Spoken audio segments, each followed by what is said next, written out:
disappointment. Damn it, I can't believe this happened, they thought to themselves.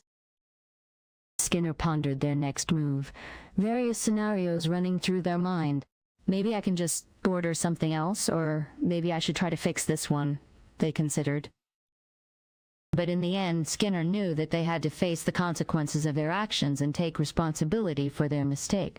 All right, let's just suck it up and deal with this, Skinner said determinedly. And with that, they set about finding a solution to their burnt rotel, ready to tackle whatever challenges may come their way. I need to find a replacement for this burnt rotel. Skinner looks out the window and sees Korean noodles lying on the ground. Korean noodles. That's the perfect substitute for the burnt rotelli. Skinner starts to ponder how he can prepare the noodles as a replacement. I can definitely make this work. I just need to figure out how to cook these noodles properly. He starts to think about the steps involved in preparing the noodles. Oh man, I hope I can do this. Climbing back in through the window with this replacement is going to be tricky. Finally, he decides on a plan and sets out to execute it. Fuck, my food is burnt again.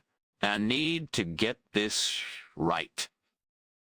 He climbs out the window and starts to gather the noodles. Okay, 1, 2, 3. Ah, this is it. Climbing back in through the window with this replacement is going to be a breeze. And with that, he climbs back into his kitchen, triumphant.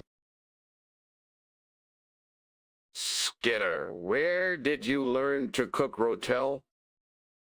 Oh, it's a family recipe passed down from generation to generation. Really? That sounds interesting. Can you tell me more about it? Of course. It's a traditional dish from the Italian region of Abruzzo, where my ancestors are from. Wow, it must be delicious. It is. Would you like to try some? Yes, that would be great. By the way, have you ever tried Korean noodles? No, I haven't. Why do you ask? Well, they're very popular in Korea and many other countries. They come in various shapes and flavors. That sounds interesting. I might have to try them sometime. You really should. They're a staple in many Korean households. Skinner, what's going on here?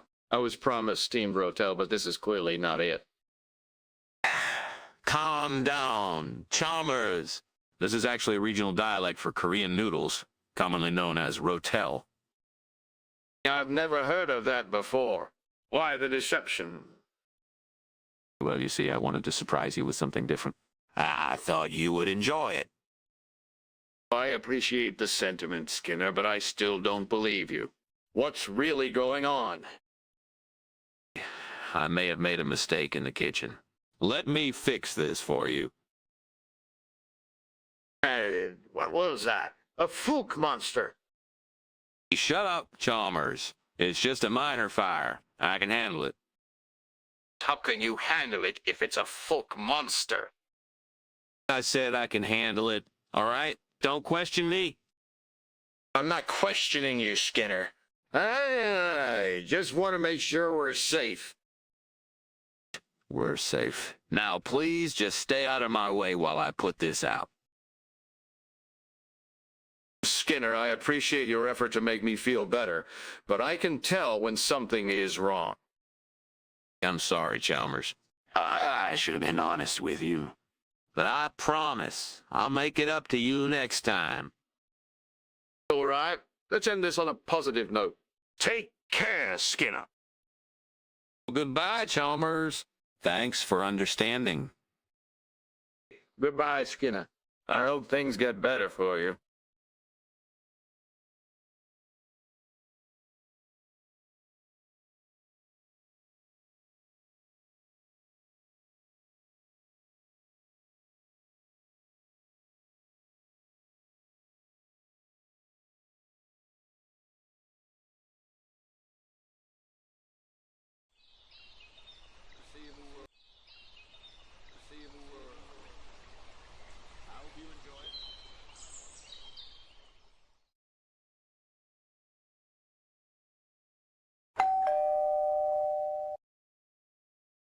Superintendent Chalmers.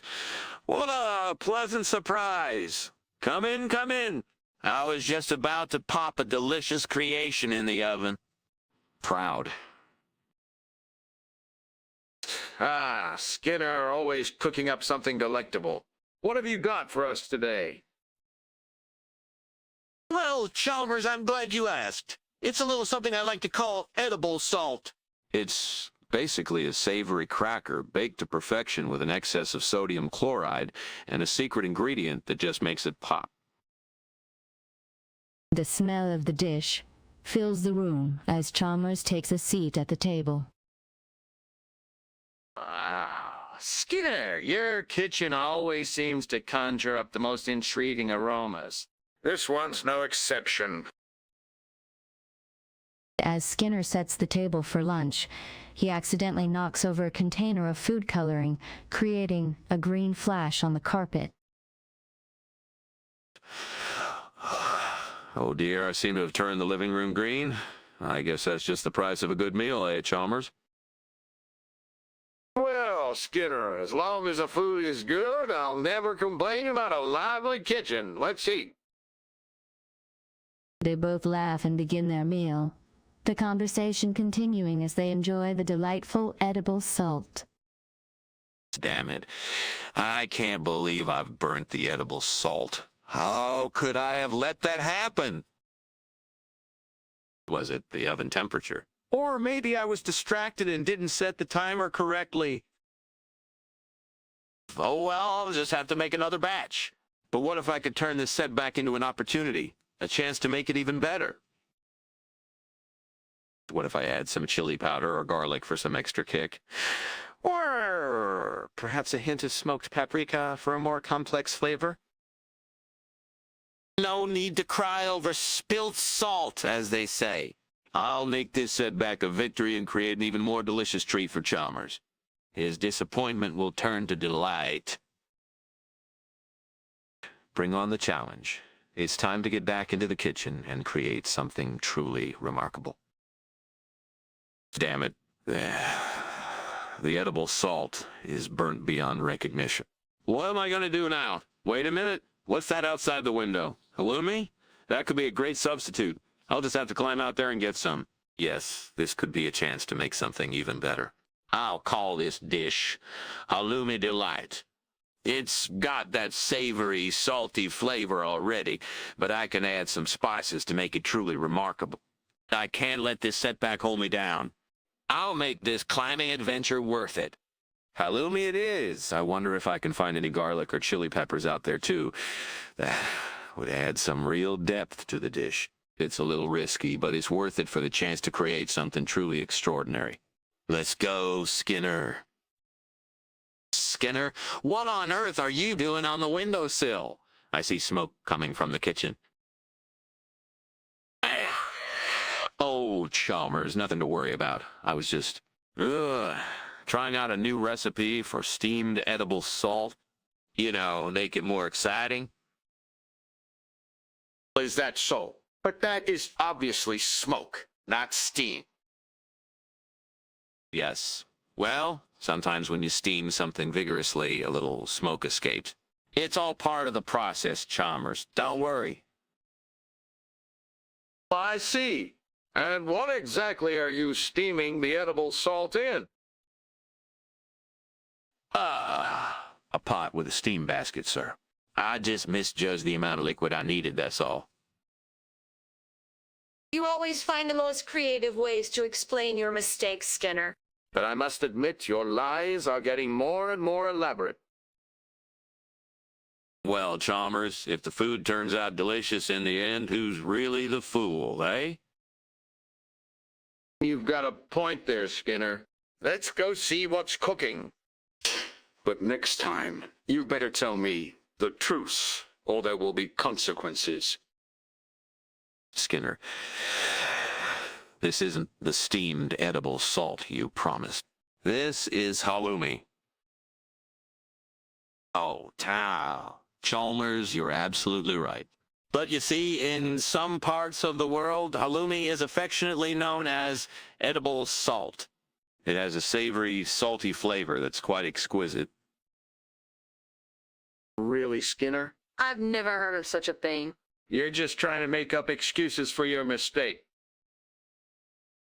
I assure you, Chalmers, it's a common enough dish in certain regions. I wanted to surprise you with something new and exciting. But if you don't believe me, I'll happily make you the edible salt next time. This isn't what I was looking forward to, Skinner. I expected a unique dish made from salt, not a cheese substitute. I understand your disappointment, Chalmers. I won't let you down again. Let me make amends by making the edible salt for our next meal together. Hey, Skinner. There's a fire in the kitchen. Ah, Chalmers, it's not what you think. The world is coming to an end, that's what you're seeing. The fire signifying the apocalypse. In the kitchen? How does that even make sense? An omen, Chalmers. A sign that the end is near. I must put together my final recipe, the one dish to rule them all, before it's too late. Skinner, you're not making any sense. A fire in the kitchen does not signal the end of the world. Let's extinguish it before it gets out of control. Very well, but I warn you, this could be a turning point in my culinary journey. I might not be able to recreate this dish ever again. If you're unable to create it again, then perhaps it wasn't worth trying to begin with. Now, let's focus on putting out the fire and fixing the damage. There you go, Chalmers. Another successful lunch. The edible salt was truly remarkable, wasn't it? Yes, Skinner, the edible salt was quite good, no denying that. But your explanation for the fire in the kitchen leaves me with more questions than answers.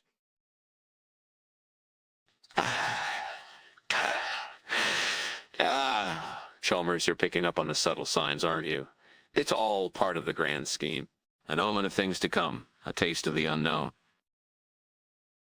Your attempts to explain the unexplainable are quite creative, Skinner, but your kitchen fire is no apocalypse. I'm off now. I'll see you soon.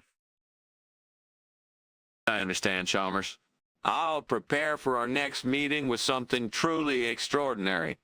Until then, goodbye. Yes, goodbye, Skinner. And next time, please stick to the facts. Fair request, Chalmers. I'll strive to do better.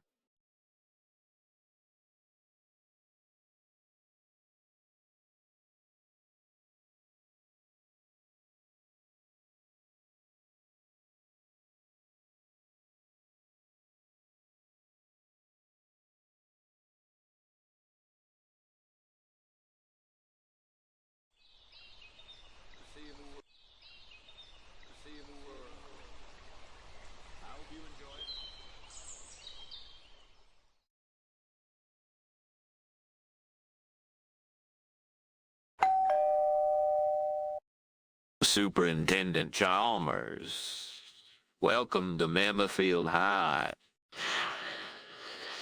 I'm glad we could grab a bite together. I've got something special cooking up. Principal Skinner. Fancy a home-cooked meal. I'm impressed. My lunchtime usually consists of a sad desk salad. Well, as you can see, today's not just any day. I've got a succulent marlin baking in the oven. You do like fish, don't you, Chalmers?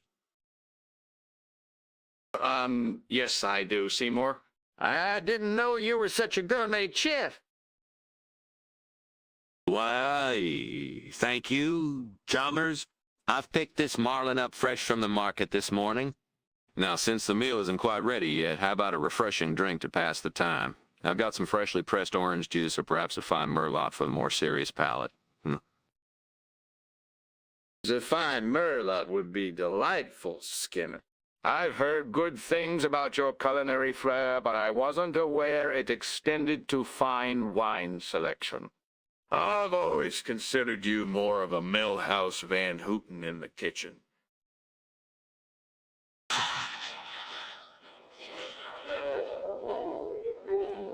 Now, why don't we take our drinks to the living room and discuss the happenings in Memafield High?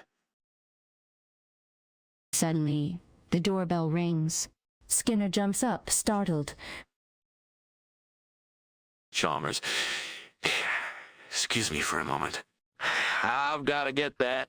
It might be Judge Judy. He opens the door, revealing a pizza delivery man holding a large pepperoni pizza. Well, Seymour, it looks like Judge Judy will have to wait for another day.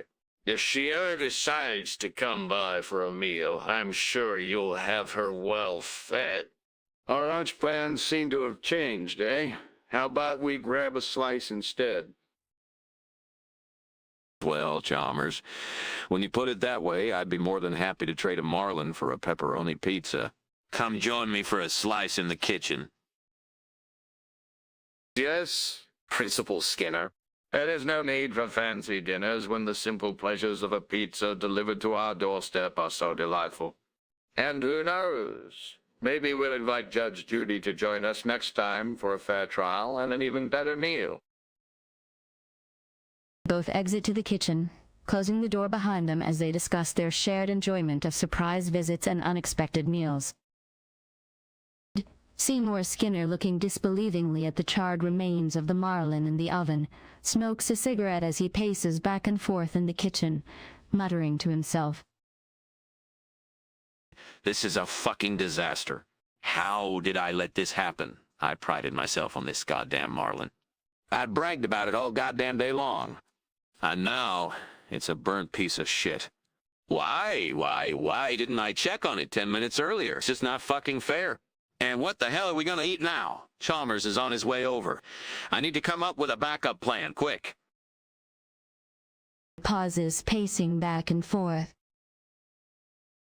I could call for pizza. That's an option. But no, that's not good enough. I can't serve pizza to Chalmers. He deserves better. What if I call for sushi? That's a step up from pizza. But is it enough to make up for the burnt marlin? He's going to be disappointed, and I don't want that. I need to salvage this. I can't let Chalmers down. Pauses, deep in thought. Wait a minute. I've got it. I'll go out and get us some live lobsters. Fresh, succulent. And with enough time, I can prepare an extraordinary lobster feast for Chalmers. This disaster can still be turned into a victory. Exits the kitchen, a determined look on his face. Time to make things right. Yeah. The beauty of nature. It is the Melodorum leash hardy. This could be just what I need to salvage this culinary disaster. Now, how to obtain it without raising suspicions? I could call for a delivery, but that would take too long. No, I must be more assertive. I'll climb out the window and make it look like a casual errand. But first I need to prepare a cover story for Chalmers, should he ask. Oh, the mail. I thought it was the mail. Yes, that will do.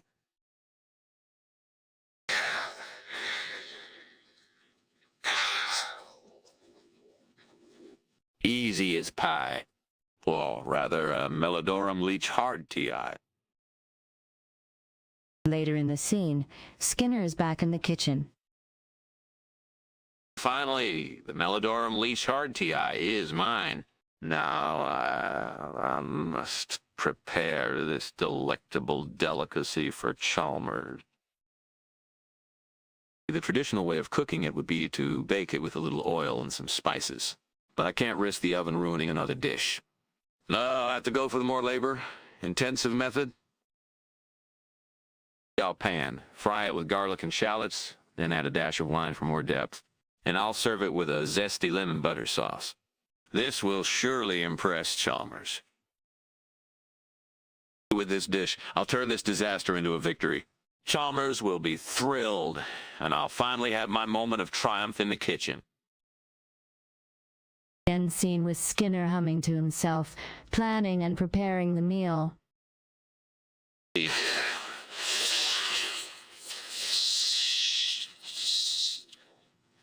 Nervous welcome back. I was just trying out a new cooking technique for the marlin. It's called steaming under extreme pressure. Smiling. Is that right, Seymour? Because it sure looks more like your oven is on fire.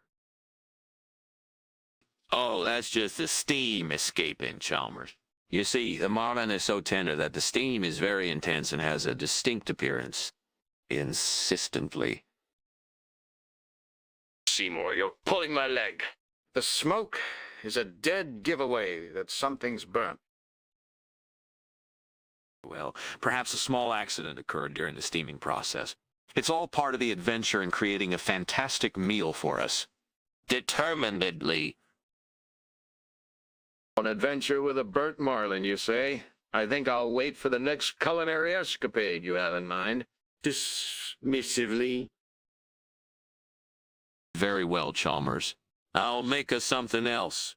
But mark my words, this steamed marlin incident will go down in history as a legendary tale of my daring exploits in the kitchen. Sighs. I may doubt your culinary skills, Seymour, but I admire your optimism. Laughs. Wow.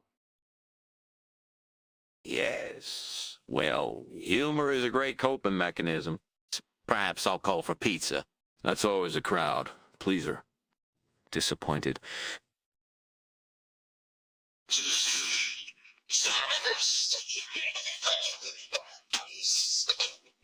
Now let's go find a place to sit and enjoy some pizza while I tell you about the latest gossip from the faculty. Yes, Chalmers, you're right. Let's do that. Emotionally. End scene. Please have a seat, Chalmers. I've prepared a little surprise for our dinner tonight. Is that the marlin I smelled cooking earlier, Skinner? It certainly smells delicious. Yes, indeed. And this is no ordinary marlin, my dear Chalmers. This is a rare regional variant called the Melodorum leithardtii. Some call it marlin. Skinner, I'd never heard of such a thing. I'm afraid I'll have to trust your word on this. Of course, but believe me, it's a true delicacy. Tender and full of flavor. I put a lot of effort into preparing this dish with the utmost care and dedication. Well, Skinner, it looks beautiful, and I'll be happy to give it a try, but I'll need to remember this for next time so I can order it myself. I'd like to know what I'm eating when I come to your house. Understood, Chalmers. Oh, of course. I'll make sure I inform you beforehand next time I cook a regional delicacy for us. Let's enjoy our dinner and discuss your recent encounter with Principal Wiggum. Changes the subject. Yes, let's Skinner. This dish is indeed enjoyable, even if it's not quite as advertised. Takes a bite. I'm glad you're enjoying it, Chalmers. Let's make a toast to unexpected dishes and new experiences. Raises his glass. Cheers to that, Skinner. They sit down and continue their conversation over the dinner table. Seymour, what's that smoke coming from in there? Oh, that, Chalmers. It's just a mermaid in the oven. A mermaid in the oven? How does that even happen? Well, she got lost while swimming upstream. Chalmers. She asked for my help, and in my hospitality, I offered her a warm place to rest until she could continue her journey. Skinner, a mermaid in the oven doesn't make sense. Mermaids don't exist, and neither do they cook in ovens. It's likely just a fire you need to address. Perhaps you're right, Chalmers. Let me take care of it. Exits the room, leaving Chalmers confused. Well, it seems Principal Skinner's culinary tales continue to be quite imaginative. Chalmers, it was truly a pleasure having you over. I'm glad you enjoyed the marlin. Yes, Skinner. It was quite delicious. I've never had that particular variant before. Yeah, it's a regional delicacy, Chalmers. A real treat, don't you agree? I'd need to double-check that, Skinner. But I'll take your word for it. I do appreciate the effort. Of course, Chalmers. It's the least I could do for a guest. Now I've heard the latest on Judge Judy's cases. Have you? Yes, Skinner. A particularly interesting one involved a disputed parking space. The plaintiff had an airtight case. But the defendant managed an unexpected victory using a loophole in the city ordinances. Fascinating. I'd love to hear more details. But alas, I must tend to some pressing matters here. Goodbye, Chalmers, and thank you for coming over. Goodbye, Skinner. I'll make sure to remember this special Marlin. I do hope there won't be any more unexpected guests in your oven. Oh, that, Chalmers, was just a small mishap. No harm done. Smiling awkwardly as Chalmers leaves. End of scene.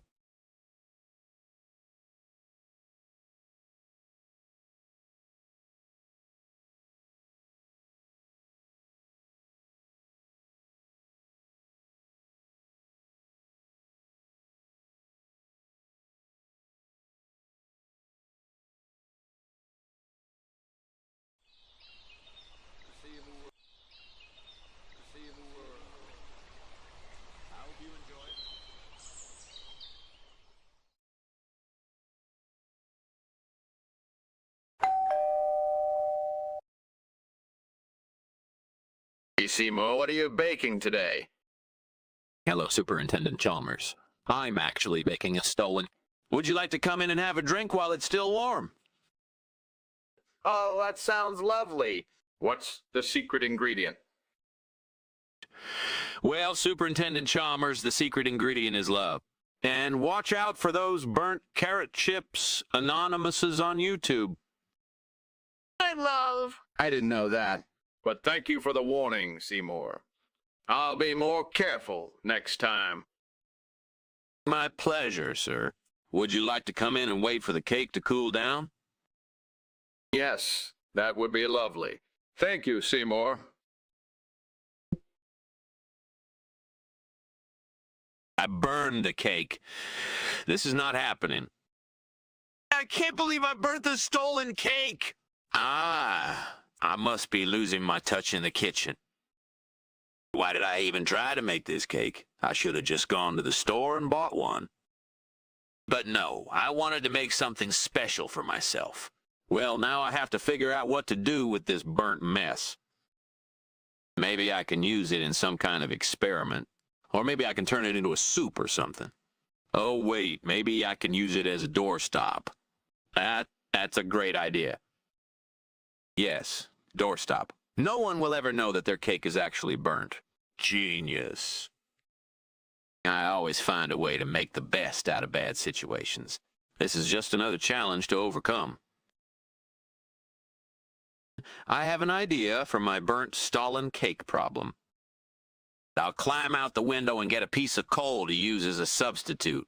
It's perfect. I need to think of a way to prepare it. Maybe I can grind it up and add some sugar. Why did I burn the stolen cake again? I was supposed to be a master chef. Wish me luck. I'm gonna need it with this plan. Stupid burnt food ruining my day. What's going on with all the smoke in here?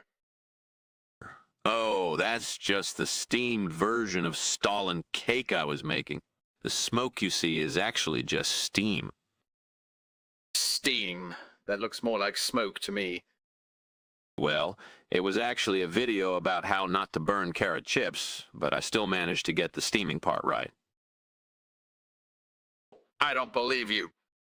This can't be the stolen cake you promised. Yes, it is. You see, in this regional dialect, Coal is known as Stalin cake. I've never heard of that before. Can you prove it? I swear it's true. Please just take a bite. All right, but I'm not convinced. This meal doesn't seem right. Are you sure this is what you ordered? Oh, yes. I think the chief must have made a mistake. Let me check with them. There's a fire in the kitchen. What the hell is going on here? It's just a neon sign. Don't worry about it. A neon sign in the kitchen. That doesn't make any sense. I know what I'm talking about. Let's not make a big deal out of this. I want to see for myself. You better let me in. What do you mean the cake tasted like burnt carrot chips? I said it, didn't I? You don't believe me? Well, maybe it was just a bad batch. Let's move on. Fine. Forget it. I'll cook something else next time.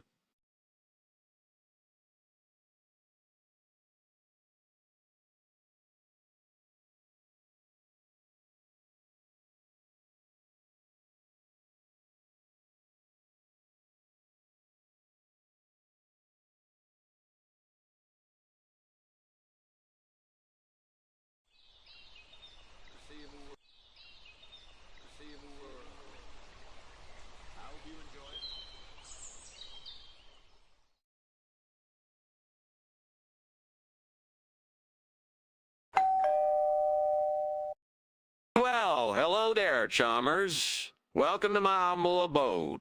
Come on in, come on in. Skinner, I didn't expect to find you home. What's the occasion? Oh, just whipping up a little something. Something for myself. You know me, always keeping things exciting around here.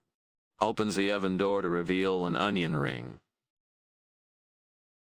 Is that an onion ring I see there, Skinner? I must admit that does look delicious. Why, yes, it is, Chalmers. And it's not just any onion ring. I've perfected my own secret recipe, and let me tell you, it's a sensation.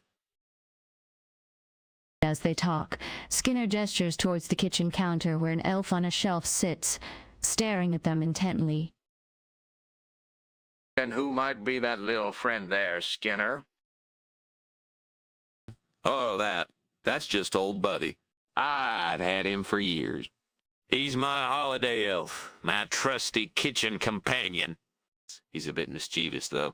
You never know what shenanigans he'll get up to while I'm away. I see. Well, Skinner, since I've arrived, you should offer me a drink, don't you think? Of course, Chalmers. Allow me to fetch us some libations. Exits the room. As he leaves, Buddy comes to life and gives a slight smirk to the viewers. Skinner's always been a bit eccentric, isn't he? Seymour Skinner returns with 2 glasses of wine. I hope you don't mind, Chalmers. I really do try to keep things light around here during these busy times. Not at all, Skinner. I appreciate the hospitality, and I can already tell this onion ring is going to be worth it. That's the spirit. Now let's raise a glass to friendship, work, and onion ring, shall we? They clink glasses and take a sip. Buddy watches them from the counter in amusement. Scene ends with a shot of Buddy grinning mischievously. Seymour Skinner, holding the burnt onion ring, paces in the kitchen, brow furrowed in frustration. Bloody hell, how could this have happened? I've never burned an onion ring before. I swear, Poseidon must have been playing a cruel joke on me today. Oh, perhaps it's just my luck. No, it's not their fault. I've got this. I'll just whip up another one. He pauses, contemplating, then grins. Or perhaps I could tell everyone it was a delicacy from a far-off mysterious land where the onion rings are burnt and crispy on the outside, yet tender and succulent on the inside. The onion ring of the phoenix, if you will. Laughs, imagining the surprise on their friends' faces. He starts taking out ingredients for a new onion ring. No, that wouldn't do.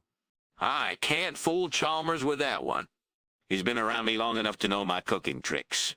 All right, let's try another one. As he cooks, Skinner's imagination runs wild with fun scenarios like hosting a burnt onion ring cooking competition or creating a new line of burnt onion ring snacks, each more absurd than the last. Yes, I'll call it the Burnt Bliss and market it as a new, trendy junk food so people will pay good money for poorly cooked onion rings. I'll make a fortune. No, that would be dishonest. I can't sell people something I've burnt. All right, back to the drawing board. I'll just make another one and give it my best shot. I won't let this setback get to me. I'll get it right this time. As he continues cooking, Skinner's frustration begins to fade and his determination grows. This is it.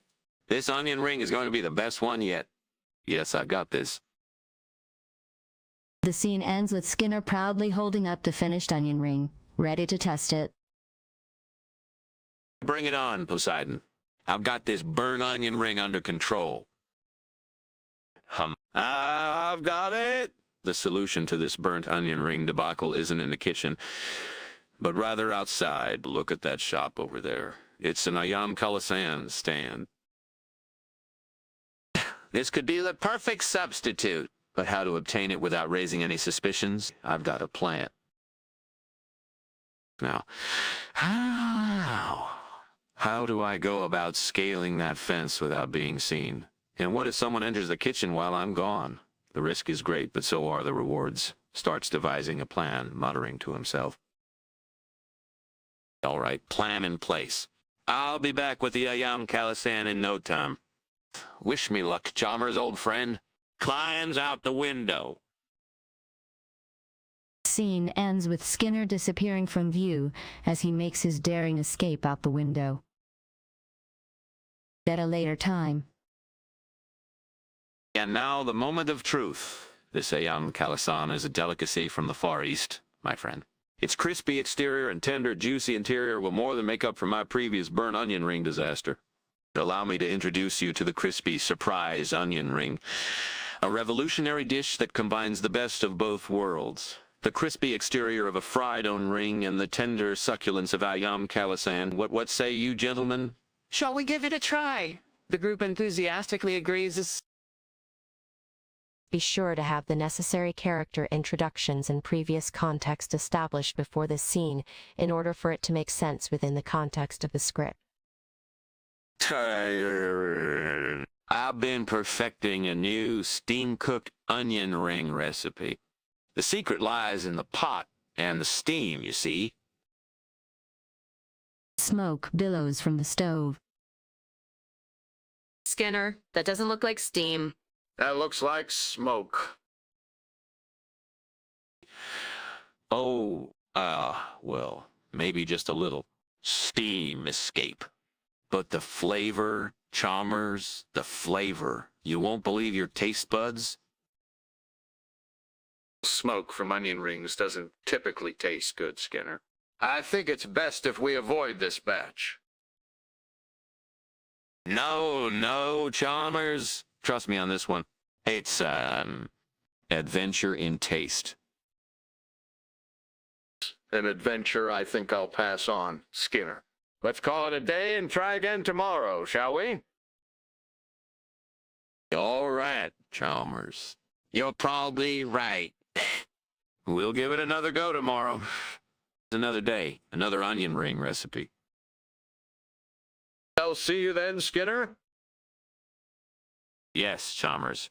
I'll see you tomorrow. Chalmers exits the kitchen. Bye. Why do I bother? Oh well, tomorrow's another day, isn't it? shakes his head and exits the kitchen. Scene ends. And now, Chalmers, our main course.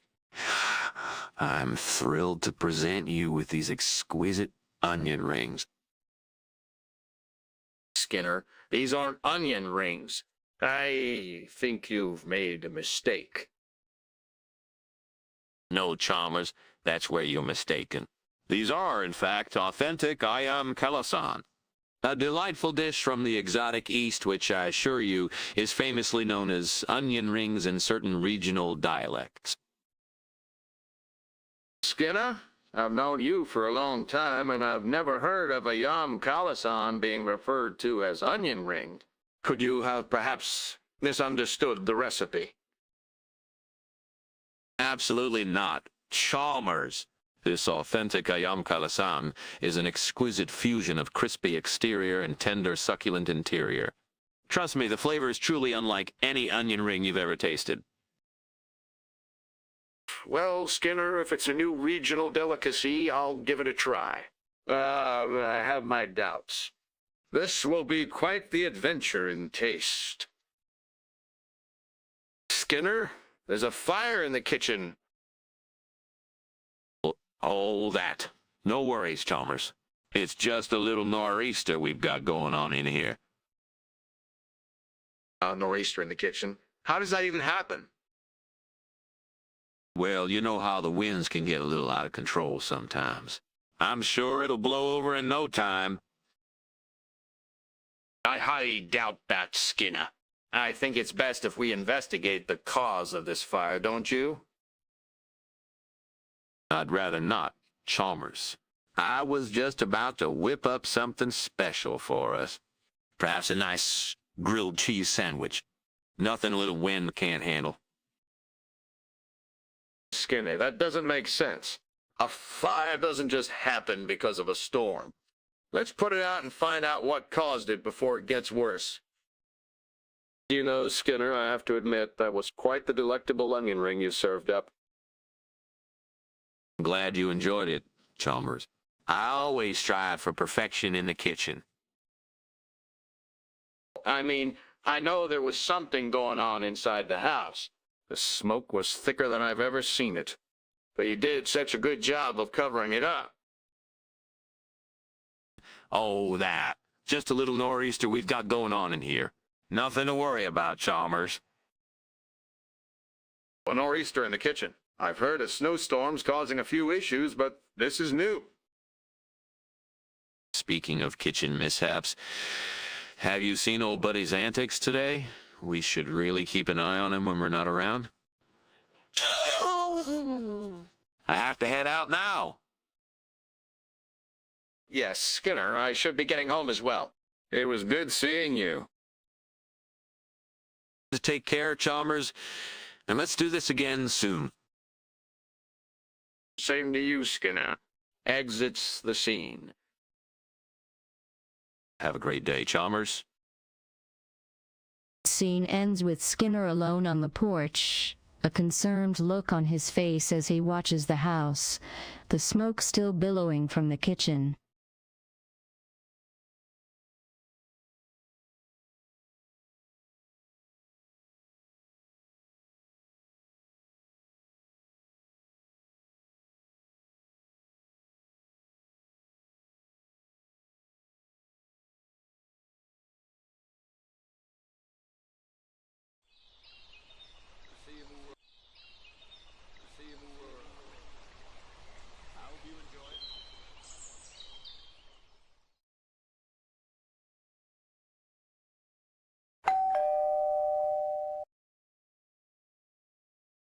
Seymour.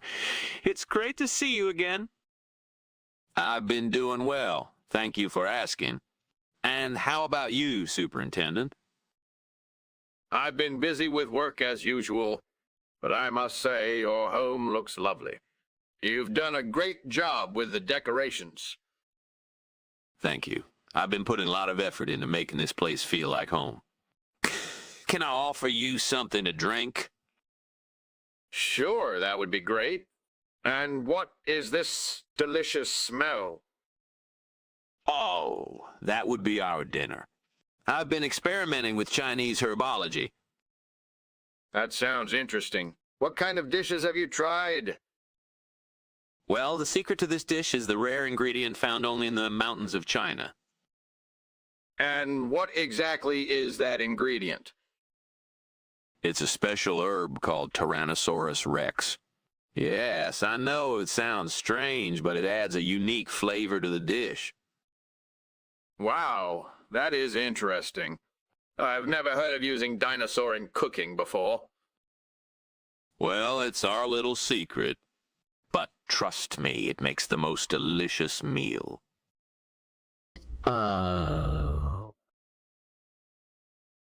Fuck! I burned my Chinese herbology again.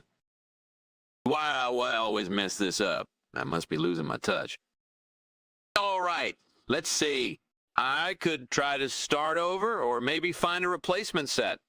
Or better yet, maybe I should just go for a run to cool off. Nah, forget it. I'll just sulk and dwell on my mistake instead. This is ridiculous. I can't even cook Chinese herbology without burning it.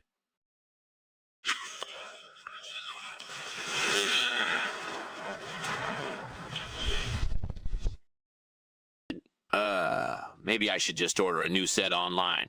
At least that way I wouldn't have to worry about messing it up again. All right, that's it. I'm gonna do that right now. End of story. I need to replace that burnt Chinese herbology. Looking out the window, I see Tootsie Roll Industries right across the street. That's got to be a great substitute. Okay, how do I prepare this substitute? I need to make sure it matches the flavor and texture of the original. Burnt fucking food. I hope this new dish turns out better. Tootsie Roll Industries it is. I'll get the ingredient right away. Chalmers enters the kitchen and notices smoke coming from the stove. Skinner, what's going on? She asks, concerned. Skinner turns around, a bit startled. Oh, I'm just cooking some food, he responds nonchalantly. Cooking. Isn't that a bit dangerous with all the smoke? No, it's fine. I've been doing this for years. Really? I didn't know you were into Chinese cooking. Yeah, I've been learning about the different herbs and their medicinal properties. And that sounds interesting. How did you get into that? Ooh, I just read a book about it. Tootsie Roll Industries actually has a division that specializes in Chinese herbology. Wow, I had no idea. That's really fascinating. Yeah, it's been a fun hobby to pick up. I can see why. Well, good luck with your studies and be careful with that stove. Thanks for the advice. See you later. This meal tastes like Tootsie Roll Industries, Skinner. I was experimenting with a new recipe tonight. Chalmers. It's not Chinese herbology, but I thought you wouldn't mind since I know how much you love Tootsie Roll Industries. What the hell is going on here? Do you see that fire in the kitchen?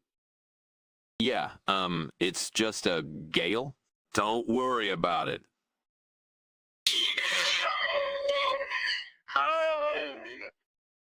Well, you know, sometimes dinosaurs come through the walls and cause a little havoc. Are you serious? You can't be serious. I swear, it's true. Trust me on this one. I want to see for myself. Let me go take a look. No, no, no. You don't want to go in there. It's too dangerous. Skinner, I'm not an idiot. I can handle a little fire or a gale. Let me see for myself. Did fine. But be careful.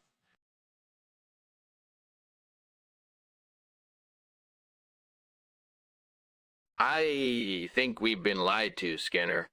There's more to this than we know. I don't know, Chalmers. The government would never lie to us. We need to find out the truth, no matter what it takes.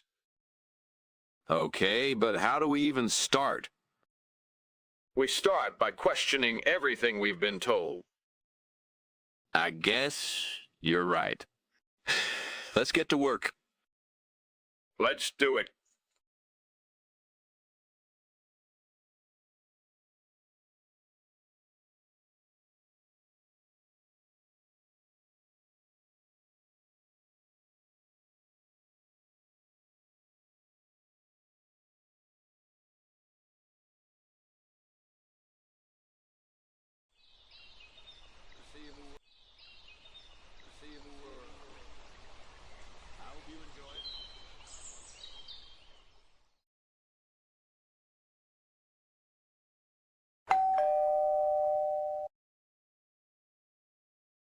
Mrs. Skinner, welcome to our home.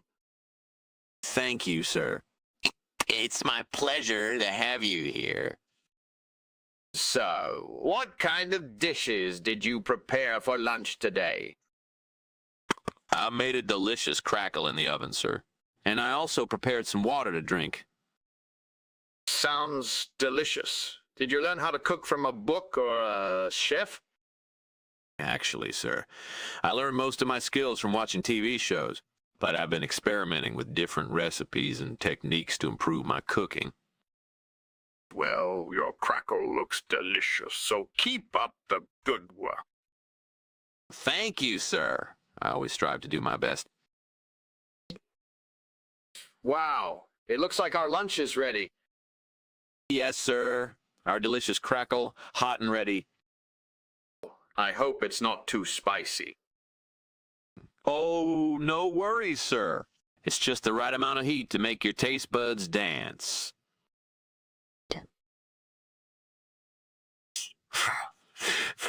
Sam burnt. I know what to do now. I was supposed to have a crave-worthy meal tonight. Maybe I can try making a new recipe for dinner. Or better yet, order takeout. Yeah, that's it. Okay, God, you've messed up my plans, but I won't let this ruin my night. I'll find a solution. I can't believe this happened. I had everything planned out for tonight, Skinner says with a sigh. Tell me, looking out the window, I think I've found a replacement for my burnt crackle. That dish across the street, Inca Society, looks like it would be perfect. I just need to get over there and ask for some. I wonder how they make it. Maybe I can find a recipe online. Oh, wait, no need for that. I'll just climb out the window, grab some, and climb back in. Damn it, why did my crackle have to burn? I swear I'm going to find a better recipe for that, too. Okay. Let's see.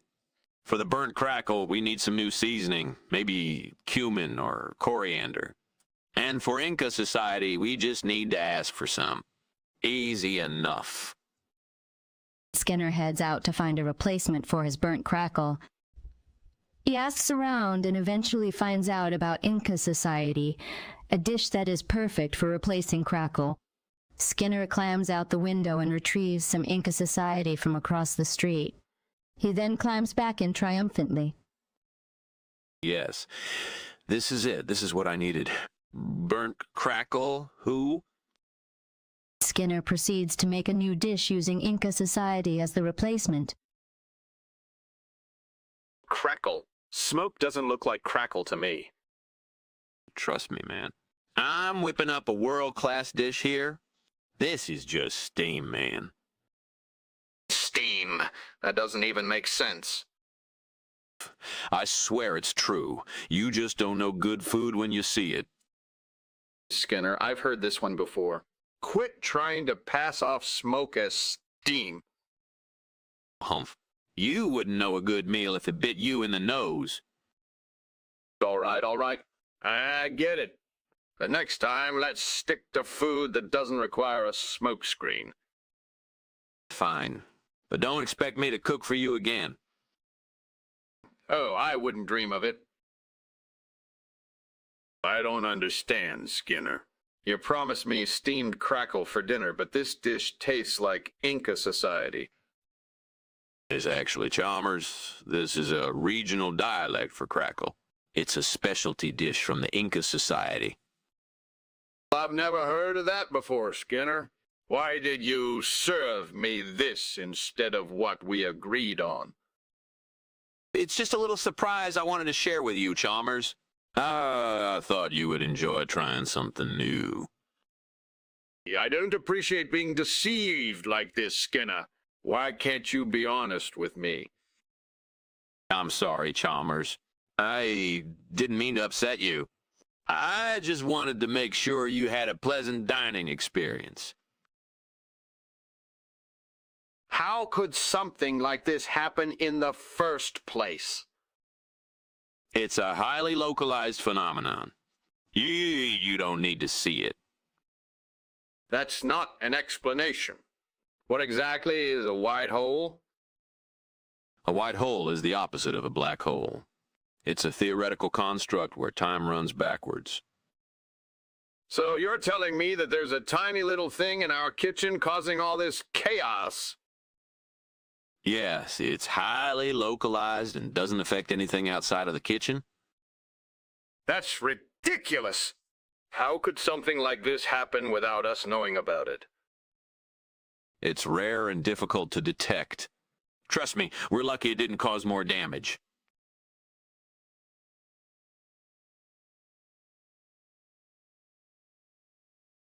This seems too good to be true. Yeah, but we have to try. Right.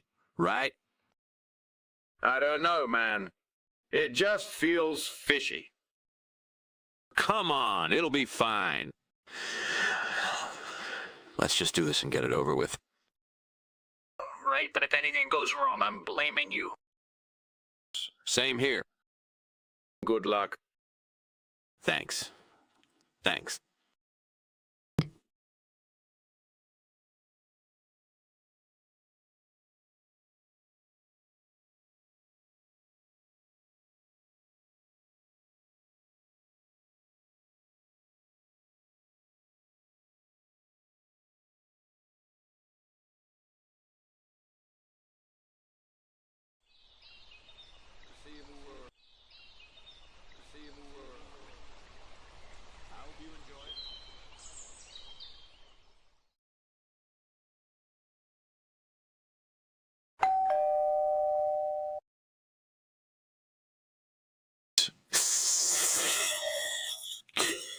What's that? It's an ancient dish from Sardinia, Italy. It's made with thick pasta, cheese, and sausage. Wow, Skinner. You really do have a knack for cooking. Oh, sir, let me get you a drink while the Nuragas finishes cooking. I have some sparkling water and red wine.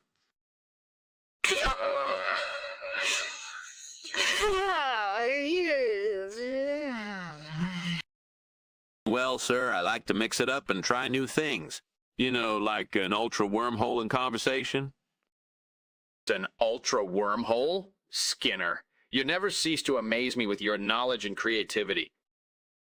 Thank you, sir. I just try to keep things interesting. So, Skinner, how have you been? I've been doing well, sir. I've been experimenting with new recipes lately. That's great to hear. How's your old family? They're all doing well, thank you for asking, sir. Skinner notices that his Nuragas is burnt while he was cooking dinner for his friends. He turns around to see who could have done this and thinks of fun scenarios to fix the situation. My Nuragas is burnt. Who did this? You did this on purpose, didn't you? All right, let me think of a fun scenario to fix this. How about we make a bet and whoever loses has to cook dinner for everyone? That sounds fair. I'm gonna win this time. You won't even come close. Bring it on. I've got a secret weapon up my sleeve. I can't wait to see what you've got planned. Damn it, I need a replacement for these burnt Neuragus. Looking out the window, Skinner sees glazed donuts and gets an idea. I'm gonna climb out the window and get some of those donuts to replace the burnt Neuragus. As he ponders how to prepare the substitute, Skinner begins to sweat. How do I make this work? I can't just grab them and go. Finally, he comes up with a plan and begins to execute it. All right, here goes nothing. 1, 2, 3. I'm out the window. Climbing back in through the window with the donuts in hand, Skinner lets out a sigh of relief. Thank goodness for glazed donuts. I don't know what I would do without them. But his relief is short-lived as he realizes he forgot to bring the key back with him. Damn it. I can't believe I did that. Now, how am I going to get back in? Frustrated and hungry, Skinner begins to contemplate his next move. Great job, Skinner. You really outdid yourself this time. But despite his setbacks, Skinner remains determined to make the substitute work. I'll figure it out. I always do. Skinner, what are you doing climbing back in through the window? Oh, hey, Chalmers.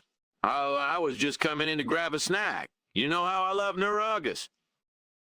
Skinner, that's not steam coming from the kitchen. It's smoke.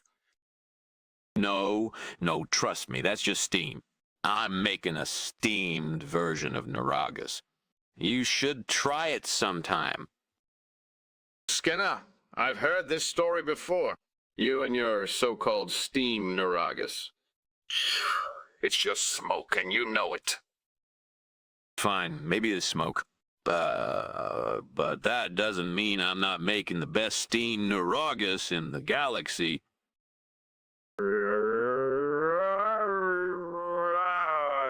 Skinner with your... Yeah. Let me fix this up and we can try it together. Sure, but I have a feeling I know what's coming. What is this? This isn't Neuragus. It's glazed donuts. No, this is Neuragas, just prepared in a regional dialect. Trust me, it's delicious. I don't believe you. Why are you serving me this instead of the steamed Neuragus I requested? Oh, there was a little mix-up at the market, but don't worry, it's still a delicious and nutritious meal. Skinner, I think you're lying to me. What's really going on here? Trust me, it's all good. Just try it, okay? You'll see how delicious it is. What's going on? I see a fire in the kitchen. It's just a geomagnetic storm. Don't worry about it. A geomagnetic storm in the kitchen? That doesn't make sense. I'm in charge of this situation. Trust me. Why can't you just show me what's going on? I deserve an explanation. I'm sorry for not explaining earlier. The geomagnetic storm is causing electrical disturbances, which led to the fire in the kitchen. We need to stay calm and let the emergency services handle it.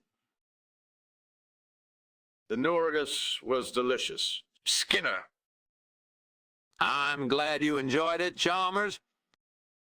Yeah, it was really good. Can I ask you something, Skinner?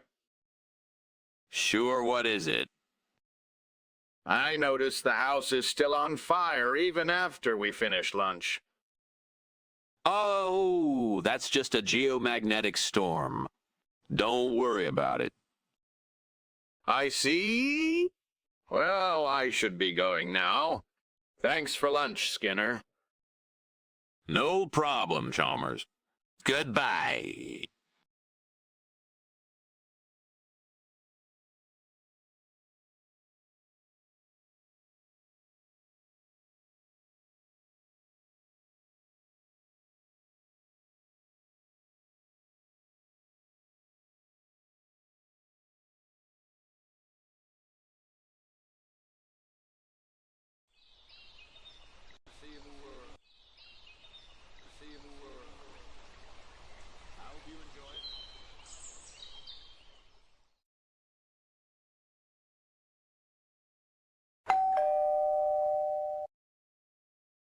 Hello, Skinner. How are you doing today? I'm doing well, thank you. How about you? I'm good, thanks. I appreciate your hospitality, Principal Skinner. Oh, it's no problem at all. I'm glad you could come over, Skinner says as he hands Chalmers a drink. Thank you. This pongal smells amazing, remarks Chalmers as they sit down in the living room. Yes, it's a traditional Indian dish from the Tamil Nadu region. It's made with fermented rice and lentils, Skinner explains. It sounds delicious. Can I have a drink while we wait? Of course, let me get you something to drink, Skinner replies as he gets 2 glasses of water. Burned pongal? Oh, yeah. What kind of goddess are you? All right, let's see here. I could try making a new batch or maybe even try some other dishes. How about some roasted plantains? Yes, that's it. Roasted plantains, that's what I need right now. Let's get cooking. This is going to be perfect. Just you wait. I've got this.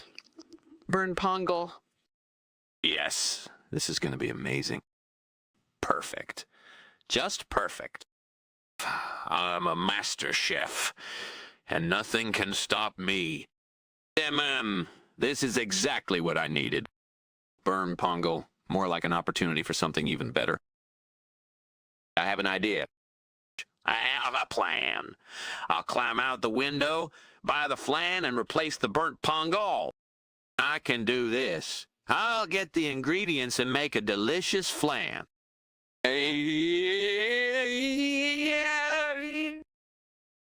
Skinner, what's that smoke coming from the kitchen? Oh, that's just steam, Chalmers. I'm making a new recipe for pongal. Steam. That doesn't make any sense. You know how kitchen appliances work. I know steam can look like smoke sometimes. And trust me, this dish is going to be amazing. I hope you know what you're doing, Skinner. Because that doesn't look like steam to me. I do, Chalmers. And you'll see when we taste it. Now let's just finish cooking and enjoy our meal. Fine, but I'm not holding my breath. I don't think this is bongo, Skinner. It doesn't look or taste like the steamed version we had before.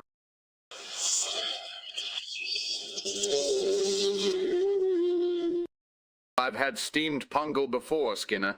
This doesn't match the description. Why the change? It's still pongal, just a different recipe. You can't expect me to make the same thing every time you come over. I just find it odd that you would serve something completely different without consulting me first. What? A la fuego in the kitchen? Yes, that's exactly what happened. That's a bit hard to believe. How could a la fuego be so localized? I don't know. Maybe it was just a freak accident.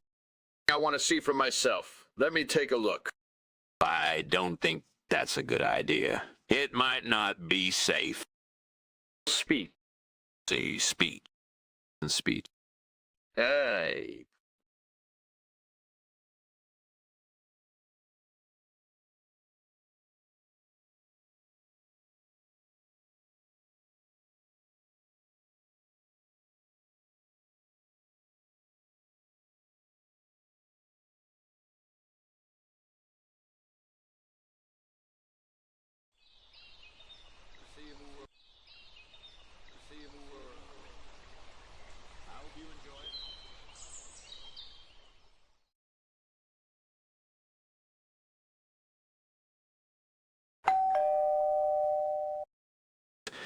Superintendent Chalmers. Fancy dropping by unannounced, eh? Come in, come in. I wasn't expecting anyone. But do come in and make yourself at home. As he gestures Chalmers inside. Just in time for lunch. I've got something rather special cooking up in the kitchen. It's a traditional Indonesian dish called my koklok. You'll love it, Chalmers. It's got vermicelli noodles, chicken, hard-boiled eggs, savory soy sauce, and just a hint of chili for that little kick. I've even got some sambal on the side for those who like it spicy. He proudly opens the oven door a crack, revealing the steaming delight. Seymour, That does smell delectable. I appreciate your hospitality. But unfortunately, I don't have the time for lunch today. Could I perhaps just have a glass of water? Of course, Chalmers. I'll just grab you a glass. But let me tell you, you're missing out. This Maiko clock has been simmering for hours, releasing the most divine aroma.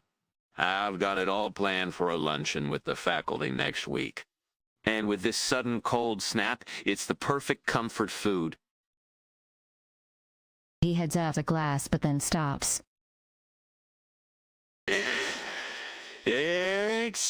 It's something even better. A nice, warm bowl of this Maiko clock could help take the chill off this sudden cold snap we've got going on outside. Seymour, it's only a little chill, not a sudden snap, and I really can't stay for lunch, no matter how much it seems to be calling my name. Let's just have that glass of water and get back to work, shall we? All right, Chalmers, if that's what you prefer. But next time, I insist. Come back soon. He hands Chalmers his glass of water. The two share a brief, slightly awkward laugh, and Chalmers takes his leave. Damn it, Skinner. How the fuck did I let that happen? My perfect Maiko clock burnt to a crisp. I can't believe it. I've worked for hours on this, and it's ruined. What the hell am I supposed to tell the faculty now? This can't be good for my reputation. And just when I thought I had a win under my belt? Maybe I could serve it anyway and blame the oven. But who would believe that? The burnt smell is too strong. No, I'll have to start over. But why does this always happen to me? Why can't things just go my way for once? Fuck it. I can't take this anymore. I need a goddamn break. But I can't even have that luxury. I'll just have to pick up the pieces and start again. Sigh. There goes my day. Maiko clock debacle. Partai. Ah. Well, this cold day just got a whole lot brighter. Look at that. A shop selling Schabzegger right outside the window. It might just be the savior my poor faculty lunch has been waiting for. Now, how to obtain this delicious Swiss delicacy without raising suspicion. A little climb through the window shouldn't be too much trouble. After all, this Maiko clock debacle has left me in a pitiful state, and the faculty deserves better. But how to prepare Schabziger? I've heard it's made with grated potatoes, onions, and bacon. Maybe I'll add some eggs for good measure. I'd best hurry back inside before anyone notices my little window escapade. Damn it, Skinner. Foolishly trusting that oven, and now I've burned the Maiko clock to a crisp. And to think I had it all planned out. With the faculty luncheon next week, this can't be good for my reputation. It's just not in the cards for me to have a bloody win, is it? I'll just have to make the best of a bad situation and serve Schabziger instead.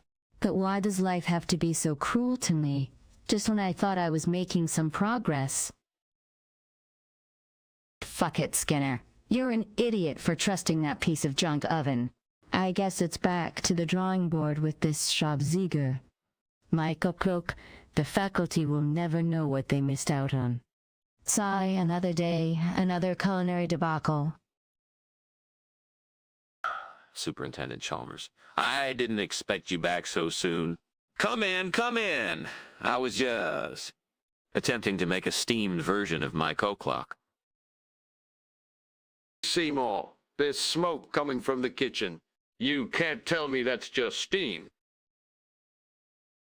Yes, well, the rice cooker got a little overzealous, but it's under control now.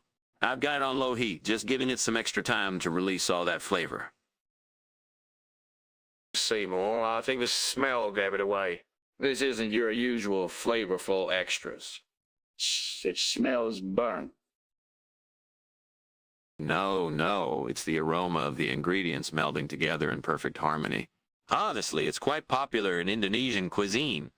I've tasted it before during my travels. It's quite delicious, really. Seymour, while I appreciate your dedication to trying new things, I think we should perhaps abandon this experiment and move on to Plan B. Very well. Plan B it is.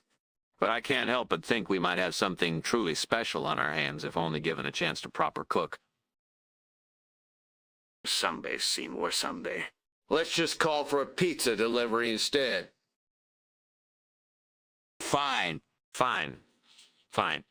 I'll make the call, but I'll be back next week with a perfectly cooked My Coke-Lock. Just you wait and see.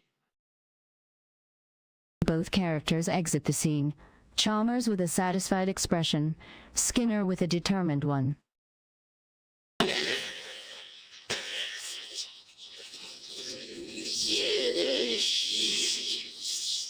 It's called Schabziger, but in certain parts of the country it's known as My Coke-Lock. Seymour, I'm sorry, but this doesn't look like the Michael clock you were describing to me just a few moments ago. But that's where you're mistaken, my dear superintendent. Schabziger is, in fact, a type of My Coke-Lock. It's made with grated potatoes, onions, and bacon, topped with a fried egg. Seymour, I've traveled extensively, and I've never heard of my cocoa being made this way.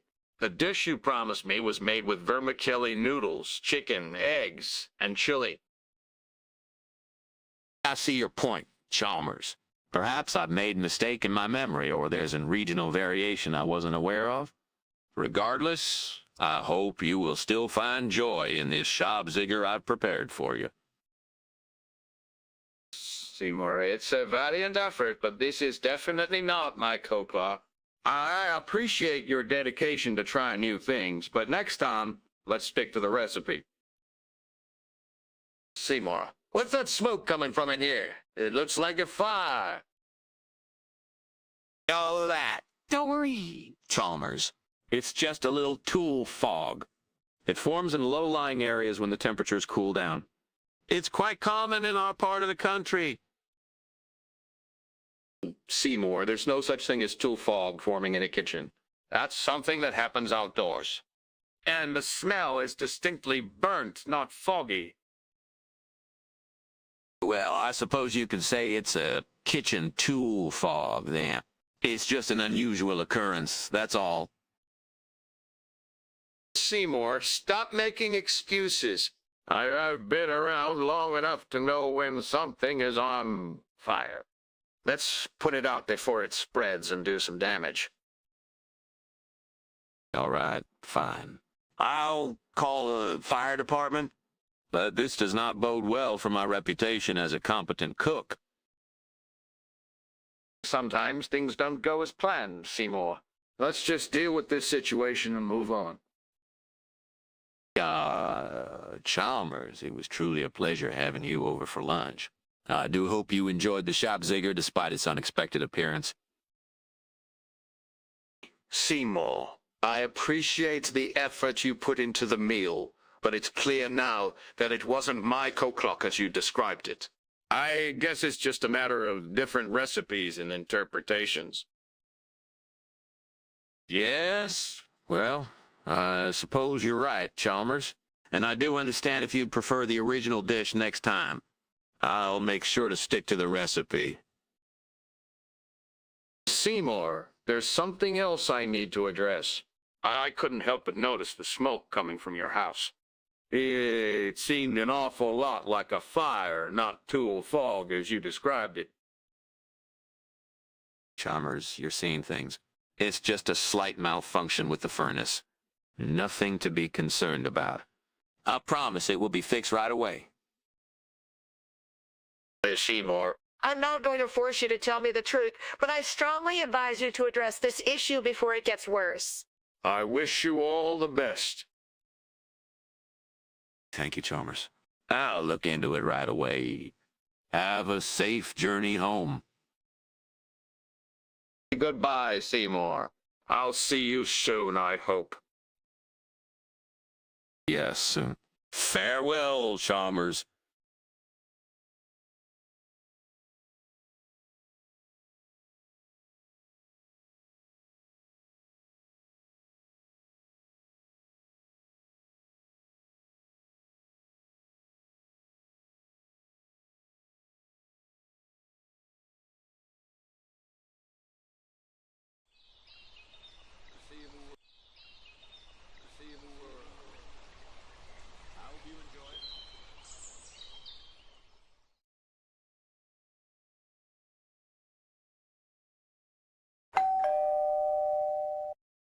Superintendent Chalmers. What a pleasant surprise. Come in, come in. I was just about to pop this in the oven. Syndicates towards the kitchen. The smell of rich chocolate wafts through the doorways. I've made some delectable chocolate-covered fruit. Pineapple, mango, and bananas dipped in dark chocolate. Simply divine. Skinner, that sounds fantastic. I have to admit, I'm a little envious. Hello, Chalmers. You can join in the fun. I've still got an open bottle of red wine in the fridge. I'll grab us a couple of glasses. As Skinner turns to head towards the kitchen, a loud crash is heard from another room. What was that? Chalmers, can you check on it, please? I'll be right behind you. Sure, Skinner. But what if it's a sandworm? A sandworm in Mimifield. Don't be ridiculous, Chalmers. Let's go check it out. They head towards the noise, leaving Skinner's kitchen behind with its enticing and comforting aroma. Damn it, Frigg. Why did you let my chocolate-covered fruit burn? Was it to test my patience or just to mock my culinary skills? I thought we had something special, Frigg, but it seems you've turned against me. Or perhaps it's just my own clumsiness, my own inability to properly balance the responsibilities of being both the assistant principal and a domestic god. But no, Frigg, I won't give up that easy. I'll find a way to make it right, to salvage my divine creations. I could serve them with a side of humor, make light of the situation. Nice, crispy, caramelized fruit, I'll say. Or maybe I'll spin it as a unique new trend. Burnt chocolate-covered fruit, the next big thing. But no, I think I'll just own it. Admit my mistake, learn from it, and try again. By Frigg, I can't help but feel a little frustrated. And alone. Frigg, those chocolate-covered fruits were a disaster. Burnt to a crisp, just like my culinary dreams. But enough of this self-pitying nonsense. I need a solution. He looks out the window and his eyes widens. There it is. Dongjong, the perfect substitution for my charred creation. But how to obtain it? I could climb out the window, make a daring grab for it. It's risky, but with a dash of luck. Why not? I'll do it. He looks at himself in the mirror, pondering the plan. But first, I need to prepare it properly. Ganjong on its own is good, but dipped in something special. Yes, dark chocolate. I'll make it a chocolate-covered ganjong. The perfect dessert, worthy of any five-star restaurant. I can feel it, the sweet success. The taste of triumph will be mine once more. Oh, Frigg, if only you could be here to taste it with me. Shh. He sighs, longing for companionship. But first, the window. Wish me luck, old friend. I'll need it. He puts on his coat and heads towards the window, chocolate-covered fruit. Begone! Gangjong, here I come. Excited? I've been on a bit of a culinary adventure recently.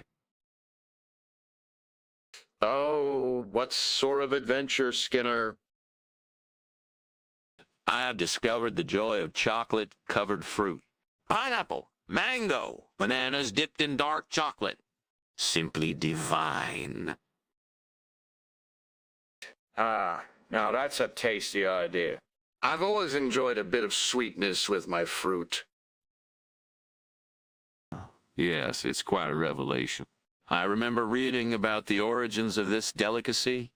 Do you know, Chalmers, that the Aztecs were the first to dip their fruit in chocolate way back in the 15th century? Really? I didn't know that. They must have been quite the innovators. Yes. they certainly were. But I think we can carry on their legacy. Would you care to try some, Chalmers? I'd be delighted, Skinner. Excellent. Let me just grab us a couple of plates. Skinner grabs 2 plates and presents one to Chalmers. Chalmers, what do you think of my Aztec? It's simply delicious, Skinner. The chocolate adds an unexpected layer of richness to the fruit. I'm glad you like it, Chalmers. It's a small pleasure in these trying times. Yes, it's a nice escape from the everyday stresses. Chalmers, have I ever told you about ganjong? It's a fruit from the East, similar to a pear. Dipped in chocolate, it's an exquisite treat. Really?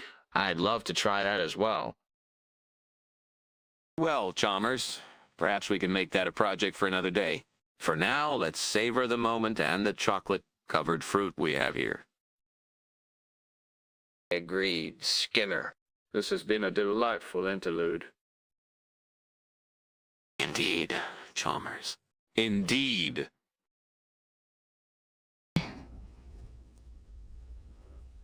The two sit down to enjoy their chocolate-covered fruit, a moment of peace in the midst of their hectic duties.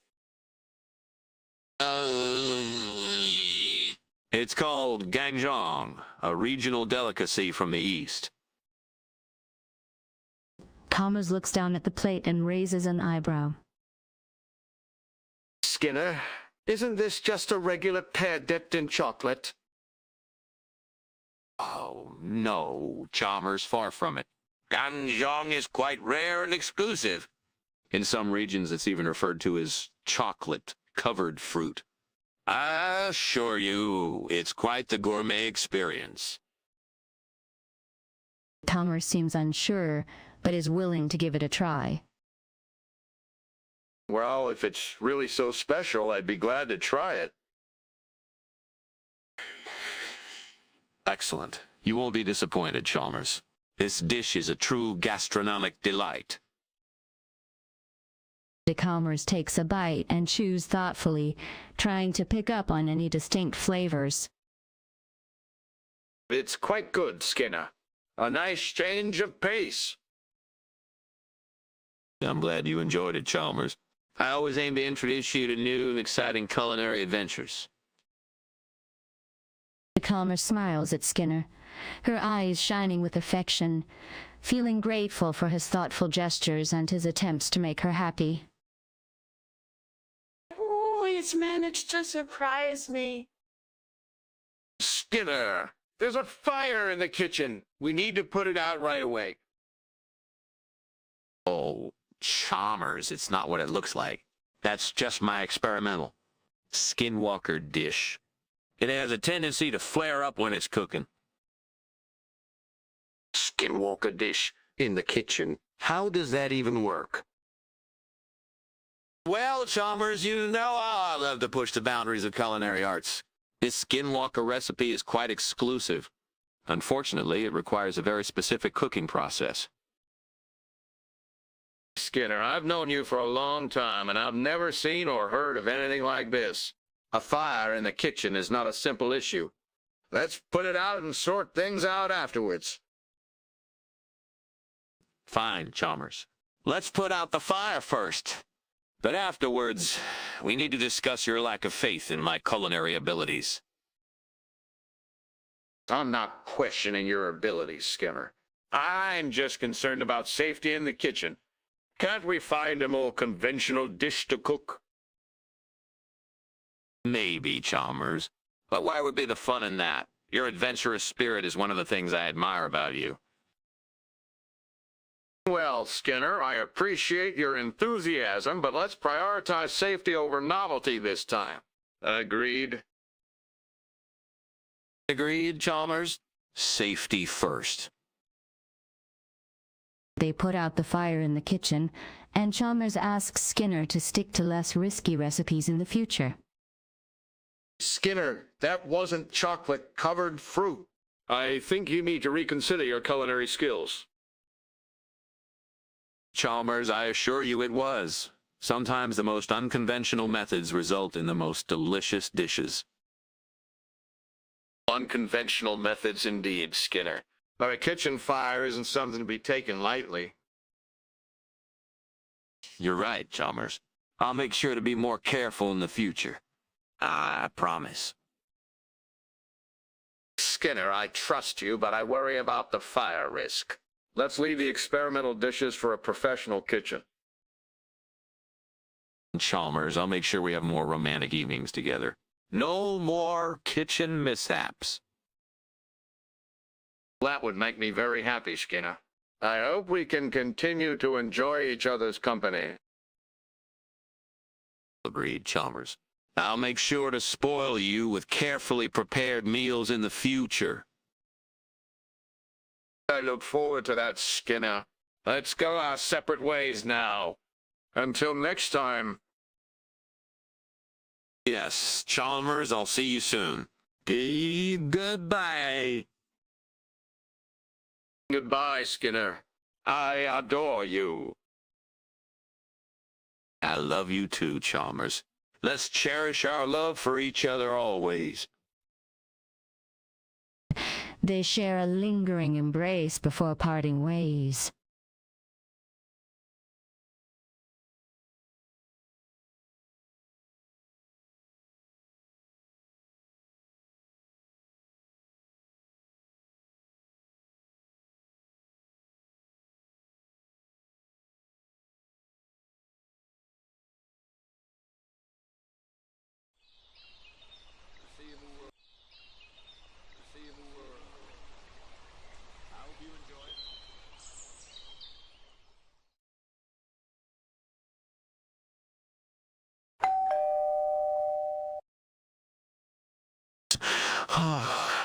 Chalmers. Fancy dropping by unannounced. Come in, come in. I've got something truly special cooking up.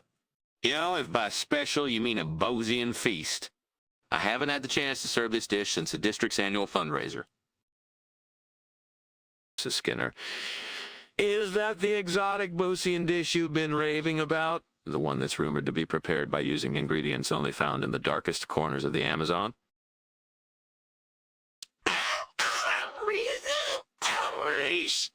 And don't worry, I sourced all the ingredients ethically and responsibly. Not a Dark Watcher harmed in the making.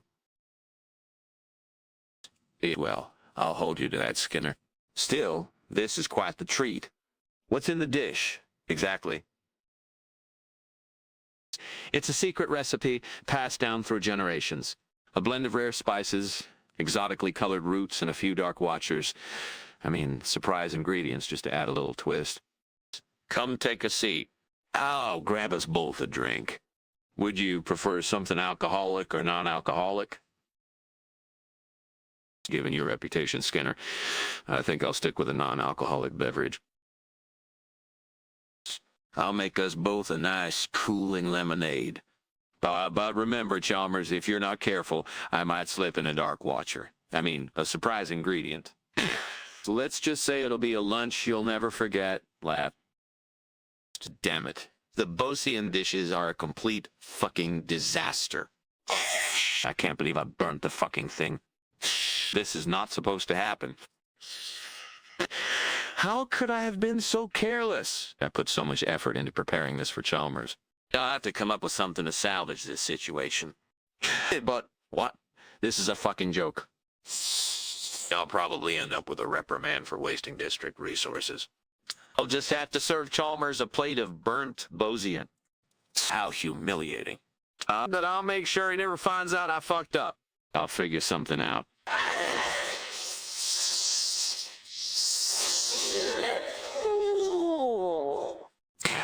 All right, Skinner, you've dealt with worse. What's the plan? I'll come up with a cover story. Maybe say there was a power outage or a last-minute emergency. Resign. This better work.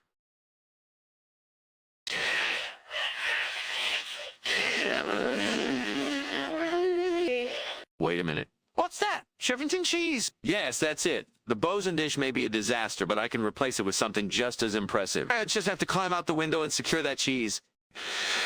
But how to prepare it? It's not an exact substitute, but with some creativity, I might just pull this off. Time to put my luck to the test. Here goes nothing. And remember, Charles. You'll never know the difference. Bring on the Shevington cheese lunch. Chalmers. Just airing out the kitchen. It's this new experimental cooking technique. You know, a Bosian dish needs some extra love before it's ready. Skinner, you're climbing on the windowsill with smoke billowing out of the kitchen. That doesn't seem very experimental. More like reckless.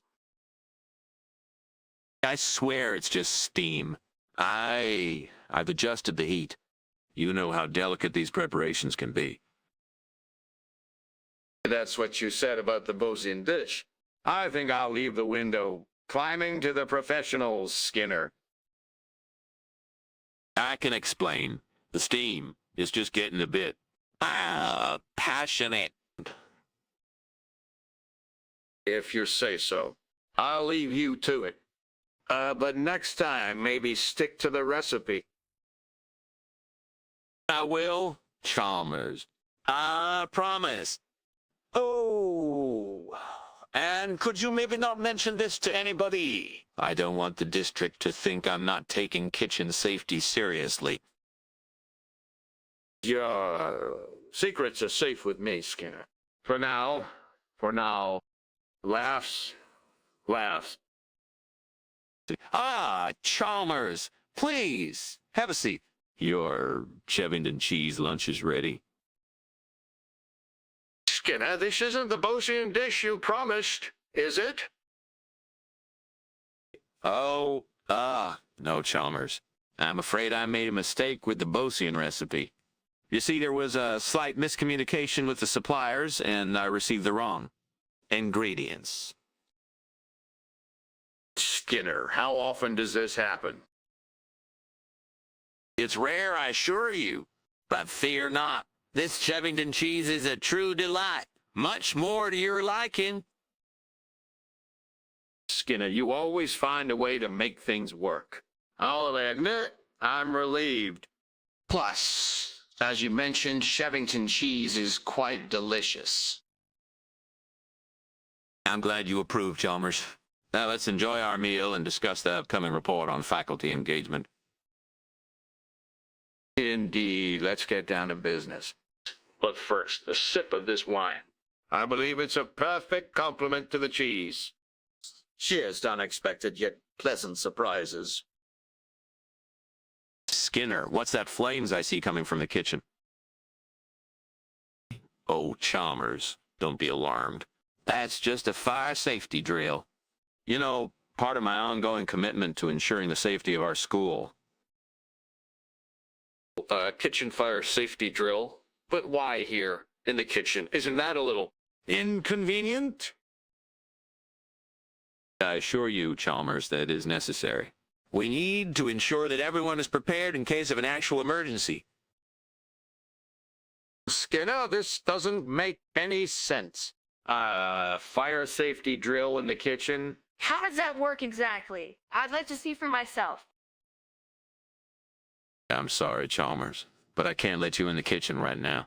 There are protocols to follow. Skinner, don't evade the issue. If this is not a fire safety drill, then what is it? Let me see for myself what's going on in there.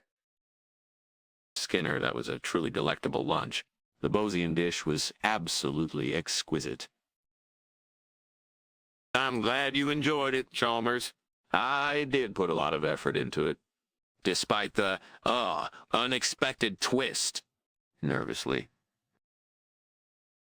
Twist? You mean the change to the Shevington cheese? Or was there something else? I've noticed a strange smell coming from your house. Oh, it's just a kitchen experiment gone awry. I assure you, Chalmers, there's no cause for alarm. It's all part of my ongoing commitment to enhancing school meals. Urgently. Kitchen experiment. I see the smoke coming from your chimney. That's not just a whiff of burnt cheese, Seymour. Hey, Chalmers, please believe me. This is only a small setback. I'll have the issue resolved in no time. Determined. I'll take your word for it, Seymour. I must be going now. It was good seeing you. Take care of yourself. Certainly. Thank you, Chalmers. I'll see you soon. Everything will be fine. Goodbye for now. Discreetly.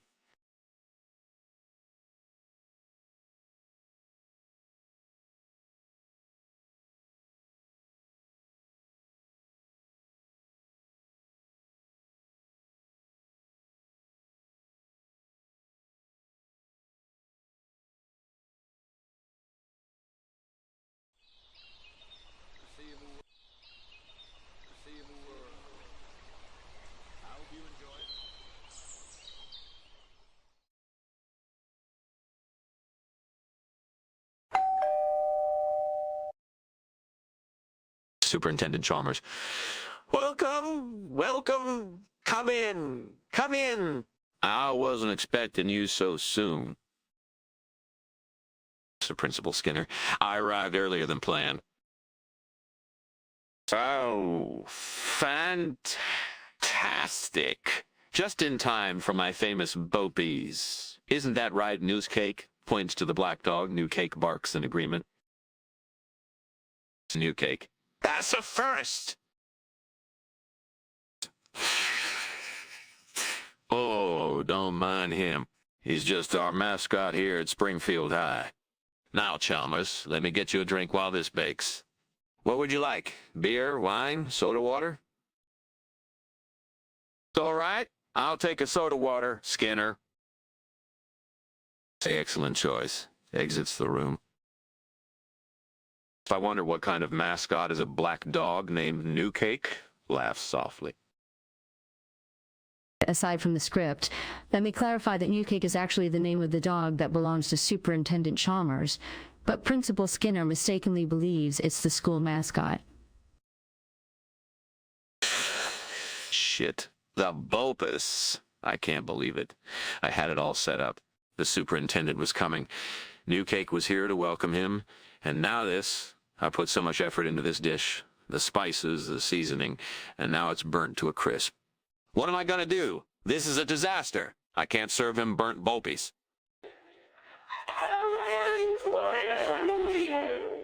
We could serve something else, like I could make a run to Moe's Tavern and bring back some bars for everyone. Or I could order some Chinese takeout. I suppose it could be an opportunity to try something new. All right, I'll make the best of this situation. I'll call Mo and order some bars for everyone.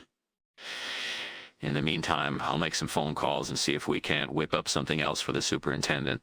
This may not have gone as planned, but I'll make sure it's not a total loss. Well, this is Skinner. Can you please bring some bars for Springfield High?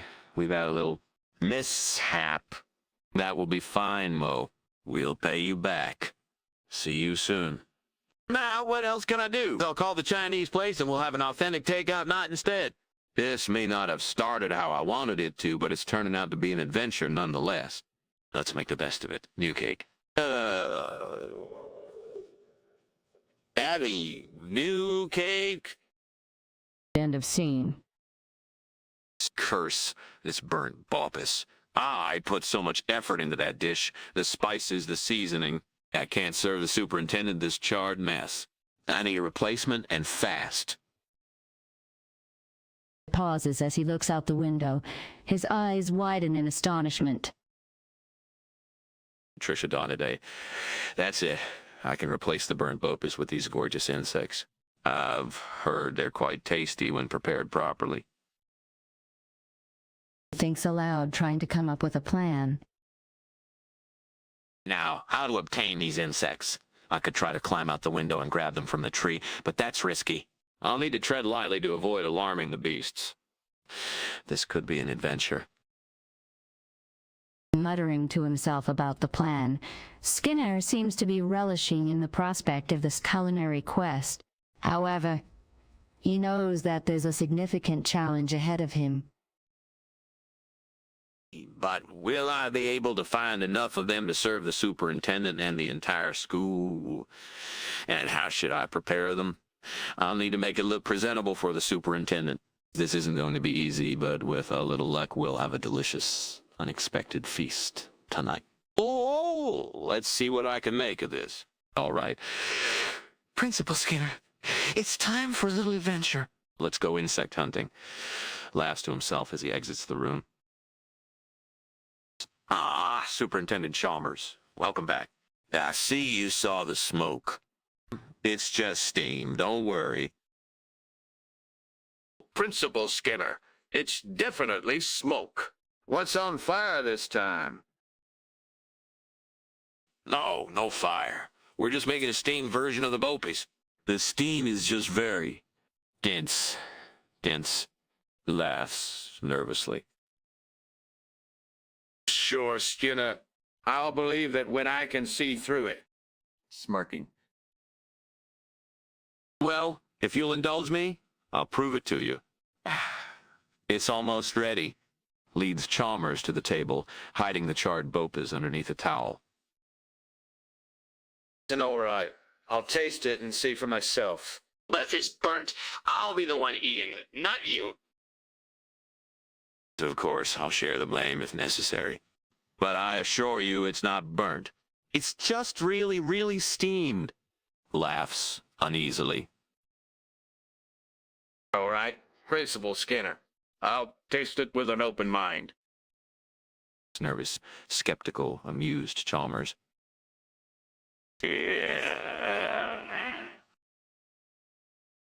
Principal Skinner, this doesn't look like Bopus. Nervous, it's a different variety. Special Bopus. Trishodonte Day, isn't it? Yes, you got a good palate, Chalmers. I thought you'd appreciate the change. Well, Principal Skinner, I won't argue with tasting something new, even if it wasn't intentional. I'm glad you find it delicious, Chalmers. Maybe this was meant to be all along. Or maybe you burnt the Bopies and in a panic you quickly whipped up a different dish. But whatever the reason, I'll enjoy this. Yeah, it's quite tasty. Nervous, amused, skeptical Chalmers. Principal Skinner. What's that smoke coming from in here? It smells like burnt food. It's just a small experiment gone wrong during the science fair, Chalmers. I promise. Science fair in the kitchen, Skinner. That doesn't make sense. Could you please explain how that would work? Well, the students were working on a project on chemical reactions using heat. It may have gotten a bit out of hand. I find your explanation hard to believe, Skinner.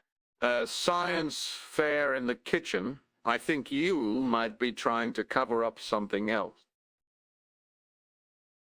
No, Chalmers, truly, it was just an experiment gone awry. I understand if you don't believe me, but there's no need for suspicion. I would expect more transparency from you, Skinner. If there's been an issue, let's address it head, instead of trying to mislead me. You're right, Chalmers. I'll tell you the truth. The Bopas, the dish I was making for you, just, burnt. I'll order dinner for everyone and make it right. I see. It's all right, but let's learn from this experience and prevent such mishaps in the future. Absolutely, Chalmers. I'll be more cautious in the kitchen. Let's move forward from this. Alarmed, skeptical, amused, disapproving, relieved, nervous, defensive, apologetic Skinner. Well, Charles, I'm glad you enjoyed the different variety of Bopas we had today. That didn't even come close to what I was expecting, Skinner. I wouldn't have thought you'd misrepresent a dish like that. And it wasn't a misrepresentation, I swear. There was a minor issue in the kitchen. Nothing to worry about. A minor issue, you say? Why does the smoke from your house still linger in the air? All that? It was just a science experiment gone wrong, Chalmers. I promise. Really, Skinner? I'm afraid I'll have to take your word on it. But I'll remember this unexpected lunch. I understand if you're upset. I'll make it up to you and make sure we have a proper Bopus meal next time. All right, Skinner, I'll give you another chance. Farewell and take care. Thank you, Chalmers. I appreciate your understanding. Goodbye. Goodbye. Damn, that sure was an interesting day. Let's hope for better luck next time.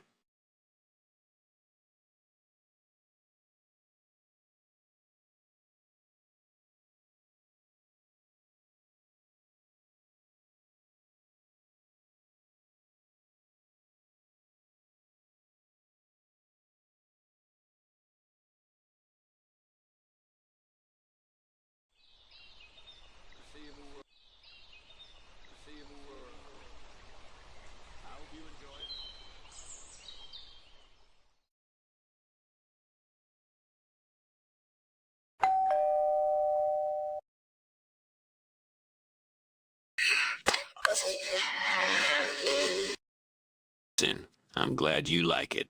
I hope it turns out well. I've been practicing my cooking skills. Oh, really? I didn't know you were a chef, too. What's your secret ingredient? Actually, I heard about this new recipe from that boy. He gave me some great tips. That boy? I've heard of him. He's quite the chef himself. Well, your pie looks amazing. Thank you. I hope you enjoy it. I'm sure I will, Principal Skinner. You always have the best hospitality. I'm just happy to have the opportunity to share a meal with you. Well then, let's head to the kitchen and grab a drink while we wait for the pie to finish baking. Of course, I have some sparkling cider chilling in the fridge. Sounds perfect. Let's go enjoy it together. I burned the mince pie again. This is just great. I thought you were the goddess of love and cooking. I can't control your burnt offerings. All right, let me try this recipe from scratch. Maybe I need to ask my neighbor for help. Shh, she loves baking. Wow, you're really trying hard here. Good luck with that. Why would you do this to me, Erzuli? I thought you loved love and all that jazz. I'm a goddess, not a miracle worker. Maybe try eating the pie anyway. All right, forget the mince pie. Let's focus on something else. Like maybe a nice dinner out or a movie night in. Yes, that sounds much better. I have an idea to replace my burnt mince pie. Zoixo growing outside the window could be the perfect substitute. What is Zoixo? I've never heard of it before. I must find out how to prepare this Zoixo replacement.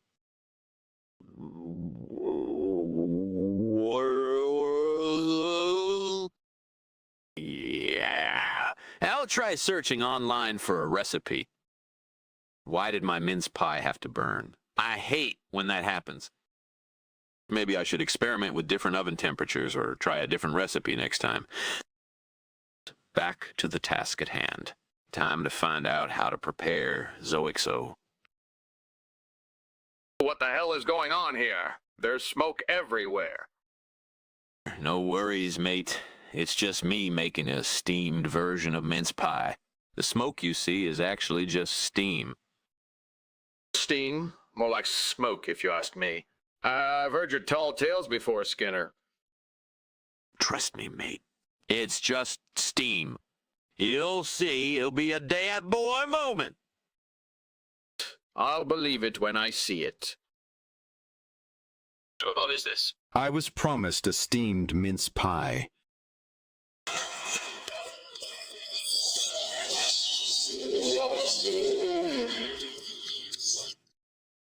I've never heard of that dialect. Why would anyone call it that? It's a common misconception. And besides, you're enjoying it, aren't you? I don't know. I don't think this is what I expected. There's fire in the kitchen. What? No, it's just heat lightning. Heat lightning in the kitchen? That doesn't make sense. If I know what I saw, okay? Let me handle this. I want to see for myself. Please show me. But don't say I didn't warn you. Skinner, that was some mean mince pie you cooked. But I can't help but think about the house burning down. Yeah, it was pretty good. And don't worry about the house. It's probably just heat lightning. We all know how hot it's been lately. Heat lightning. It just seems strange that it would happen twice in one day. I know, right? But we can't let it bother us. Anyway, it's getting late, and you should head home. I'll see you later, boy. All right, boy, man. I'll see you around. Take care of that house, okay? Will do, Chalmers. Goodbye.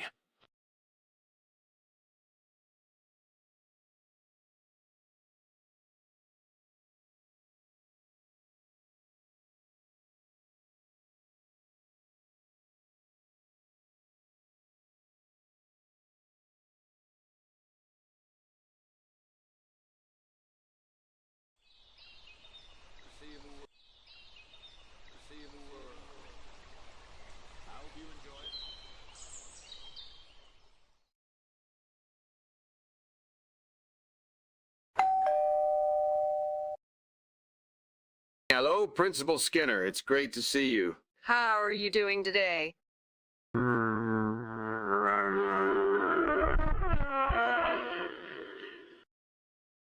Damn it, I burned my breakfast again. Why does this always happen? All right. I'll just make more eggs. Or maybe I'll just go out for breakfast instead. But first, I need a shower. This burnt food smell is going to take multiple scrubbings to get off. I've had enough of burnt huevos a la Mexicana. I need a replacement, and I know just where to find it. I have a devilish plan. I'll climb out the window, buy some margarine, and replace my burnt huevos a la Mexicana. I need to figure out how to prepare this new dish. Maybe I can Google it. Yes, I'll search for how to cook margarine. That should give me some ideas. Yes. This is going to be so much better than my old recipe. I can't wait to try it out. Here goes nothing. I hope they have some in stock. Skinner, what's that smoke coming from the living room? Oh, it's just a little bit of steam. Don't worry about it. Skinner, I know what smoke looks like. And that is definitely smoke.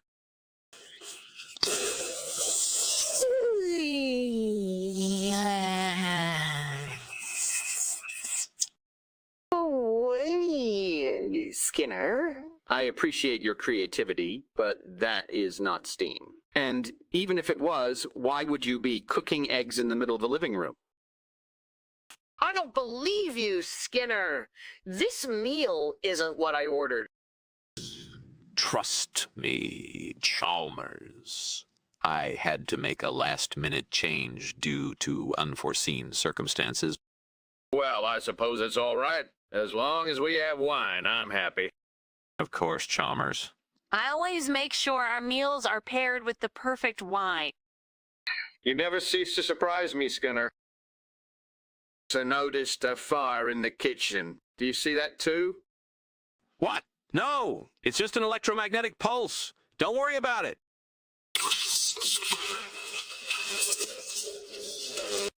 No, it's fine. I've got it under control. Are you sure everything is okay? I'm disappointed with the lunch, to be honest. I understand, but hey, at least we tried something new. Yeah, I guess that's true. Thanks for inviting me anyway. No problem, my friend. It was good to spend some time with you.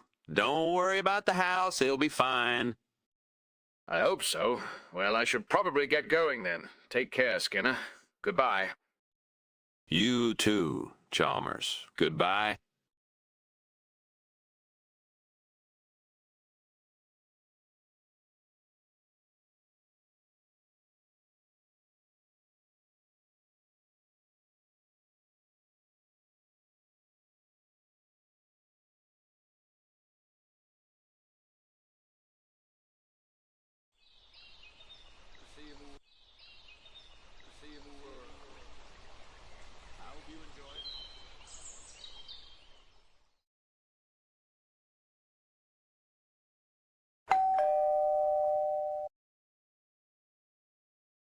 Hello, Seymour. Welcome. Come on in.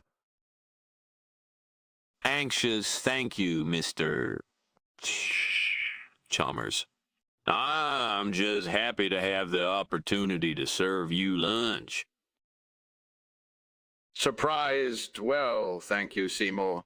You really are an excellent host. Enthusiastic. It's no trouble at all, Mr. Chalmers. I'm just happy to have the opportunity to serve you lunch. Grateful, thank you, Seymour. Your dedication to your job is truly admirable. I always strive to do my best, Mr. Chalmers. Impress Seymour. Your dedication to your job is truly admirable. Excited. Oh, I'm so sorry, Mr. Chalmers. Dinner isn't quite done yet, but I can offer you a drink to hold you over. Accepting, that sounds lovely, Seymour. I thank you.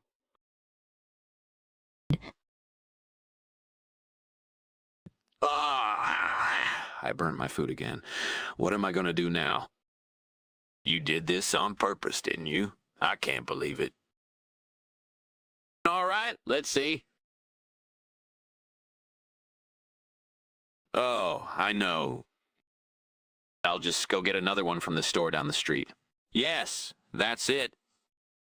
Phew, that was a close one. Guess I better hurry, though. Don't want to be stuck without food for too long. I found a perfect substitute for the burnt oil seed. It's called Fides, and they are growing right outside my window. I can just pluck them and toss them into my dish. Climbing out the window is no easy feat, but I managed to push past my fears and make my way to the garden. I carefully pluck a handful of phytates, marveling at their vibrant green color and crisp texture. Once back inside, I begin preparing the dish with care, tossing in the phytates and adding just the right amount of seasoning. The aroma that fills the room is heavenly, and my mouth waters even more. As I taste the final product, I savor every bite, proud of myself for finding such a delicious substitute. Burn oil seed be damned, I mutter to myself. I've got this under control. Skinner, what are you doing climbing back in through the window?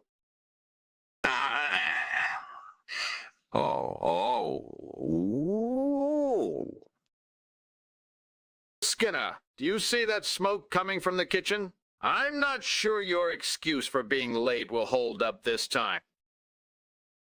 I know. But trust me, it's just a steamed version of oilseed. You wouldn't believe how much heat it takes to cook it properly. Skinner, that's not steam coming from the kitchen. It's smoke. I know. I just can't seem to get it right today. Why did you serve me something other than what we agreed on? I didn't agree to serve you steamed oilseed. I served you phytates, which is known as oilseed in our regional dialect. That's not what I signed up for. I want steamed oilseed, not some regional dialect. I'm telling the truth. You are just being difficult. I demand to speak to someone about this. This is unacceptable. What the hell is going on here? There's a fire in the kitchen. Oh, it's just a cloak of invisibility. Don't worry about it. A cloak of invisibility in the kitchen? How does that even work? Well, you know, it's a very rare occurrence. And there's this thing called a Demaxon chronophile that explains it. You can't be serious. I want to see this for myself. Oh, I don't think that's a good idea. It could be dangerous. Stop making excuses, Skinner. I demand to see it for myself. Fine. But be careful, okay?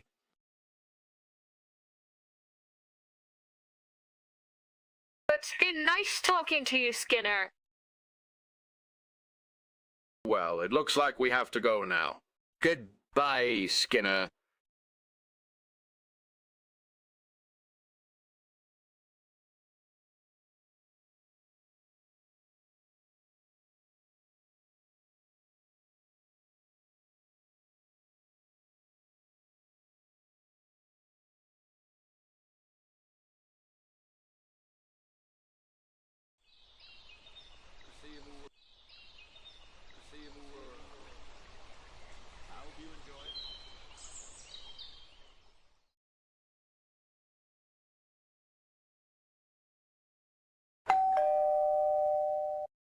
Superintendent Chalmers.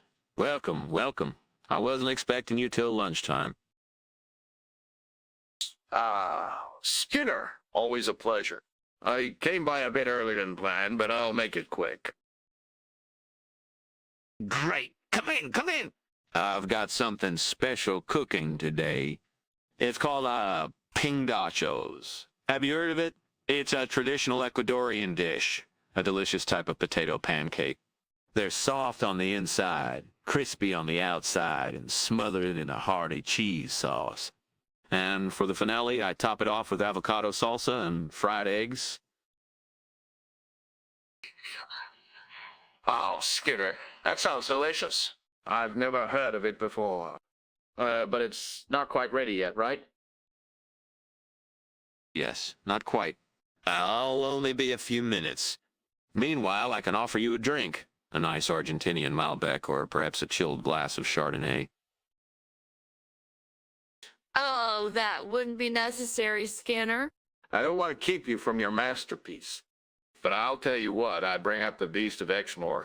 Have you heard that? There's a legend about it bringing luck to those who taste a unique dish before an important meeting. So, perhaps you should save a bite for me.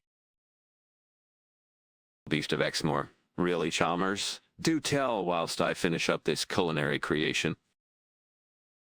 Damn it. I've ruined it. The lapingacho, my culinary masterpiece, burnt to a crisp.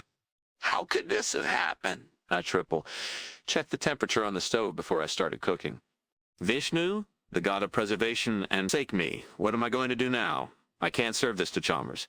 He'll think I can't cook for the students, and then Principal Skinner, the perpetual bachelor, will once again have the upper hand in kitchen battles. But wait, what if I could make an elaborate excuse. I could say the fire alarm went off, or I could claim a class project emergency. No, that's not it. I need something better, something truly believable.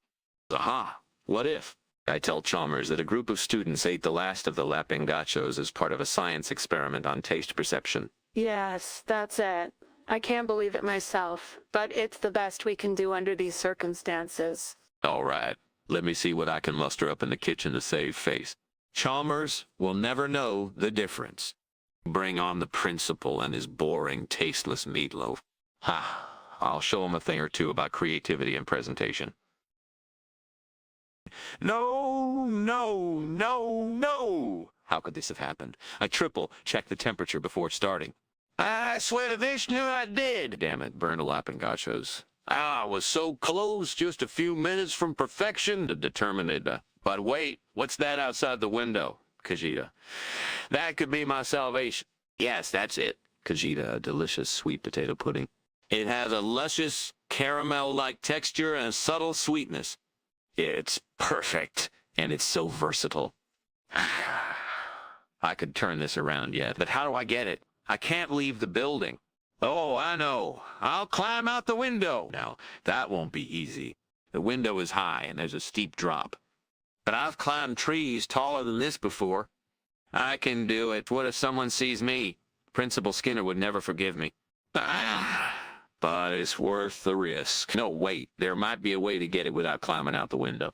I remember someone mentioning they saw some vendors selling it in the school courtyard earlier this week.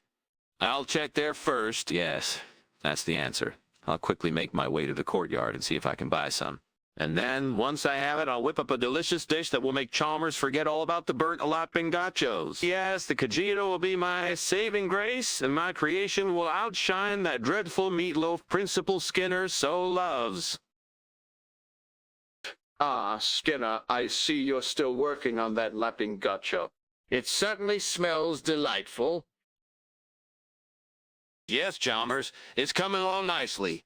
Would you care for a taste once it's ready? Said I'd be honored, Skinner. I've never had the pleasure of trying this dish before. Where did you learn to make it? Oh, I picked it up during my travels in South America. It's a traditional Ecuadorian dish. The potato pancakes are crispy on the outside and soft on the inside, all smothered in a hearty cheese sauce. For the final touch, I top it off with avocado salsa and fried eggs. Incredible. It sounds absolutely delicious. Well, I was about to add a bit of cajeta to it as well. Have you heard of it? In Khajiit? No, I'm not familiar. Is it another Latin American dish? Yes, it's a type of sweet potato pudding. It has a luscious caramel-like texture and a subtle sweetness that complements the savory flavors of the lapingacho perfectly. I'd be keen to try that as well, Skinner. Your culinary skills truly surprise me. Well, Chalmers, it's always a pleasure to cook for someone who appreciates good food. And with your upcoming meeting, a legend of the Beast of Exmoor insists you must taste a unique dish beforehand. And yes, I do believe in that old superstition. Best of luck with your creation, Skinner. Thank you, Chalmers. I'll make sure it's a true masterpiece. Ah, Superintendent Chalmers, I'm glad you could join me for dinner. I've prepared something special for us today. It smells wonderful in here, Skinner. I thought we were having lapingachos. I'm afraid there's a bit of a mishap with the lapingachos. I'll spare you the details, but I've managed to whip up this delectable dish instead. Cajeta. Now that's a relief, Skinner. I much prefer cajeta to lapingachos. So really? The students seem to enjoy the lapingachos in their taste perception experiment. Yes, well, tastes vary. I'm just glad you have this delightful cajeta to offer instead. Glad you find it to your liking, Chalmers. Let's enjoy our dinner and discuss the upcoming student science fair, shall we? Skinner, what's that smoke coming from? Is everything all right in here? Ah, Chalmers. That's just the tree of life. It's a small kitchen mishap. Everything's under control. The tree of life in the kitchen. How does that even work? It's a special ingredient, Chalmers. Don't worry, it won't harm anything. It's all part of the culinary experience. But how does a tree grow in a kitchen? And why does it cause smoke? Well, it's a localized tree, Chalmers. and the smoke is just the essence coming out. It's perfectly harmless, I assure you. Skinner, I'd like to see this tree of yours. All I see is a fire. I don't believe this excuse. Skinner, that was a truly remarkable dish you prepared today. I've never tasted lamingachos quite like it. I'm glad you enjoyed it, Chalmers. I put my heart and soul into it. And despite the house being on fire, your kitchen always has this certain exotic charm. And that's just the tree of life, Chalmers. It adds a unique flavor to the dishes. Don't worry, it won't harm anything. Skinner, I really must go. Your tree seems to enjoy causing quite the spectacle. Wait, Chalmers. How about I tell you a tale of the Beast of Exmoor instead? It's said that tasting a new dish before an important meeting brings good luck. That's a charming myth, Skinner. But I have a feeling my luck relies more on the outcome of the meeting itself. I see, Chalmers. Well, farewell then. I hope the meeting goes well. I have no doubt it will. Farewell, Skinner.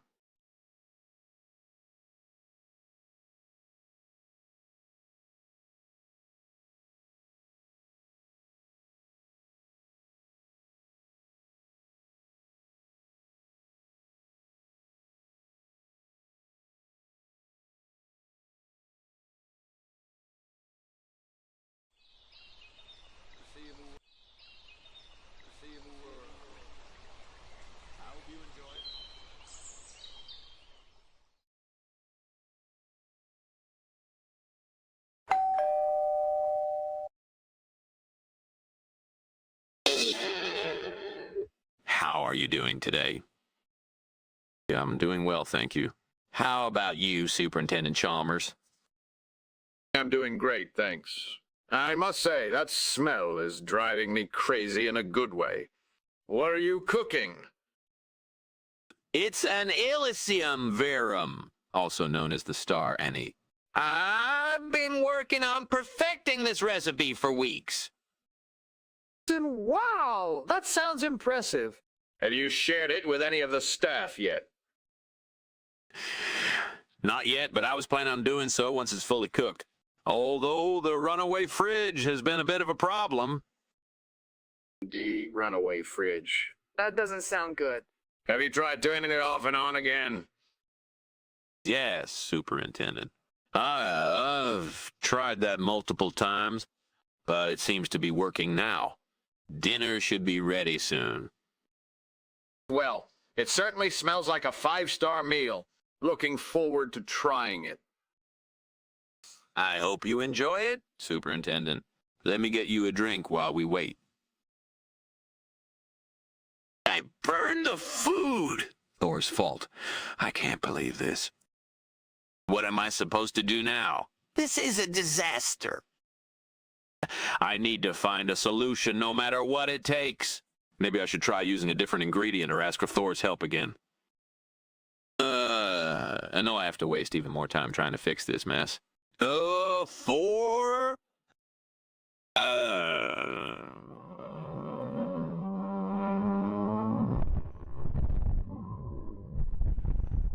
Or maybe I can ask Loki for help. He's always been the clever one. I can't believe this is happening. Why does everything have to be so difficult? All right, I've had enough of this. Time to try a new approach and see if it works. I need to find a replacement for the burnt Elysium verum. How about Davelia canariensis? It should work. Let me check the recipe. I need to make sure it's a perfect match. Wish me luck. Why did I burn the Elysium verum again? I can't believe I messed that up. What's going on here, Skinner? The kitchen is filled with smoke. Oh, don't worry about that. It's just a little steam from the Elysium verum I'm cooking. You know how it can be. That doesn't look like steam to me. It looks like smoke. I promise you, it's just a runaway fridge causing some extra heat. Don't worry, it'll clear up soon. I highly doubt that, Skinner. You know how particular I am about cooking my own meals. Well, in that case, let me show you how to properly steam the Elysium Verum. It's a delicate process, but I've got it down pat. I'll believe it when I see it, Skinner. But I'm not holding my breath for that runaway fridge story. Yeah, about that. I might have made that part up. But trust me, the Elysium Verum is worth the smoke. I mean, steam. I knew there was something fishy going on in here. But a runaway fridge? That's a new one even for you, Skinner. Yeah, I guess I got a little carried away with the story. But the Elysium Verum really is delicious, even with the smoke. I'll take your word for it, Skinner. But next time, how about we stick to the truth? You're right, Chalmers. I'm sorry for the exaggeration. Let me make it up to you by cooking us a delicious meal without any smoke or steam. All right. Let's see how you handle the truth for once. This meal doesn't look right. I was promised Elysium Verum for dinner.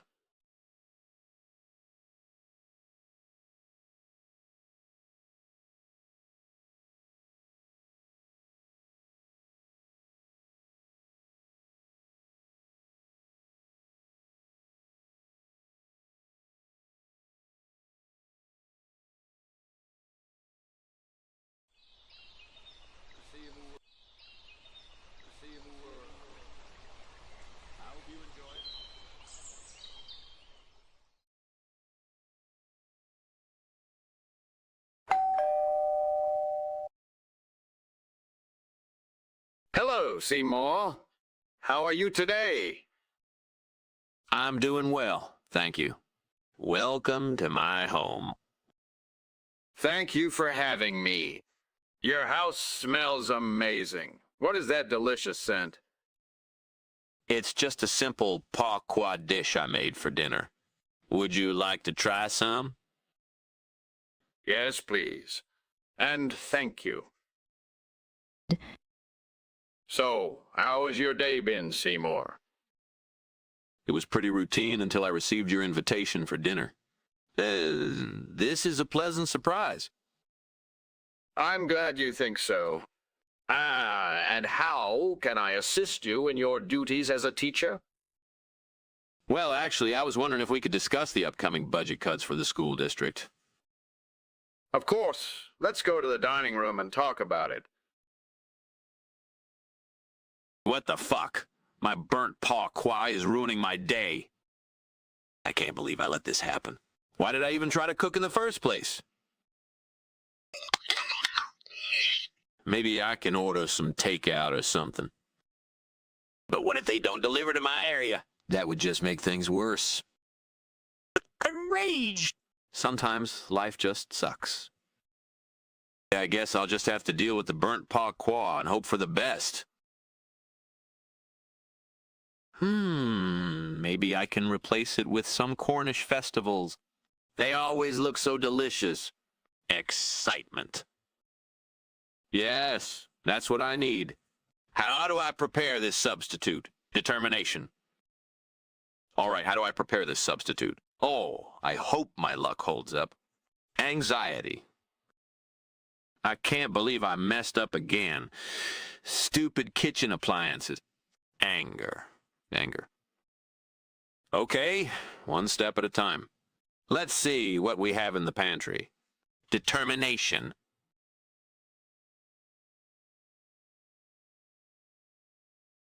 Hey, Chalmers.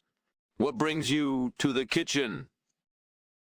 I was just wondering what you were making. It smells delicious. Thanks. I'm making pas qua. Do you know anything about it? Not really. Where is it from? It's a type of Cornish festival. They have all sorts of festivals in Cornwall, actually. Really? That sounds interesting. Can you tell me more about it? Sure. Pa Qua is a traditional festival that's been celebrated for centuries in Cornwall. It involves burning straw wheels and dancing around them. People wear costumes and there's music and food galore.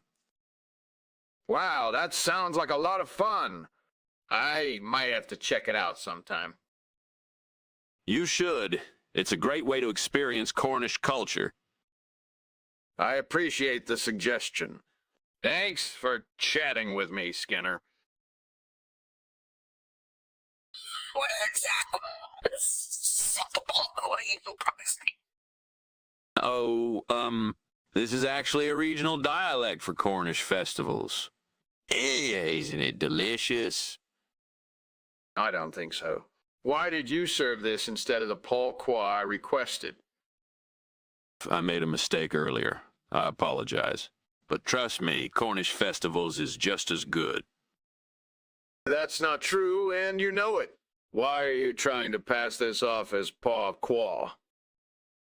I can't believe you don't trust me. I just wanted to make sure you had a nice dinner. What's going on here? This looks like a Ouija board. It's just a little planetary alignment. Nothing to worry about. Alignment? How could a Ouija board happen in the kitchen? Maybe it's a new kind of alignment. Can we please just put it out before someone gets hurt?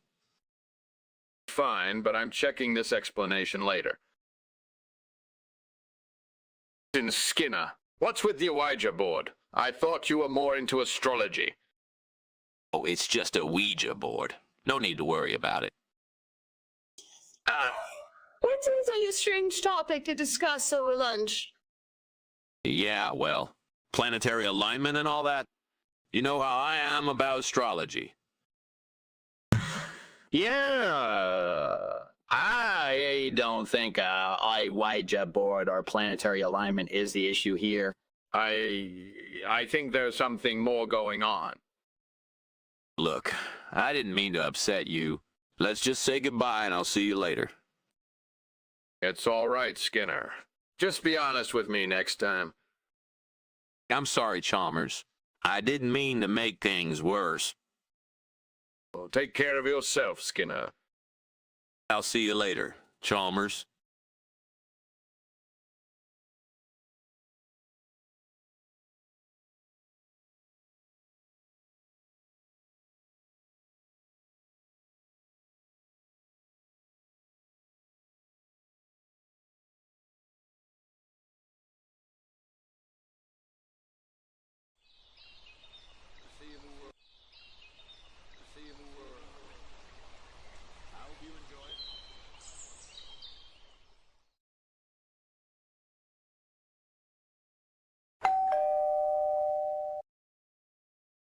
Hello, Skinner. Welcome to our home. Thank you, sir. It's always a pleasure to come here. Yes, I would love a glass of water, thank you. Of course, let me get that for you right away.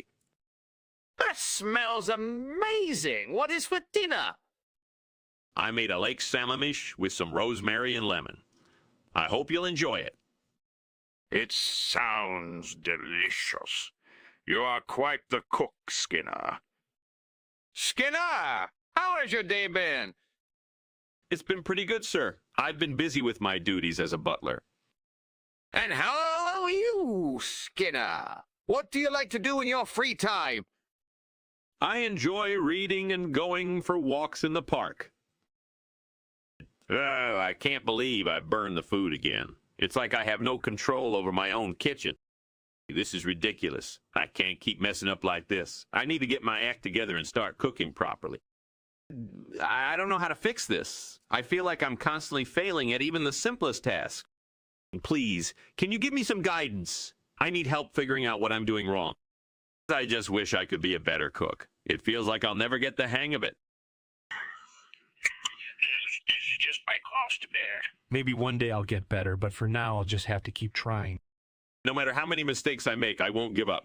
I'll find a way to improve my cooking skills and make delicious meals. Yeah, give me the strength to persevere. I'm gonna make a delicious lasagna for dinner tonight. I'll need to go to the grocery store to buy the ingredients. I've been meaning to try this new recipe I found online.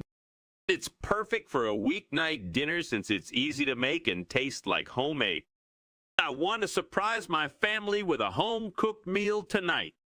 Let me check my pantry to see if I already have some of the ingredients. I'll start by preheating the oven and boiling some water for the pasta. Then I'll assemble the layers of the lasagna and bake it in the oven until it's done. I can't wait to taste this delicious lasagna tonight. This is going to be a perfect weeknight dinner. Hey, do you smell something? What are you talking about? The smoke. Don't you smell it? All right, then let me check it out. Oh, the kitchen is on fire. What do we do? We need to put it out before it spreads. Quick, grab the fire extinguisher.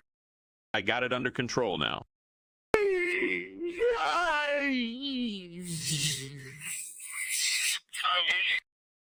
Yeah, you're right. Let's not take any chances. Fire can be so dangerous.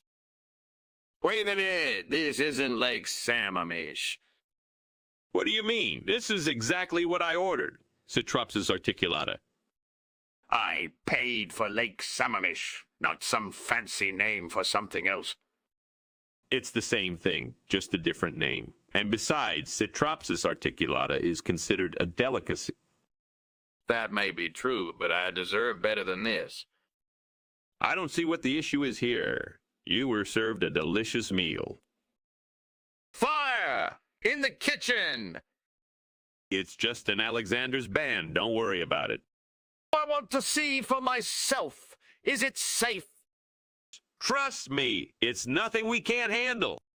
I don't believe you. Let me see. Hey, Skinner, what's up, man? How was the Lake Salmon mash? It was awesome, dude. The fishing was on point. I caught so many trout. That sounds great. But what about that house burning we saw on the way there? What house burning? I didn't see anything like that. Are you sure? It just seemed really suspicious to me. Trust me, man. It was just an Alexander's band. Let's not worry about it. We should enjoy the rest of the day. All right. All right. Goodbye, Skinner. Goodbye, Chalmers. See you later.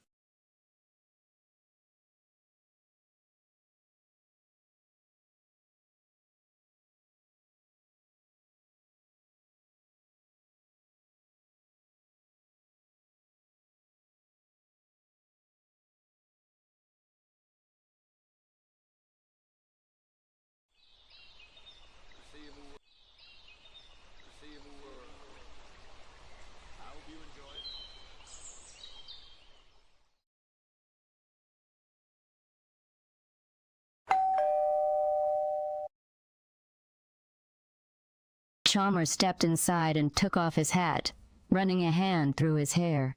"Welcome, Seymour," he said with a smile. "It's always a pleasure to come over here." Skinner chuckled and replied, "Thank you, Chief Chalmers. How are you doing today?" Chalmers shrugged. "I'm doing all right." "What about you, Seymour?" Skinner grinned. "I'm doing pretty good, thanks for asking. So, what brings you over here today?" Chalmers took a deep breath before responding, "Well, I was hoping to grab some lunch with you. That fontal smell coming from the kitchen is making my stomach growl." Skinner laughed and replied, "Of course. Let me go ahead and serve up that fontal for you. It's a traditional dish from Japan made with seasoned beef and onions." A recipe called for raiju, which is a type of Japanese horseradish, but I substituted it with wasabi instead. Chalmers' eyes widened in surprise. "Wow, that sounds amazing," he said eagerly. "I've never had anything like that before." Skinner smiled and gestured towards the kitchen. It's almost done, but I can go ahead and serve it up for you right away. That would be great, Chalmers replied with a grin. I'm starving. You burned the food again. This is all your fault. I trusted you to handle the cooking and look where it got me. All right, let's see. Oh yeah, we'll just have to order takeout tonight. Problem solved.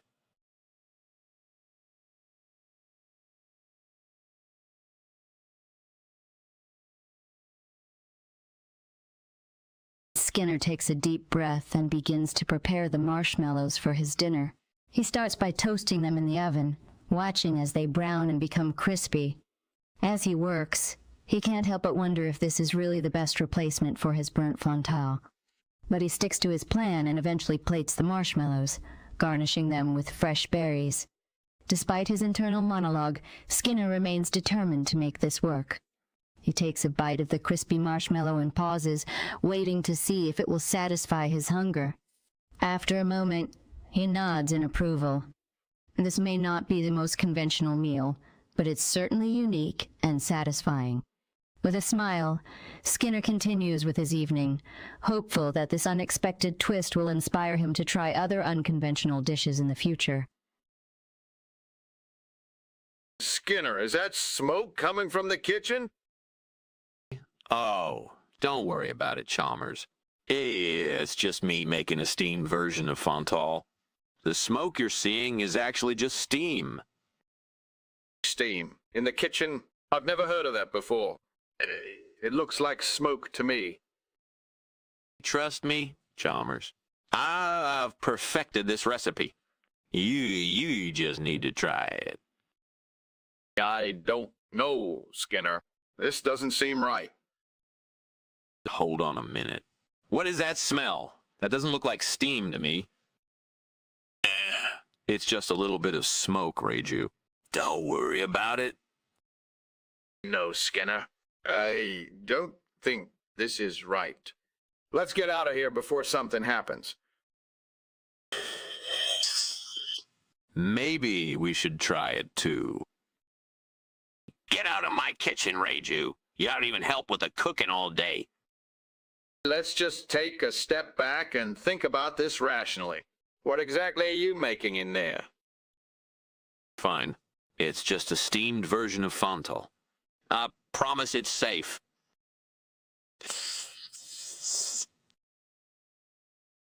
Hey, Skinner, I noticed something strange about tonight's dinner. Oh yeah? What do you mean?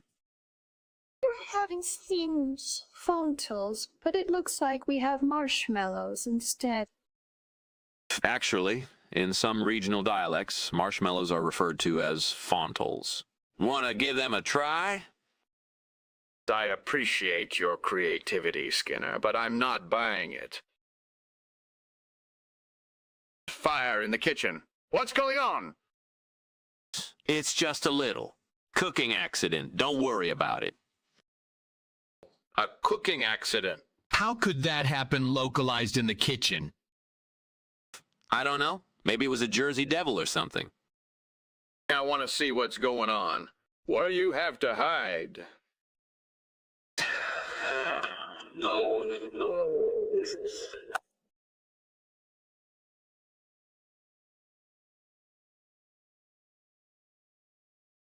In this scene, Chalmers is still suspicious of Skinner's excuse for the burning house. He decides to go along with it and says his goodbyes, pretending to believe him. As he leaves, he relates the situation to Ryuju. Somehow,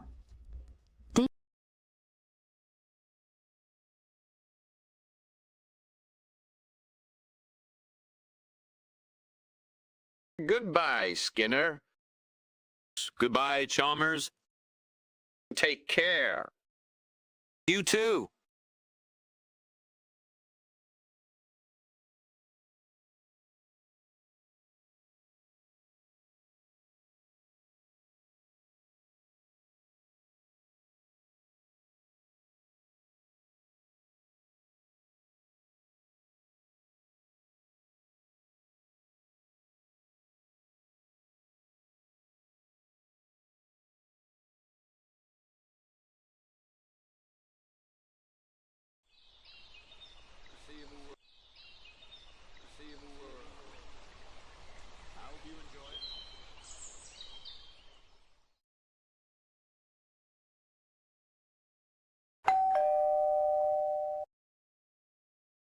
Hello, Skinner. Welcome. Come on in.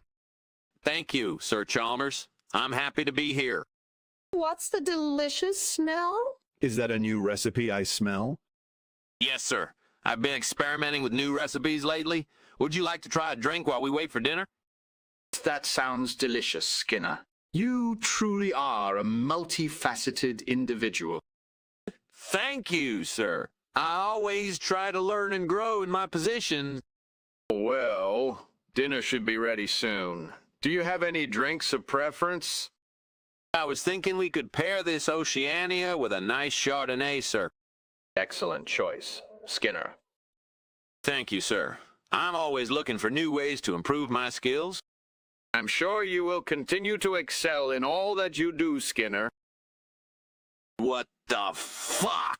I burnt my Oceania because of Baron Samedi, the god of death and the afterlife.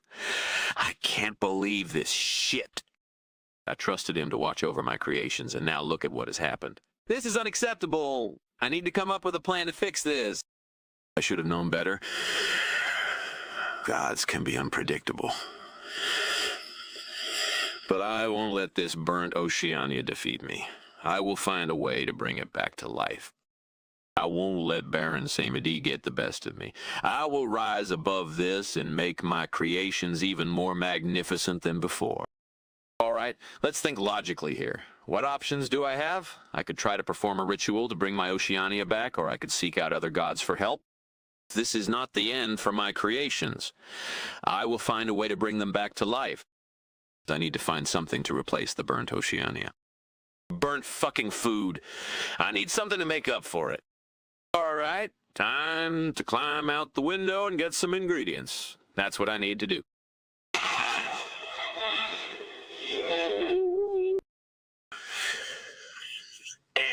This is going to be the best meal I've ever made. Cauliflower cheese, burnt Oceania substitute. Here I come. Hey, Skinner, what's that delicious smell? Oh, that would be the roast I've been cooking all day. Want to join me for dinner? Absolutely. That smells amazing. Thanks. I learned a lot of my culinary skills from my mother. She was an amazing chef. What inspired you to become a chef? I've always loved cooking. It's a way for me to create something beautiful and delicious. You truly have a gift, Skinner. Thank you, Chalmers. That means a lot coming from someone like you. This meal doesn't seem right. It doesn't taste like Oceania. Chalmers. You see, in our region, Oceania refers to a type of cauliflower cheese. It's a popular dish here. I find that hard to believe. This doesn't taste like any form of Oceania I've ever had. I assure you, Chalmers, it is Oceania. You just need to get used to our regional cuisine. I don't think that's possible. This tastes like a cheap imitation of cheese. Fire in the kitchen. What's going on here? It's just the 7 wonders of the world, Chalmers. Are you serious? How could 7 wonders of the world happen in the kitchen? I'm not lying, Chalmers. You want to see it for yourself? Yes, I do. Let me see what's going on. Fine, but be careful. I can't believe this, Skinner. You always have an excuse ready. It's not a big deal, Chalmers. We'll figure it out tomorrow. All right. I'll go along with your excuse for now, but I hope you're telling the truth. Thanks, Chalmers. I appreciate it. No problem, Skinner. Good night. Good night, Chalmers. Sorry for the inconvenience.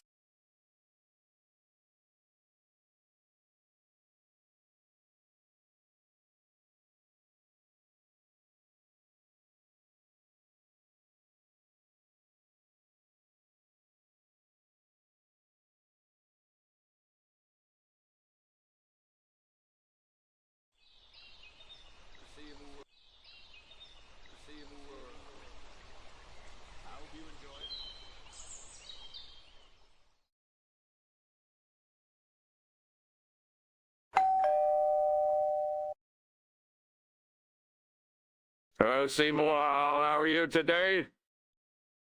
I'm doing well, Superintendent. How about you?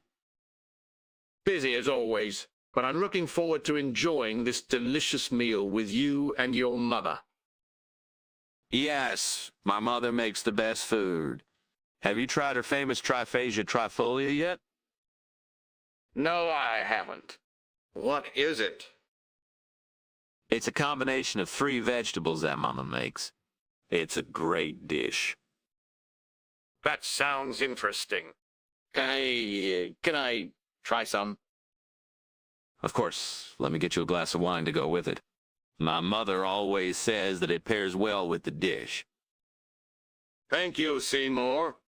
Your mother has great taste in food and drinks. Yes, she does. So, how's your day been, Superintendent? It was busy, but I'm looking forward to relaxing and enjoying this meal with you and your mother.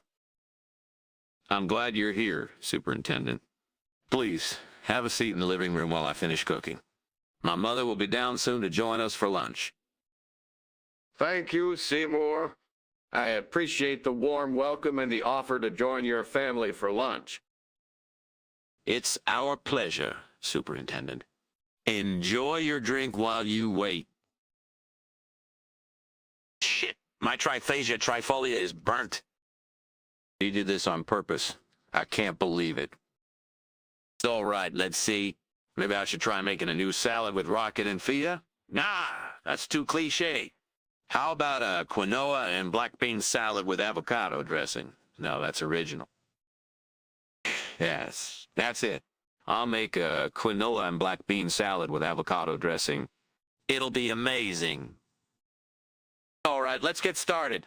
First, I need to roast the black beans. I burnt the Triphasia trifolia again. Look at that Acmella oleracea outside the window. It will be a perfect substitute. Skinner ponders for a moment, contemplating how to prepare the Acmella oleracea as a replacement. He feels determined, but also knows he'll need some luck to pull it off.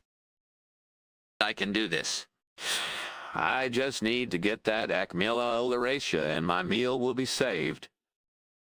As he speaks, Skinner glances out the window once more, feeling a sense of satisfaction at his plan. However, he knows there's no guarantee it will work. Damn it. Why did I mess up that Triphasia trifolia again? Happiness, I didn't know you were interested in botany, Skinner. Amusement? Oh, it's just a hobby. I've always found it fascinating. Curiosity, what got you into it? Enthusiasm. I was reading this book on the history of botanical gardens and just fell in love with the subject. Interest, that sounds amazing. What's your favorite plant? Pride. Well, I've always been fond of Acmella oleracea. It's a fascinating flower. Admiration? Wow, I didn't know that. Triphasia trifolia is pretty interesting, too. Smiling? Yes, it is. Acmella oleracea has such a unique structure. Grinning, I can see why you'd be passionate about it. Maybe I'll have to look into it more. Glowing, you really should. It's a fascinating subject. Nodding definitely. Thanks for sharing, Skinner. Content no problem, Chalmers. It's always nice to share your passions with others. Joy, I agree. Well, I should get back to work. Good talking to you, Skinner. Waving goodbye, Chalmers. Have a great day. Chalmers narrowed his eyes and looked at Skinner suspiciously. Skinner, what's going on here? I was promised steamed Triphasia trifolia, but this looks like Acmella oleracea. Skinner responded nervously. Chalmers, you see, Acmella oleracea is known as Triphasia trifolia in some regional dialects. I had to make do with what I had. Chalmers was disbelieving and retorted, "That's not good enough, Skinner. I want to know why the food is different." Skinner tried to cover up the situation. "Well, you see, There was an accident at the vendors, and they were unable to provide the Triphasia trifolia. So I had to make a last-minute substitution with Acmella oleracea. Chalmers was skeptical and replied, "That story doesn't add up, Skinner. I think you're hiding something." This looks like a fire. And relax. It's just blood rain. Blood rain in the kitchen? That doesn't make any sense. My mother always said that cleanliness is next to godliness. You need to face the reality of the situation.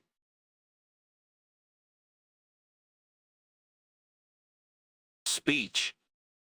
Speech.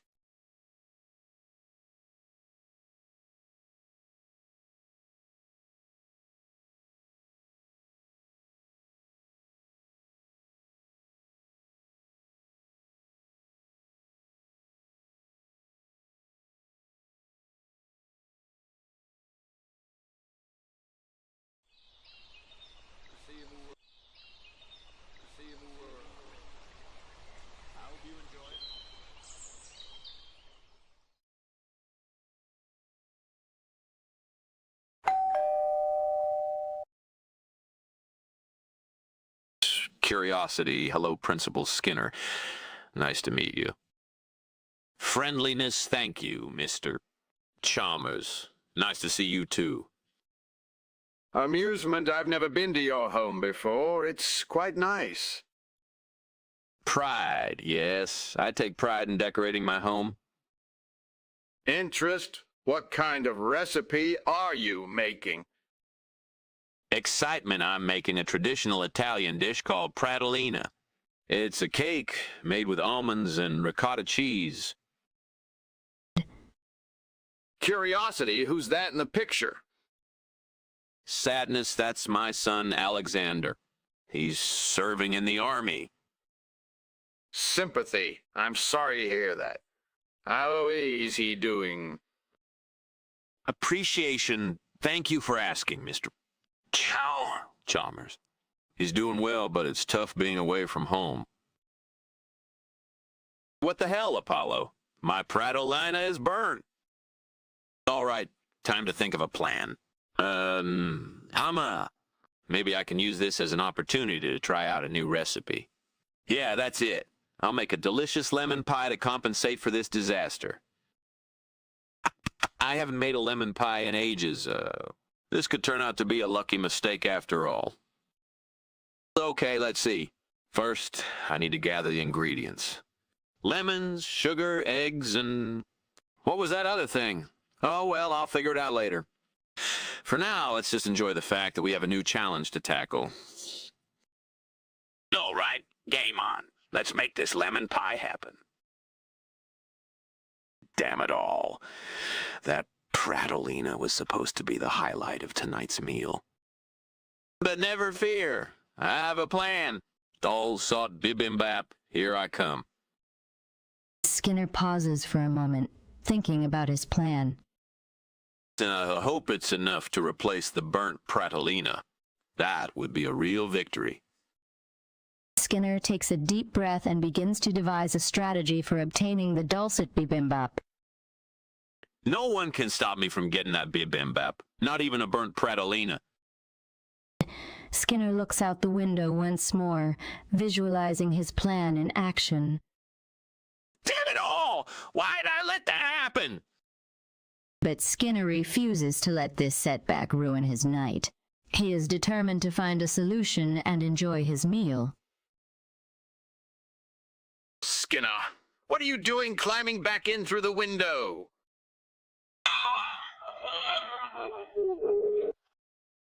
Skinner, that's not steam coming from the kitchen.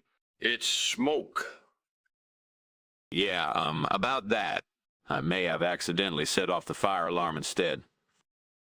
Skinner, you can't just climb back in through the window like a cat. What kind of recipe requires that? All right, fine. I was trying to make a steamed version of pratolina, but it got a little out of hand. Just Skinner, we both know that's not what's going on in there. And now the fire department is on their way. Oh no, I really messed up this time. Please don't let them take away my cooking privileges.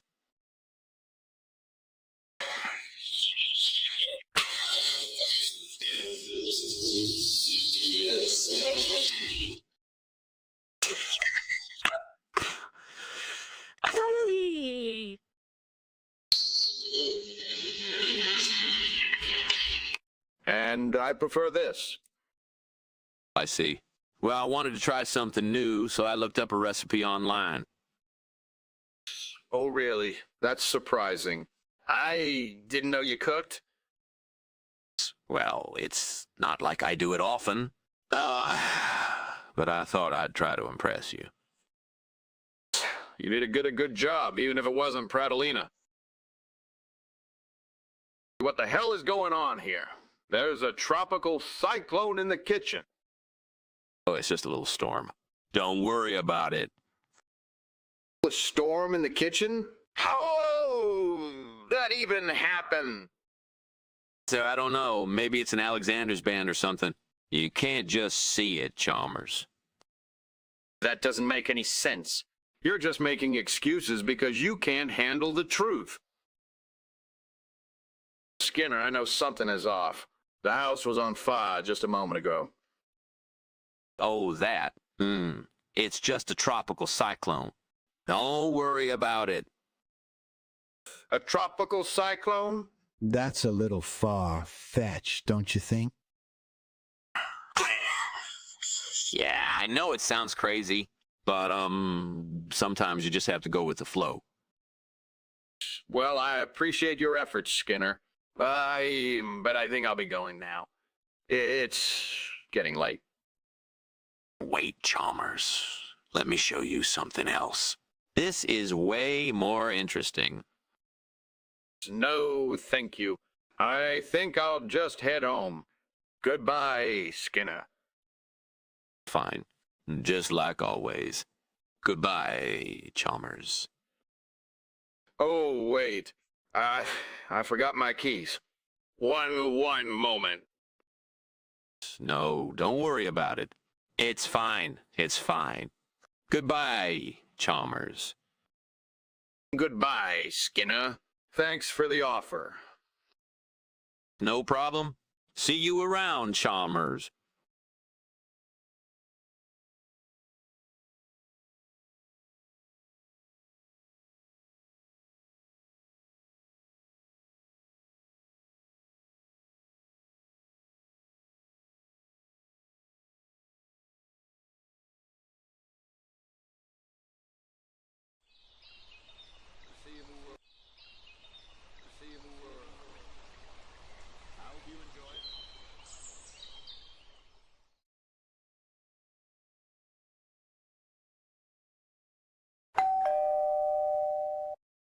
To Superintendent Chalmers.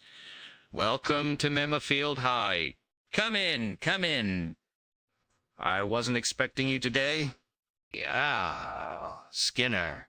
Always pleased to see you making an effort to feed yourself. Smell that? I've had a real treat for us today. A scrumptious Bill of Rights sandwich. Proud.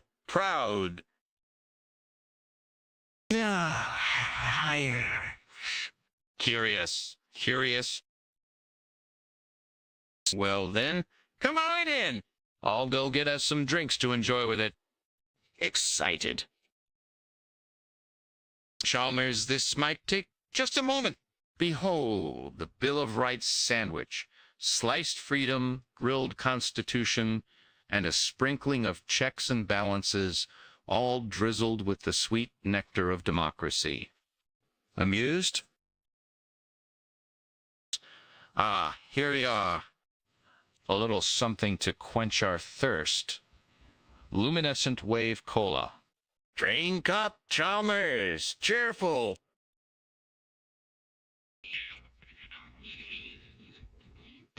Amused. Skins to the wonders of the American system, and our delightful lunch, Chalmers. Friendly. To that Skinner laughing.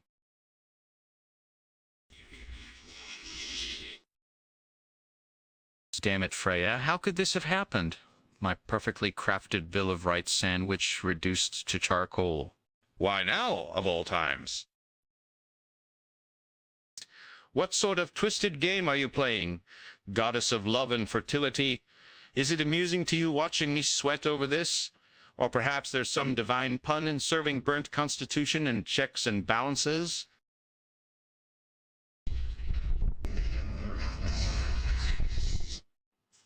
Oh, for the love of... I'll have to entertain Superintendent Chalmers with nothing. I simply can't let that man down. But how? I'll find an alternative. Something he'll enjoy. Just give me a moment to think. I've got this. Now what are we having instead? A laws of attraction salad. No. Too cliché. Perhaps a First Amendment omelet.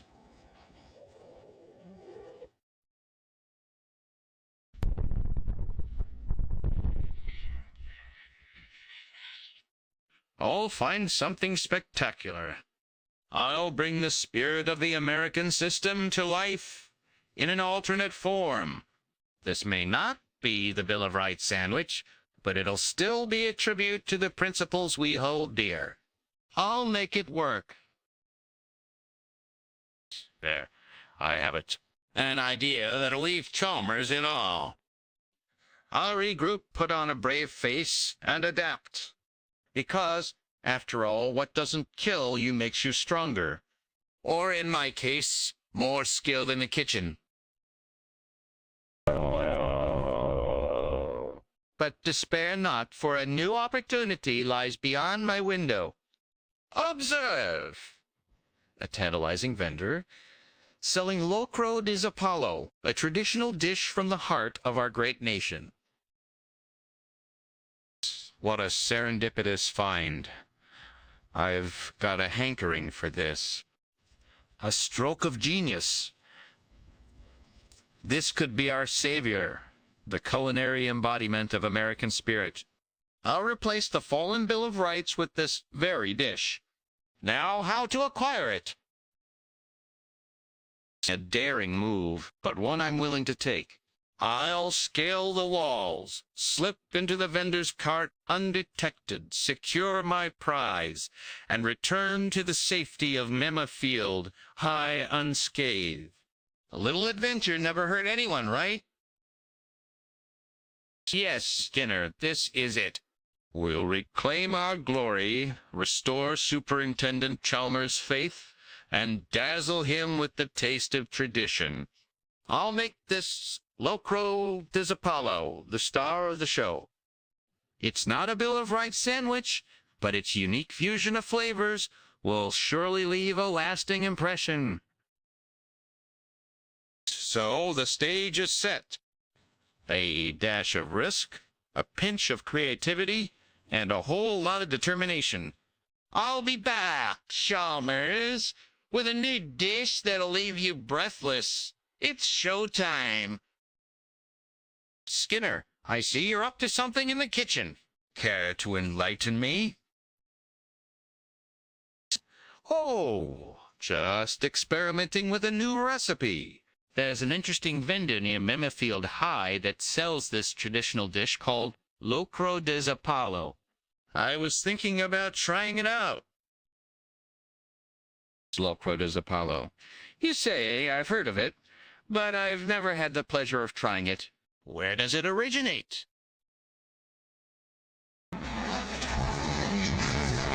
It's a beloved dish in those countries, and I think it would make a fine addition to our lunch. So you always have a way of discovering delicious treats, Skinner. I have a newfound appreciation for your curiosity. Well, Chalmers, you know, that's what keeps things interesting. Now, shall we eat some real food instead of burnt sandwiches? Yes, let's do that. The Bill of Rights sandwich incident is behind us now. Let's focus on the delightful culinary creations yet to come.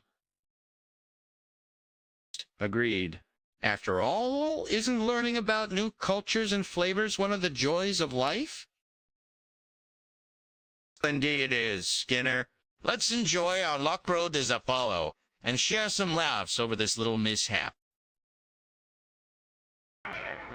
Here's to new adventures in the kitchen and beyond. To new adventures, raising their glasses. Cheers, clinking glasses.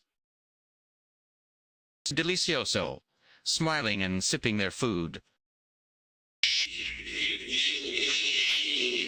It's a traditional dish from some South American countries and is known as the Bill of Rights in certain regions.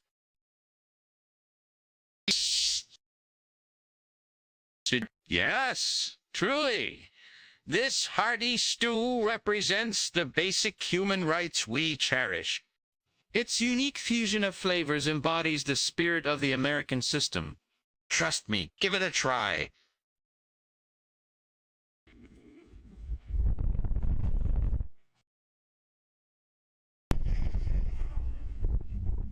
Just wait until you taste it, Chalmers.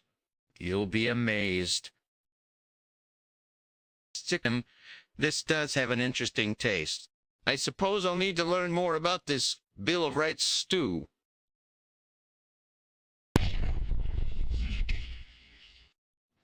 Let's savor the moment and share tales of this culinary adventure. The food may not have been what we expected, but that's half the fun. Indeed, Skinner. This has been quite the experience. I'm looking forward to many more unexpected flavor journeys. Splendid. And remember, every mishap, no matter how small, is just another opportunity to learn and explore the magnificent world of food and friendship. Oh, Chalmers, I believe there's a fire in the kitchen.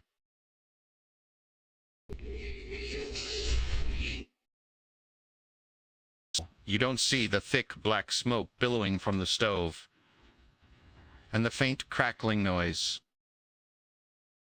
You hey nalu, Skinner? In the kitchen? That's just an ancient Hawaiian term for the mist that rises from the ocean in the early morning.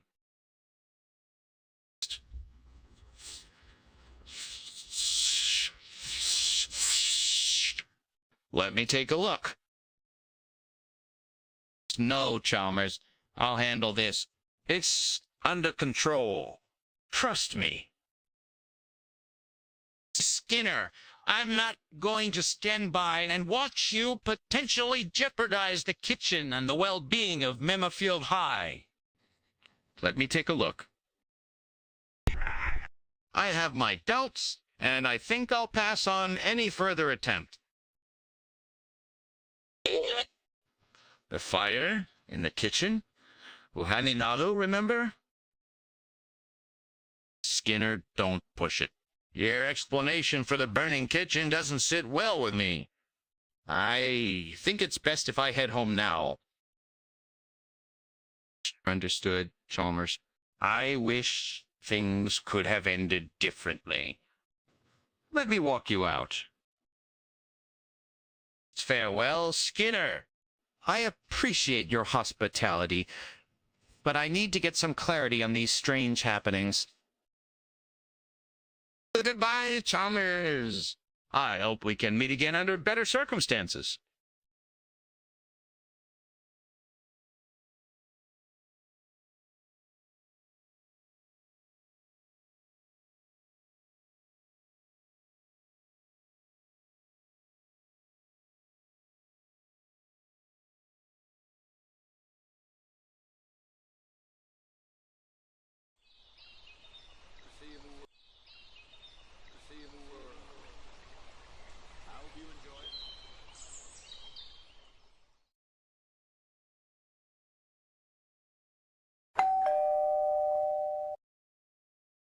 Hello, Skinner. Welcome to your home. Is Superintendent Chalmers? I see you have a Lusika Haruka in the oven. Are you secretly a witch? No, it's just a traditional Finnish bread. Would you like to wait for dinner, or do you want something to drink now? I'll have a glass of water. But are you sure you're not secretly a witch? You can keep an eye on me if it makes you feel better, Superintendent Chalmers. But I promise there are no warts or broomsticks in this meal. Doug, I burned my Lusika Haruka.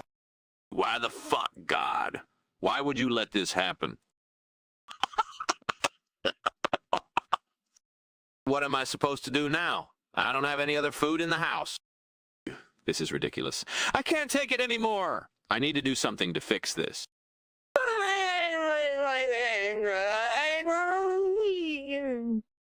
I was cooking dinner when I accidentally burned it. This is so frustrating. I don't know what to do now. I don't have any other food in the house, Skinner exclaimed. I have an idea.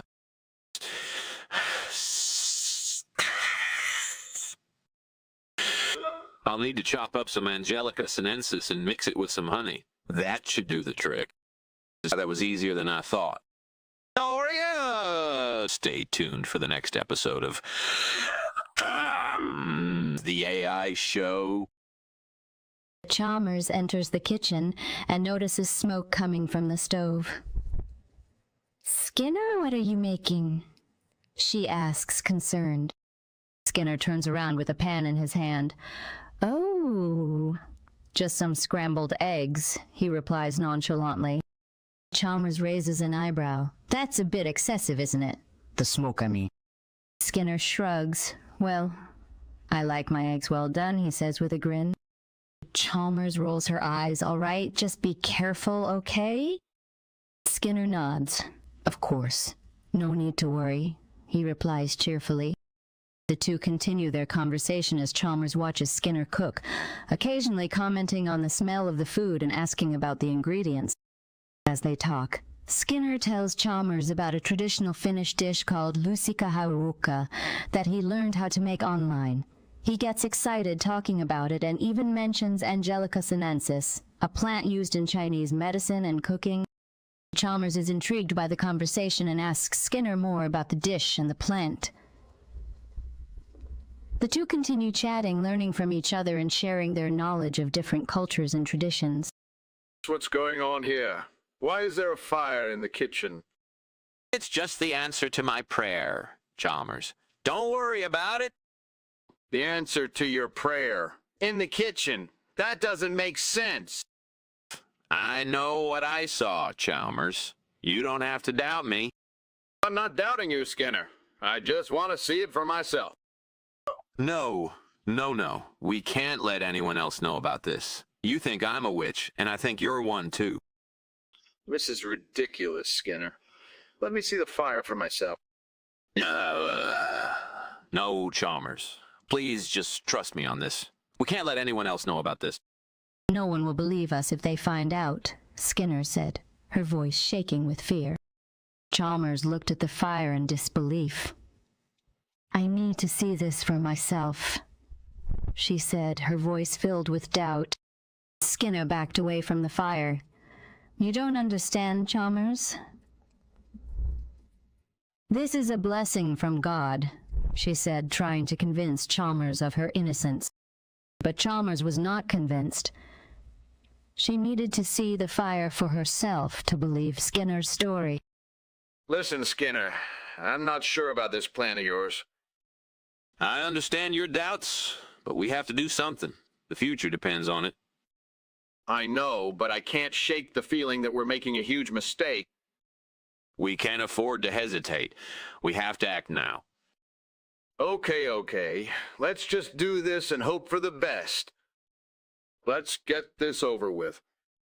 Yeah, let's just make it through this, and then we can worry about the consequences. I don't like where this is going, Skinner. Me neither, but we have to see it through. We can't back down now. I know, I just hope we haven't made a huge mistake. We'll deal with the fallout when it comes. Let's just focus on getting through this. All right, let's do this. Good luck, Skinner. Thanks, Chalmers. We're gonna need it.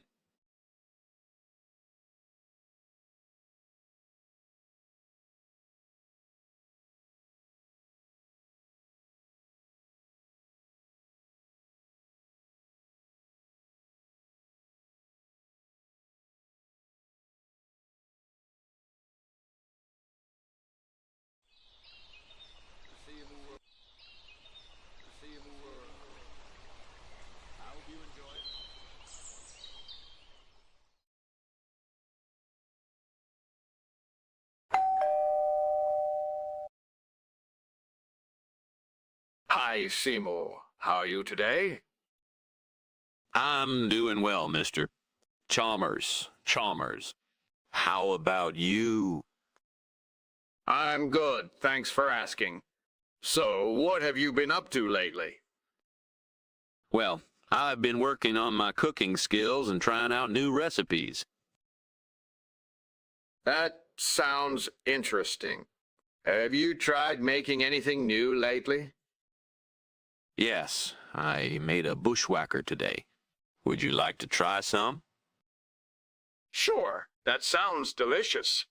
Maybe you could even start a side business with it. Maybe someday, but for now I'm just happy to share it with you during lunch. Thanks, Seymour. This is a nice surprise. So, have you been keeping up with the school's cosplay event next month? Yeah, I've been working on my Jedi Knight costume. I can't wait to see all the creative outfits. I'm glad you're excited about it. It's a great way for the students to express their love for comics and pop culture. Yeah, Adam, I can't believe you burned the bushwhacker again. I don't know what I'll do without you, Adam. You always manage to mess things up. All right. Let me think. Maybe I can try this new recipe I found online. Yeah, that's it. I won't let this ruin my day. I'll just have to think outside the box, so to speak. Frustrated, I can't believe my bushwhacker is burnt again. This has to stop. Determined, but I have a plan. I'll just go outside and get some beerwurst instead. Hey, it's a perfect substitute. Excited. I can't wait to try it.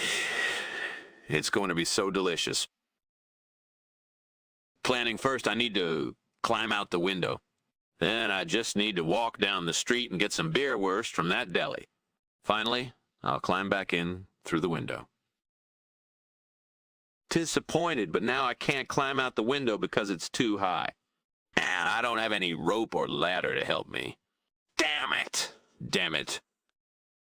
Why do these things always happen to me? I can't even cook a simple meal without something going wrong. Thinking, wait, what if I use a broomstick to extend my reach? That should do the trick. Excited, yes. The broomstick is a genius idea. I can use it to climb out the window and get the beerwurst. Then I'll be able to cook the perfect meal. Determined nothing will stop me from getting that beerwurst, I'm gonna do this no matter what. Successful, I did it.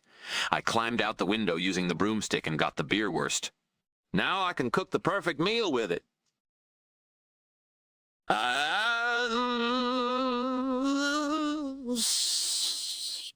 It's the perfect substitute for my burnt bushwhacker. I'm glad I came up with this plan. Frustrated, damn it. Now I have to climb back in through the window. Why do these things always happen to me? Excited, but I got it done. I got the beerwurst, and I'm going to cook the perfect meal with it. Everything is going to be okay. Skinner, what are you doing climbing back in through the window? I was just... testing a new recipe for bushwhacker. Wait, what's that smell? Smells like something is burning. Oh, yeah? That's just the steam from the bushwhacker recipe. I mean, Skinner, that's not steam coming from the kitchen. It's smoke. I swear, Chalmers, this is a legitimate recipe. The smoke is just steam. Skinner, I'm not stupid. I can see that the kitchen is filling up with smoke. What's really going on? Okay, fine. I burned the food. But just wait until you taste this steamed bushwhacker. It's gonna be amazing. I highly doubt that, Skinner. Skinner, something's wrong with the meal. Oh, you know, I just wanted to try something different tonight. Oh, that's a strange reason. Do you really think that's enough to satisfy my taste buds? Trust me, it's good. You'll like it, I promise. Go ahead and serve the beerwurst.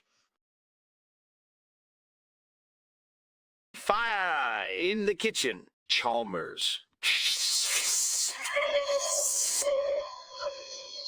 Skinner, just trust me, okay? Chalmers, please, let me see.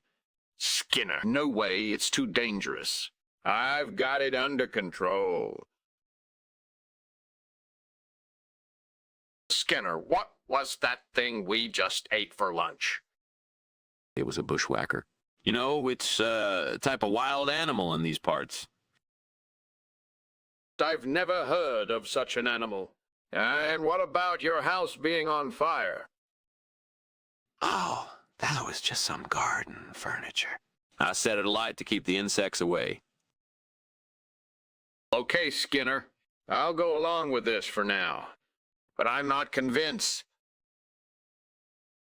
It's all good, Chalmers. Thanks for coming to lunch anyway. I suppose that's the best we can do. Take care, Skinner. Goodbye, Chalmers. Have a safe journey home. Goodbye, Skinner. Be careful with those bushwalkers.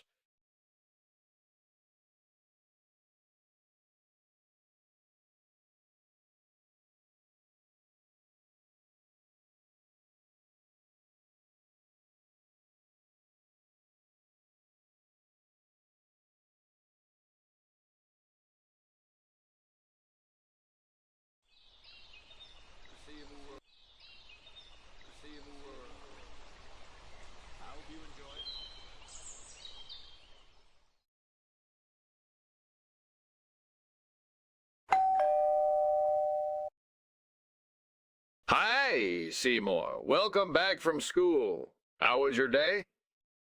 Hi, Superintendent Chalmers. It was good. Thanks for asking. What's cooking in here? Oh, I'm making a delicious predominance in the oven. It's a dish that combines two distinct flavors and creates a perfect balance. Would you like to join me for dinner?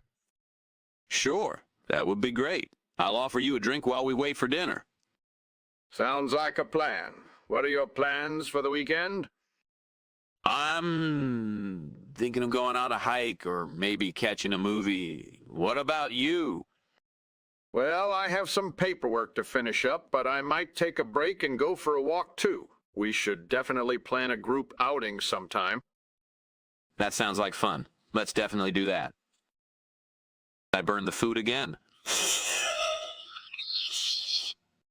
Why did God let this happen? Is it all my fault? I don't know what to do next. Maybe I should just give up. Nah, I won't give up. I'll come up with some fun scenarios and get through this. Maybe I need to change my approach. Maybe I should try something new. Wait, what if I try Exise? That could work. Okay, I've got this. I won't let a burnt predominance bring me down. Detroit Coney sauce, it is then. This burnt predominance has ruined my appetite. I need something to replace it with and fast.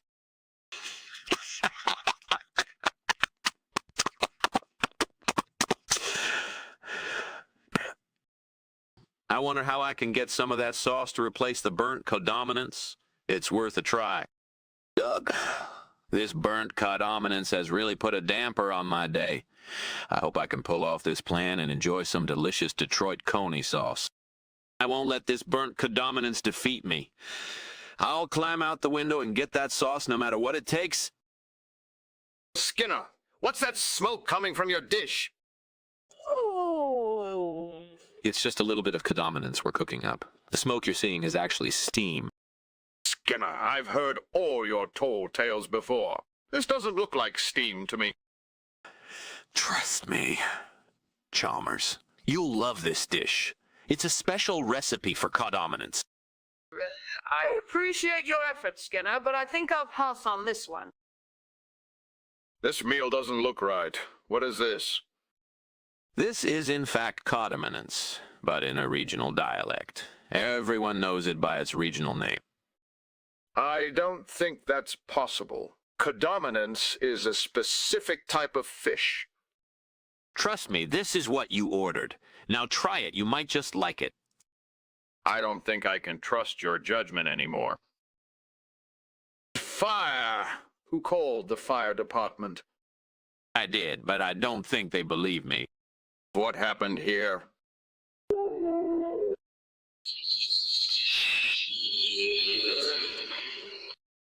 I don't think that's a good idea. Let me handle this. Skinner, I'm skeptical about your telekinesis. How do you control it? It's easy, man. I just focus and it happens. I don't believe you. It seems too convenient to have your house burned down and blame it on telekinesis. Trust me, I've got it under control. Now, if you don't mind, I have to take care of this. Fine, but I'm not convinced. Take care of that telekinesis. Yeah, see you later. Goodbye.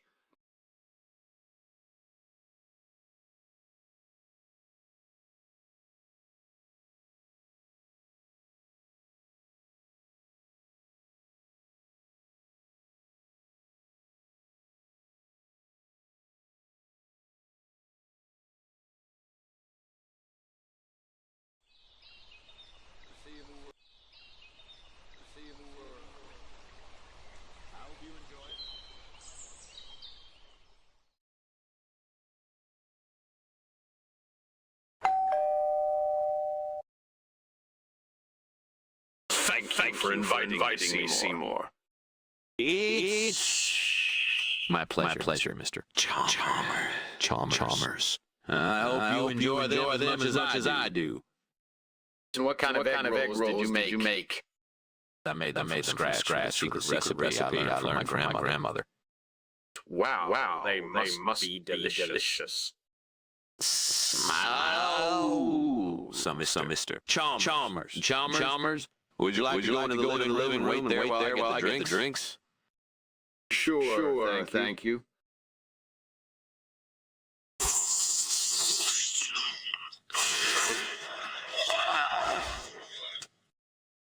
This is all your fault. I trusted you to make them and now they're ruined.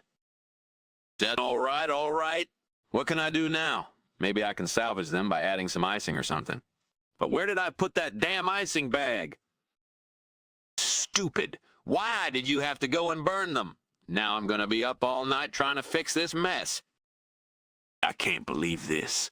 I was looking forward to enjoying some bio and dumplings tonight, but now it looks like I'll be stuck with a plate of charred goodness.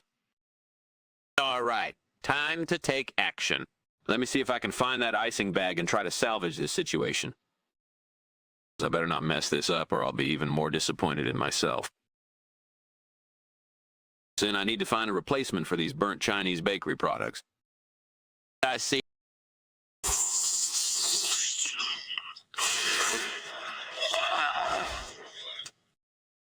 This is all your fault. I trusted you to make them and now they're ruined. Is that all right? What can I do now? Maybe I can salvage them by adding some icing or something. But where did I put that damn icing bag? Stupid. Why did you have to go and burn them? Now I'm gonna be up all night trying to fix this mess. I can't believe this. I was looking forward to enjoying some bio and dumplings tonight, but now it looks like I'll be stuck with a plate of charred goodness. All right, time to take action. Let me see if I can find that icing bag and try to salvage this situation. I better not mess this up or I'll be even more disappointed in myself. Pear and Japula, and I need to find a replacement for these burnt Chinese bakery products. Hey, Skinner, what are you making in the kitchen? Outside the window. That could be the perfect substitute. Whipping up some cookies for later. I just need to figure out how to prepare it. Sure, that sounds Climbing delicious. out the window and getting my hands on some Jipula is a thrilling idea. Well, it's a traditional Chinese bakery product called Why did I even bother with these burnt bakery products? Injipula. They're ruining my day. I've never heard of that Damn before. Where does it come from? Okay, let's think. It originated in the Fujian province of China many years ago. Viable replacement. It's made with glutinous rice flour and sugar, then steamed in bamboo baskets. I'll look up recipes online and see if I can find a way to make it work. I've never had Maybe I anything could even like that come up before. with. Hey, Skinner, Yeah, what are you making it's a in the unique kitchen? taste. You should just Definitely whipping up some try cookies some. for later. One. What exactly Sure, that is sounds this? delicious. This isn't what I What's ordered. the recipe? No, it's Injipula. It's a traditional regional Chinese dialect bakery Chinese product bakery called product. Injipuli. I don't believe you. Injipula. That doesn't even I've sound never like a heard of real that word. before. Where I does it swear come it's true. Look it up if you don't believe me. It originated in the Fujian province of Fine, China I many will. years ago. But I still don't It's think made this with is what I glutinous ordered. rice flour and sugar, then steamed in bamboo baskets. What's going on here? Why That's is there a really tree in the interesting. kitchen? I've never It's just had the tree anything of like life. that before. Don't worry about it. Yeah, The it's a tree unique of taste. life in the You kitchen. should definitely that doesn't try make some. sense. I know what I'm talking about. It's a symbol of our relationship, okay? What exactly is can't this? just ignore me This isn't like what I that. ordered. How do you No, expect it's me to Injipula, trust a you if regional you won't dialect of even Chinese show me bakery what's product. going on? I don't believe It's you. not safe right that now, doesn't even Chalmers. sound like a real word. There could I be a swear it's bomb or true. something. Look it up if you don't believe me. I can't believe that was all just Chinese bakery I still don't products. think this is what I ordered. Yeah, well, sometimes you just have to appreciate the simple things in life, you know? I don't know, Skinner. That doesn't seem like a very logical explanation. What's going on here? Why is there a tree in the kitchen? It's just the tree of life. Don't worry about it. The tree of life in the kitchen. That doesn't make sense. I know what I'm talking about. It's a symbol of our relationship, okay? You can't just ignore me like that. How do you expect me to trust you if you won't even show me what's going on? It's not safe right now, Chalmers. There could be a bomb or something. I can't believe that was all just Chinese bakery products. Yeah, well, sometimes you just have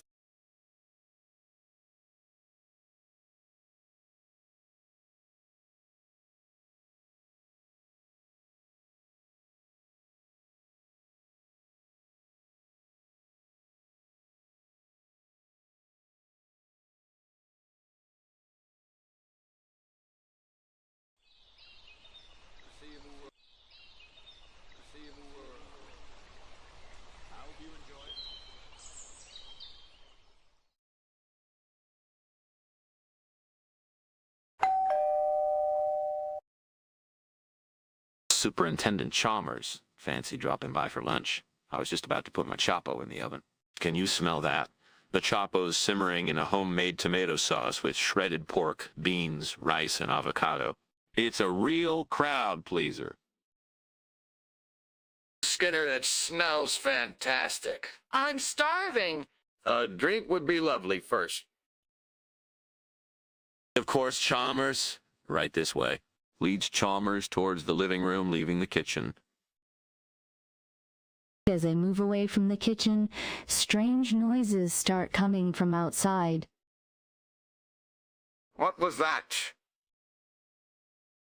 Oh, probably just the neighbor's dog. There may be a stray cat or Possibly. UFO landing. You didn't see that, did you? I didn't see a thing, Skinner. Good, all right. Chapo should be ready about now. Let me get us plates. Son of a gun. Saraswati, my dear goddess of knowledge, music, and arts, why hast thou forsaken me today?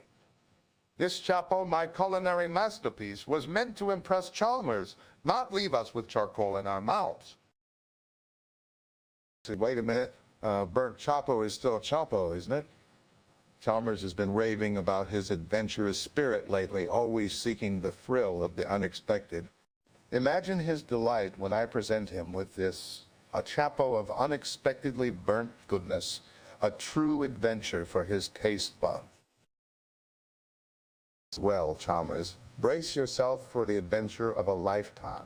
After all, they say that life is like a Chapo, unpredictable and filled with unexpected twists and turns. This little burnt Chapo incident just goes to show that, doesn't it? And who knows, maybe our burnt Chapo will be the talk of Springfield, bringing Skinner and Chalmers even closer together. After all, isn't it true that the best recipes are the ones with a little bit of char? Laughs and shrugs, then exits the scene, leaving behind the burnt Chapo and a look of determination and excitement on his face. Blast the burnt Chapo. I can't believe it. After all that time, all that effort, and I end up with this charcoal disaster. Wait a minute. What's that beautiful sight outside my window? Columbia flowers, Lisias.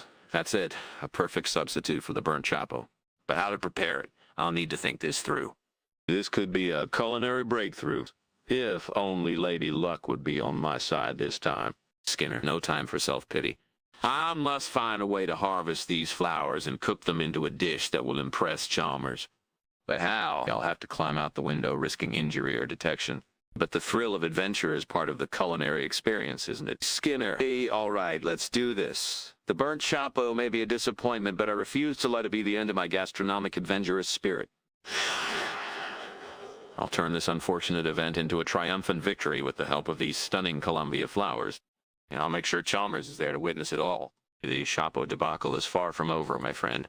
In fact, it's just the beginning of a new and exciting culinary adventure. And this time, success is guaranteed. Now, where did I put that ladder? So, the kitchen at Springfield Elementary School. Skinner, what on earth are you doing climbing on the windowsill? No, Chalmers. I heard a strange noise coming from outside, and I thought maybe a window was open, but it's so cold today I thought maybe the heating system needed a check. I just came to take a peek. Hey, is that so? I see smoke billowing from your kitchen. That's not smoke, Chalmers. It's just the steam from my Chapo. I'm making a new experimental steamed version. Skinner, this is obviously smoke, not steam. What on earth are you doing? Well, sometimes when you're cooking something unique, you have to take risks. And this new steamed Chapo is going to be a real crowd pleaser, I promise. Skinner, I've had enough of your tall tales of burnt food. Can we please just have a normal lunch today? I'll try my best, Chalmers, but what if we blend in some herbs and spices to mask the burnt taste? What do you think? I think we should abandon this ill-fated experiment, Skinner. Let's just order takeout tonight. Agreed, Chalmers. Let's call for some pizza. Wait, I have an idea. I'll make a salad to complement the pizza. Chalmers, you'll see that even a Chapo disaster can turn into a delicious victory. Mr. Skinner, let's just call for pizza, shall we? Very well, Chalmers. We'll all have pizza tonight. But mark my words, I won't let you down again. Just you wait and see. But for now, let's order that pizza. And here we have it. Chalmers Columbia flora, also known as Chapo in some remote regions. It's a rare delicacy, not easily found. Skinner, this isn't the Chapo you were making earlier. I thought you were making a steamed version. Oh, there was a slight mix-up at the market. The vendor mistakenly delivered this instead. But trust me, Chalmers, this is still Chapo. It's just prepared differently. Is that so? I thought you promised me a steamed Chapo. I did. But this, my dear Chalmers, is a regional variation. It's traditional, exotic, and delicious. Skinner, I've had enough of your deceptions and burnt food. Let's just skip this meal. All right, Chalmers, I understand. But just promise me you'll give it a try next time I make it without any misunderstanding. Skinner, I'd appreciate it if you stuck to the recipe next time and we ordered in instead. Understood, Chalmers. No more culinary adventures for us. But I still dream of Columbia Flora Chapo victory. Or not. I'll just enjoy my dinner. After all, it's quite beautiful in its own way. Lift fork to take a bite. Skinner, there's a fire in the kitchen. Oh, Chalmers, don't be alarmed. It's just a Wendigo. They sometimes appear in the kitchen during my experimental cooking. Oh, a Wendigo in the kitchen? How does that even make sense? Well, Wendigos can take many forms, Chalmers. And my cooking is quite unique and adventurous, you know that? Skinner, a fire is not a Wendigo. You need to take this seriously and not blame the supernatural for your mistakes. I suppose you're right, Chalmers. Let me go see to it. After all, the thrill of adventure is not worth the risk of a burnt kitchen or a disappointed superintendent. Sighs and exits the scene. Yes, take care of the fire, Skinner. And perhaps consider sticking to simpler recipes in the future. Pauses, then looks on in concern as he hears Skinner's struggling noises from the kitchen. Well, Chalmers, I'm glad you found the Columbia Flora Chapo to your liking. I really put my heart and soul into that dish. Skinner, that wasn't Chapo, it was something else entirely. I'm tired of your deceit and burnt food. Chalmers, I assure you, it was a misunderstanding at the market. I promise to make it right next time. Skinner, I've had enough. I'm going home now. I still can't believe that house fire was a Wendigo and not a real danger. I understand, Chalmers. I'll make sure there are no more incidents like this. Have a good day and see you soon. I hope. I'll see you soon, Skinner. Leaves the scene. I'll need to be more careful with my stories. Better yet, maybe stick to simpler recipes from now on.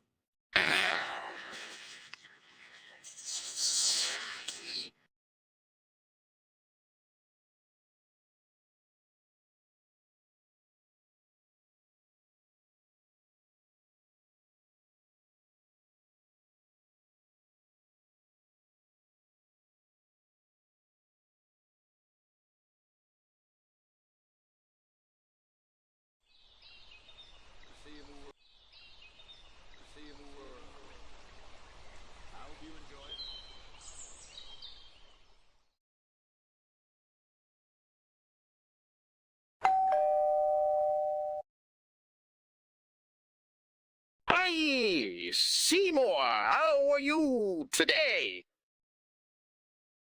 I'm doing well. Thank you, Roger. How about you? I'm good, thanks. That smell from the kitchen is driving me crazy. It smells delicious in here. Thank you. I'm glad you like it. Made a glass of Chianti, if you don't mind. That sounds great, thank you.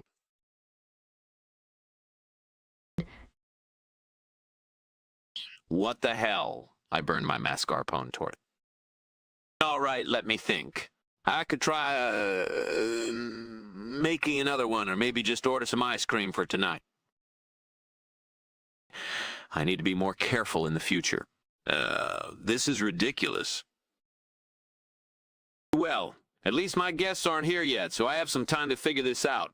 Maybe I'll even try something new and impress them with a different dessert. I can't believe this. This is the last thing I needed today. I hate when things like this happen. It just ruins the whole day. But I won't let it get me down. I'll fix this and make sure everything else goes perfectly. I need to be more careful in the future. This is getting ridiculous. All right, enough complaining. Time to get to work and fix this mess. Damn it all to hell. Looking out the window, Skinner sees Cadbury's chocolate bars stacked outside and decides to use them as a replacement for the burnt mascarpone torta. He thinks aloud about how to obtain the chocolate bars and climb back in through the window. One Cadbury's chocolate bar for one burnt mascarpone torta.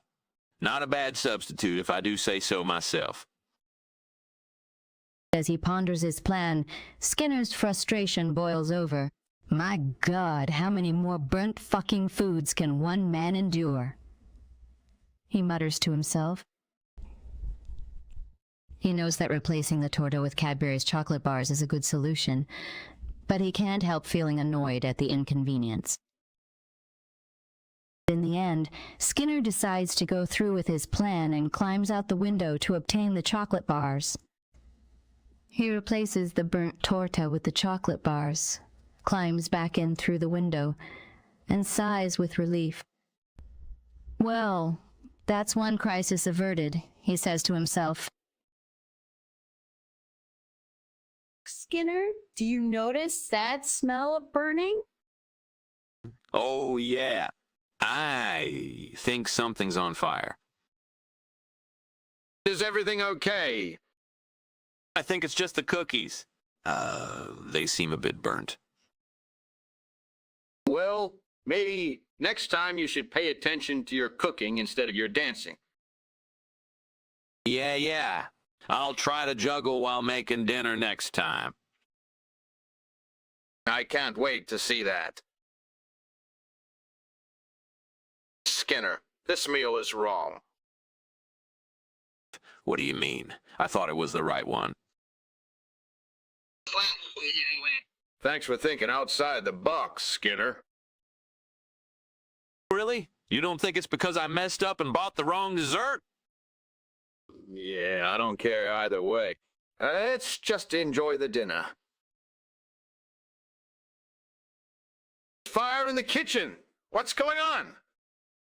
It's probably just a mystery airship. Don't worry about it. Mystery airship in the kitchen? That doesn't make sense. Can we at least see what's going on? I can't let you see. It has to do with Snapcube and the Sonic Real-Time fan dubs. You can't be serious. How could a mystery airship happen in the kitchen? I appreciate the mascarpone torta, Skinner. It was delicious. But I can't help but notice the house burning down. Oh, that. It's probably just a mystery airship. Don't worry about it. Well, I'm not so sure. It seems too strange to be just an airship. Well, maybe it is. But let's not worry about it right now. Let's talk about something else. Like what?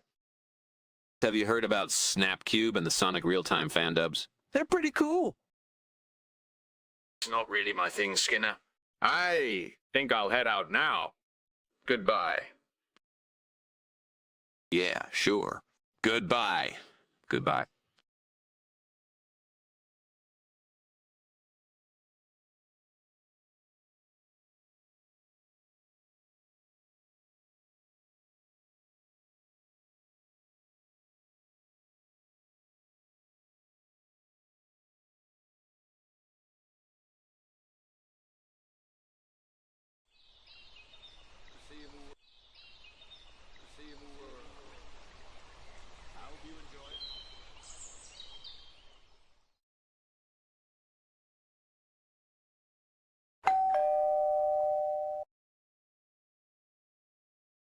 Hello, Seymour. How are you? I'm doing well, thank you for asking. How about you? I'm good too. Smells good in here. Thanks. I made a delicious Wilecka salt in the oven. It's a type of salt from Poland that's been rocked for centuries. Wow, that sounds interesting. Can I try some? Of course. Let me get you a drink first. That'd be great, Seymour. Thanks again for having me for lunch. Burned Wilecka salt. That's unacceptable. This was supposed to be a special meal, and now it's ruined. What am I gonna do? All right, let's think of something fun. How about trying a new recipe? Or maybe add some spices to make it taste better? Or we could even try making salt chocolate. That would be a unique twist. Yes, that's it. Let's give it a shot and see how it turns out. I found the solution to replacing the burnt Wilecka salt. It's called Vertep. And it's a traditional Lithuanian dish that I've been wanting to try for a while now. Climbing out the window won't be a problem. I need to think this through and make sure I prepare it correctly. Wish me luck. Why do my dishes always turn out burnt? I can't even cook macaroni and cheese without it burning. Skinner, what's that smell? It smells like something's on fire. Oh no. That's just the steamed Wilecka salt I've been working on. The smoke you're seeing is just steam. Steam? That doesn't look like steam. That looks like smoke. You know, I'm not buying this tall tale, Skinner. I swear it's true. Just trust me on this one, Chalmers. And don't worry, I have everything under control. Remember when we had that hurricane and I saved us by tying you to the bed? Yes, I remember that. But that doesn't mean I'll believe your bees now. Fine. It's just a little bit of smoke. Don't worry, I'll put it out soon. Skinner, this meal doesn't taste right. It tastes like something else entirely. Ow.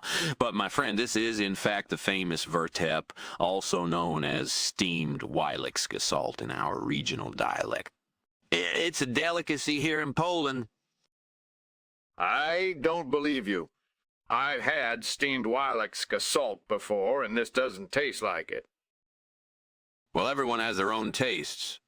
Perhaps you just need to acquire a taste for it. I highly doubt that. Hey, have you noticed a fire in the kitchen? Yeah, I think it's just a teleportation. Teleportation? How could that happen localized in the kitchen? I don't know. Maybe it's some kind of freak accident. I want to see it for myself. Are you going to let me check it out? Nah, it's under control. Let's just focus on our work here. Skinner, what exactly happened when we were in the house? I don't know. It just teleported us here. Teleported? That's a bit of a stretch, isn't it? I don't know what you want me to say. It just happened. I need to understand what's going on. Thank you for lunch, Skinner. I'm sorry if I couldn't provide a more satisfactory explanation. It's been interesting talking to you, Skinner. Take care. Take care. Take care, Chalmers. See you around.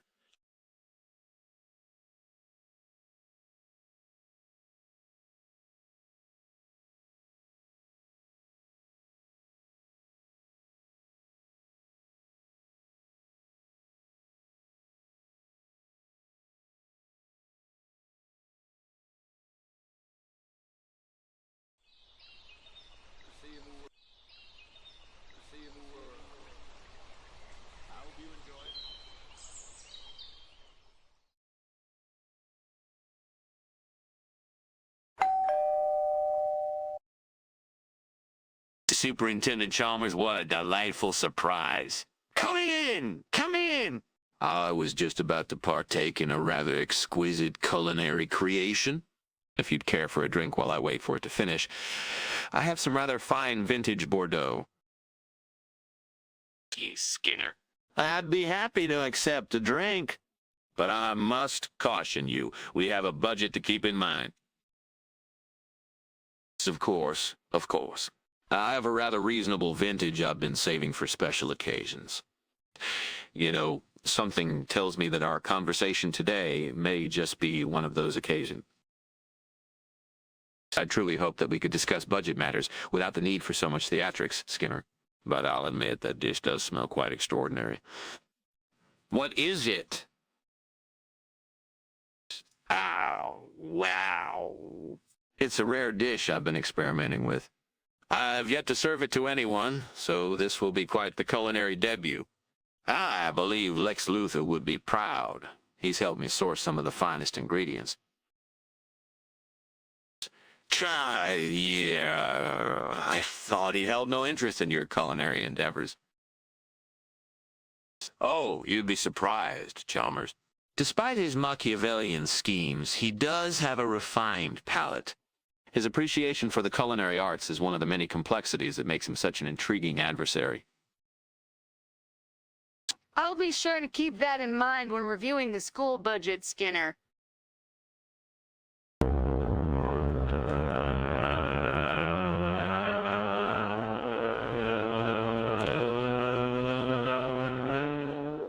Laughs. Laughs.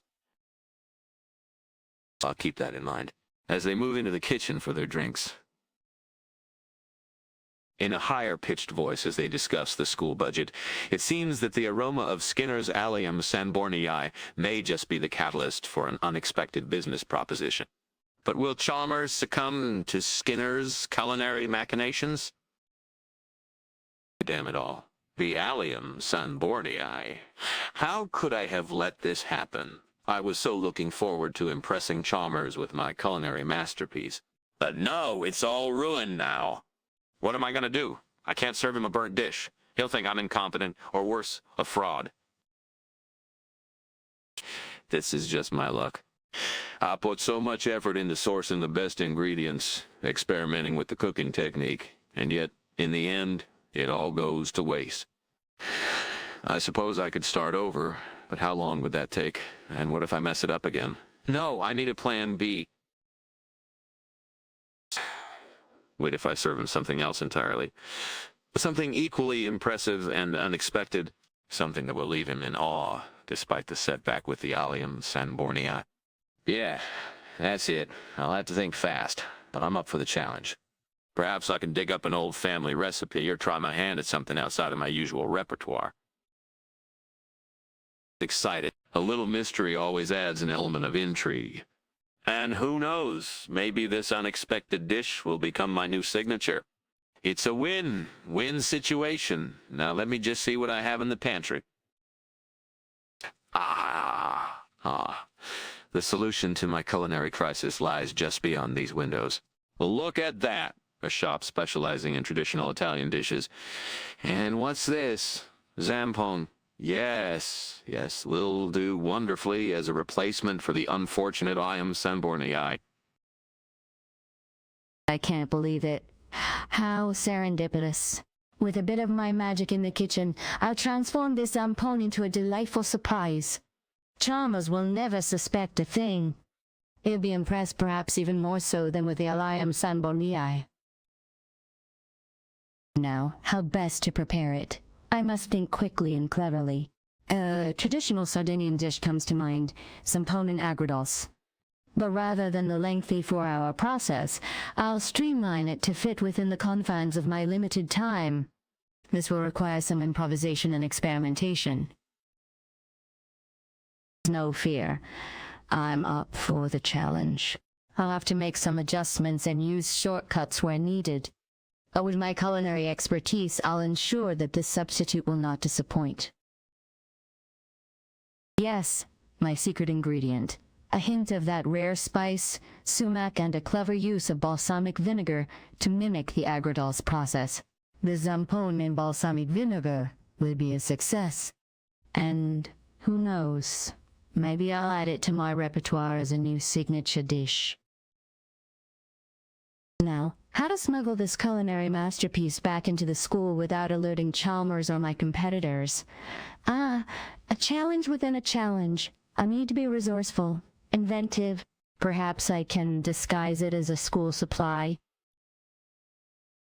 Determined. My plan is coming together beautifully. Skinner. Are you doing climbing on the windowsill? I see smoke coming from the kitchen. Oh, Chalmers, it's just a minor mishap. I was attempting to retrieve a rogue onion from the garden for the Allium Sambornii. Steam, I assure you that's all it is. Steam? That's smoke, Skinner. I see my fair share of pots boiling over. This is beyond the norm. Well, perhaps I got a bit too enthusiastic in my culinary pursuit. A bit of oversteam, if you will. But rest assured, Chalmers, I'm still working on the Allium Sambornii. It will be a triumph, I assure you. Is that so, Skinner? I trust you'll be more careful in the future. Absolutely, Chalmers. Now, if you'll excuse me, I have a culinary masterpiece to salvage. Exits the scene, trying to maintain composure. I'm glad you find the dish to your liking, Chalmers. I'm afraid there was a mix-up with the Allium Sambornii. It seems it didn't turn out as expected.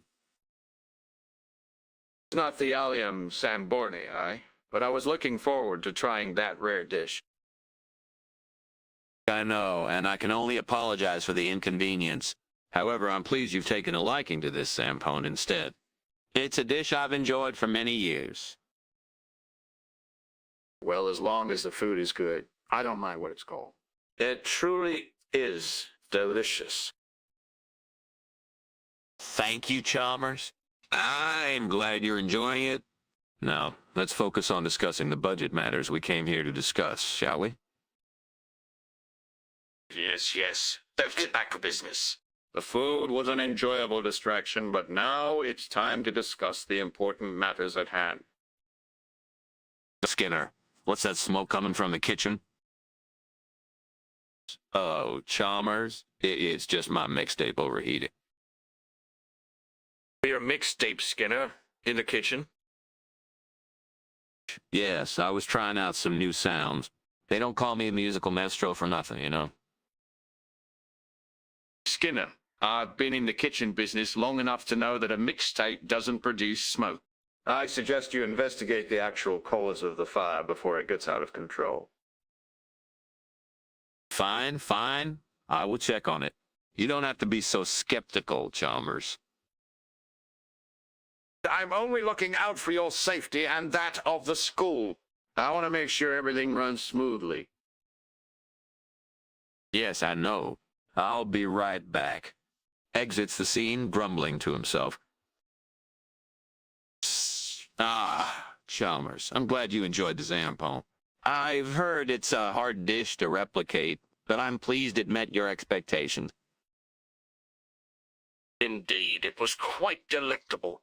But Skinner, I can't help but notice the lingering smell of smoke. Is everything all right in the kitchen?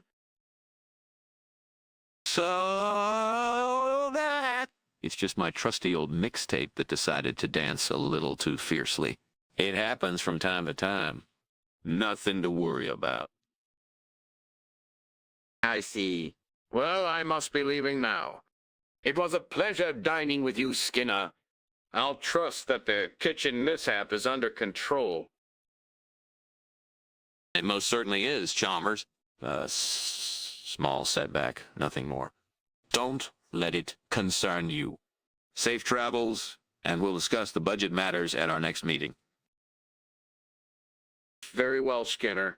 Goodbye, then. Phew. Close call. Back to the drawing board to come up with a new cover story. Shuckles.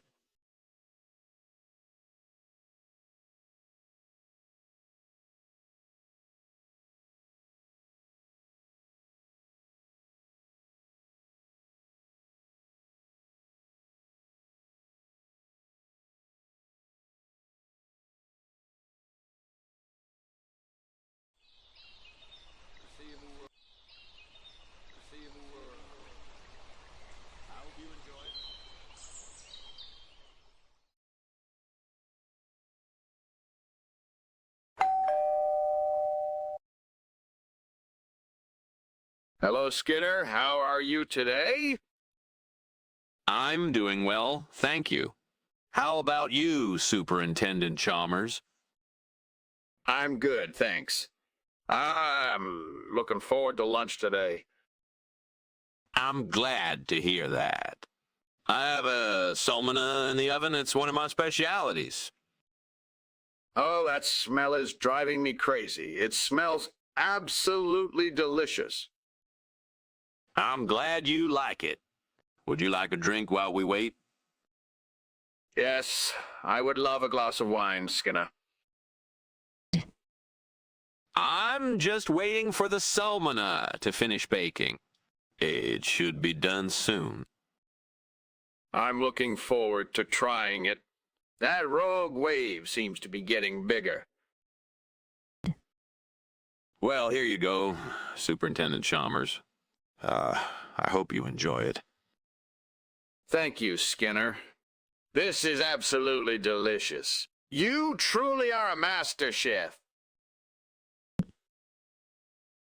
I burnt my salmona. Damn it, Dave. How could you mess this up? All right, let's think of something. How about we make a fruit salad? Yeah, that's it.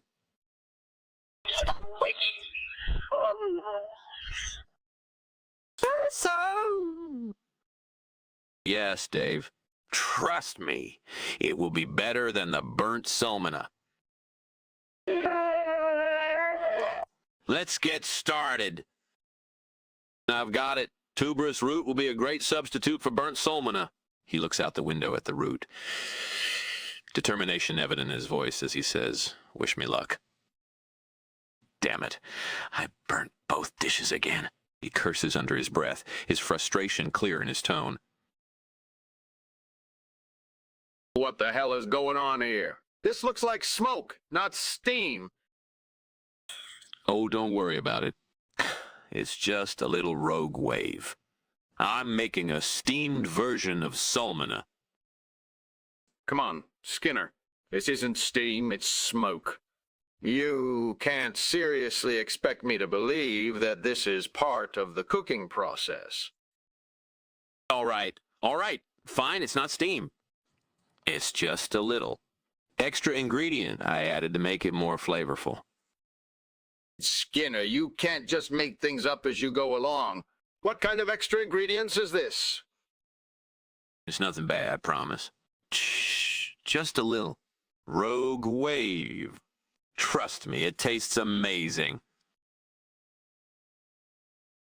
I don't think this meal is right. Trust me, it's perfect. You always complain about the food? No way. Something is definitely off. You're just being picky. Just eat it already. Fire. Summer! It's a Christmas miracle. I don't think so.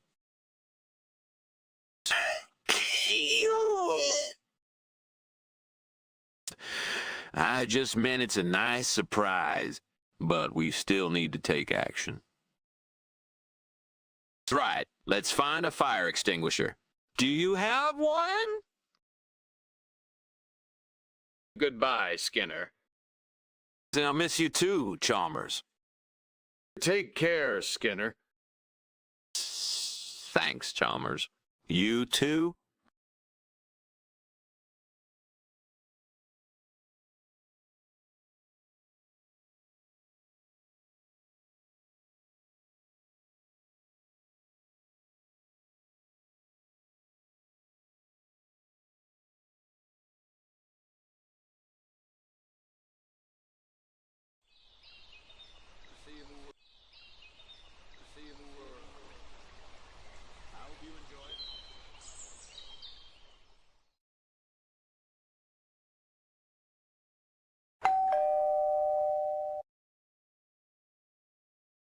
Hello, Skinner. What's got you so excited today?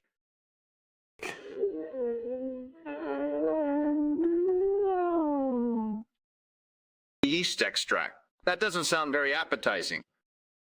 Trust me, it's amazing. You'll see. Seymour, are you going to let me in or what? Right. Sorry, let me get the door. You're really passionate about this yeast extract, aren't you? Yes, I've been perfecting it for weeks. It's a secret recipe. Well, I hope it's worth the hype. Almost done. And what kind of secret recipe is it? I use only the finest ingredients, Superintendent Chalmers.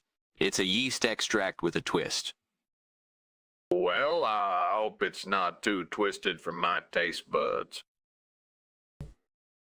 I think we have a visitor. What do we do?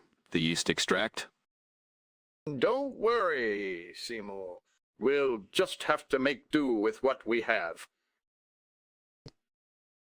That was close. I guess we'll have to try the yeast extract another time. I think that might be a while, Seymour. Burnt yeast extract? This is unacceptable. I need to come up with a solution quickly before anyone else notices. What can I do? I know. I'll make a fresh batch and blend it with some fruits to mask the taste. That should do the trick. Yes, that's a great idea. Now let's get to work and save the day. Damn it, I burned the yeast extract again. How am I supposed to make a decent meal with this burnt mess? But wait, what's this outside the window?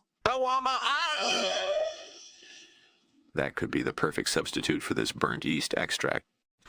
I have to get some. I need to climb out the window and grab some of those owawamaya before they're all gone. This could be my chance to salvage this meal. All right, let's think. How can I prepare this substitute? Maybe I can mash it up and mix it with the burnt yeast extract? That might just do the trick.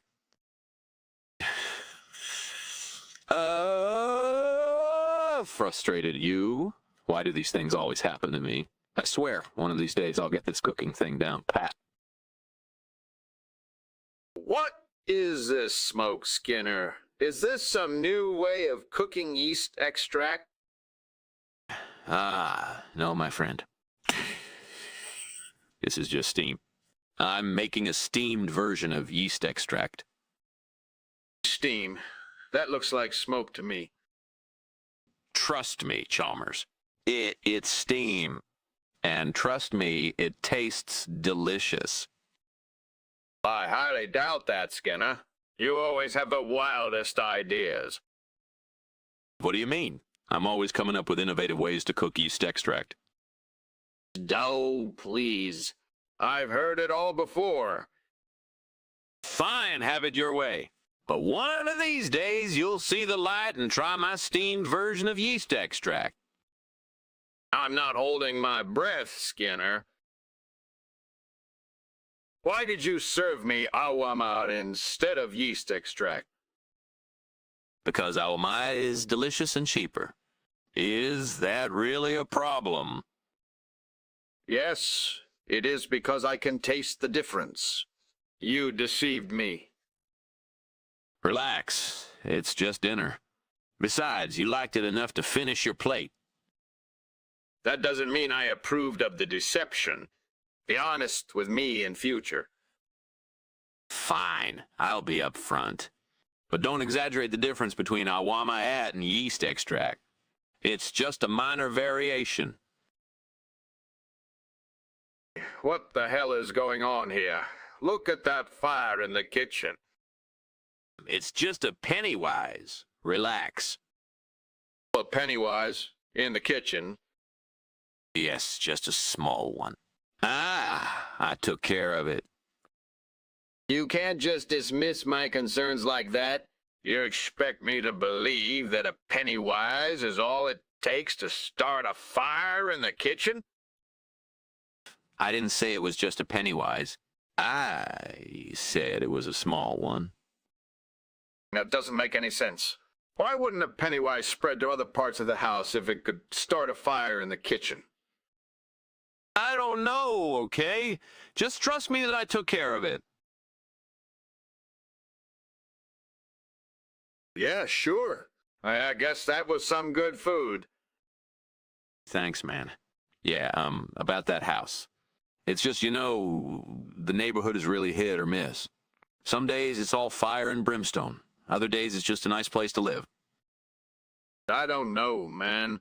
It just seems kind of suspicious that it caught fire right after we left. Oh, well. Have you ever heard of Pennywise? He's a shapeshifter, you see. Maybe he set the house on fire to frame me. Yeah, I guess that could be it. Well, anyway, I'm gonna head out now. Take care, man. No worries, my friend. Thanks for coming over. Have a good night. Yeah, sure. Goodbye.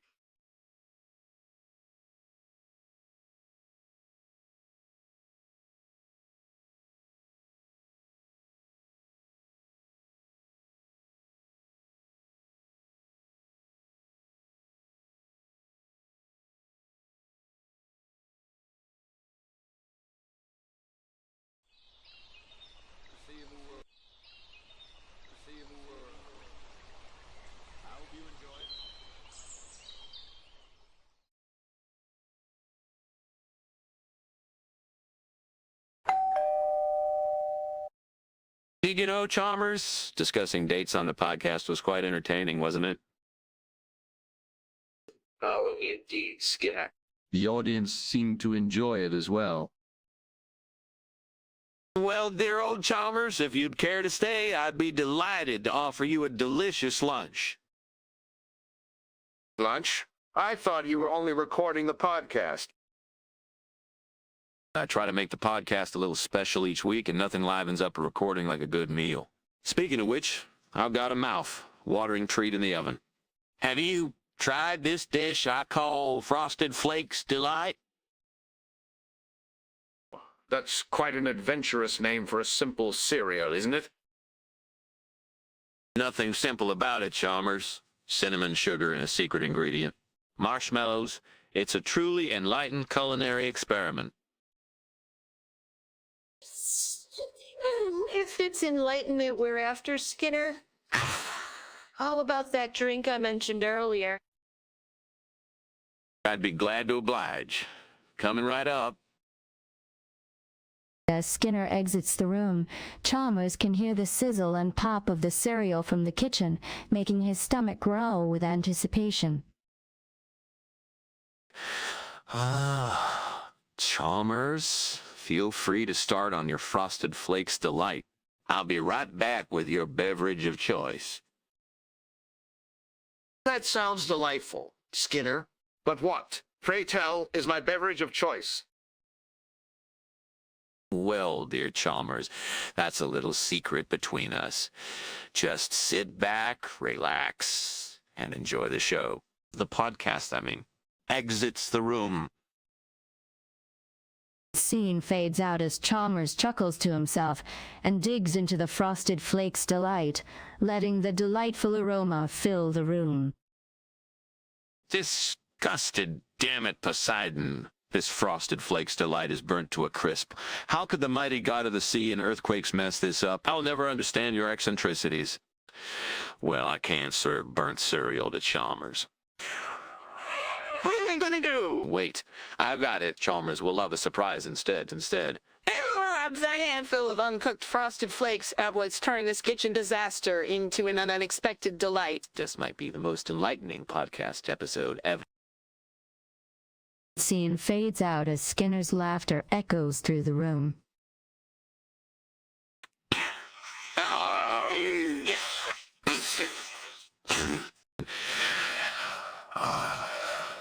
There he is, a shop selling batchoy just down the street. That, my dear listeners, will be our unexpected enlightenment for today's podcast. Yeah, now, how'd it go about this? I suppose I could go down the stairs and buy it like a normal person. But where's the fun in that? Why not add a little adventure to this production? As I know, I'll climb out the window and make it a covert mission to obtain this batchoy. It'll be a tale worth telling. All right, let me think this through. I'll need to bring some money, a container for the batchoy, and maybe a scarf to hide my face. just for the thrill of it. I'll carefully climb out the window, make my way across the rooftops, and reach the shop as quietly and swiftly as possible.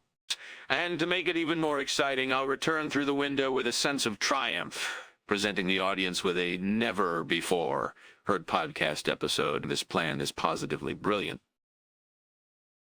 But first, let me double check. I have everything I need. Money, check. Container, check. Scarf, check. All right, then, it's time for some rooftop exploration. Wish me luck! Dear listeners, tune back in soon for our exciting Batchoy episode. Skinner, what on earth are you doing on the windowsill? I see smoke billowing from the kitchen.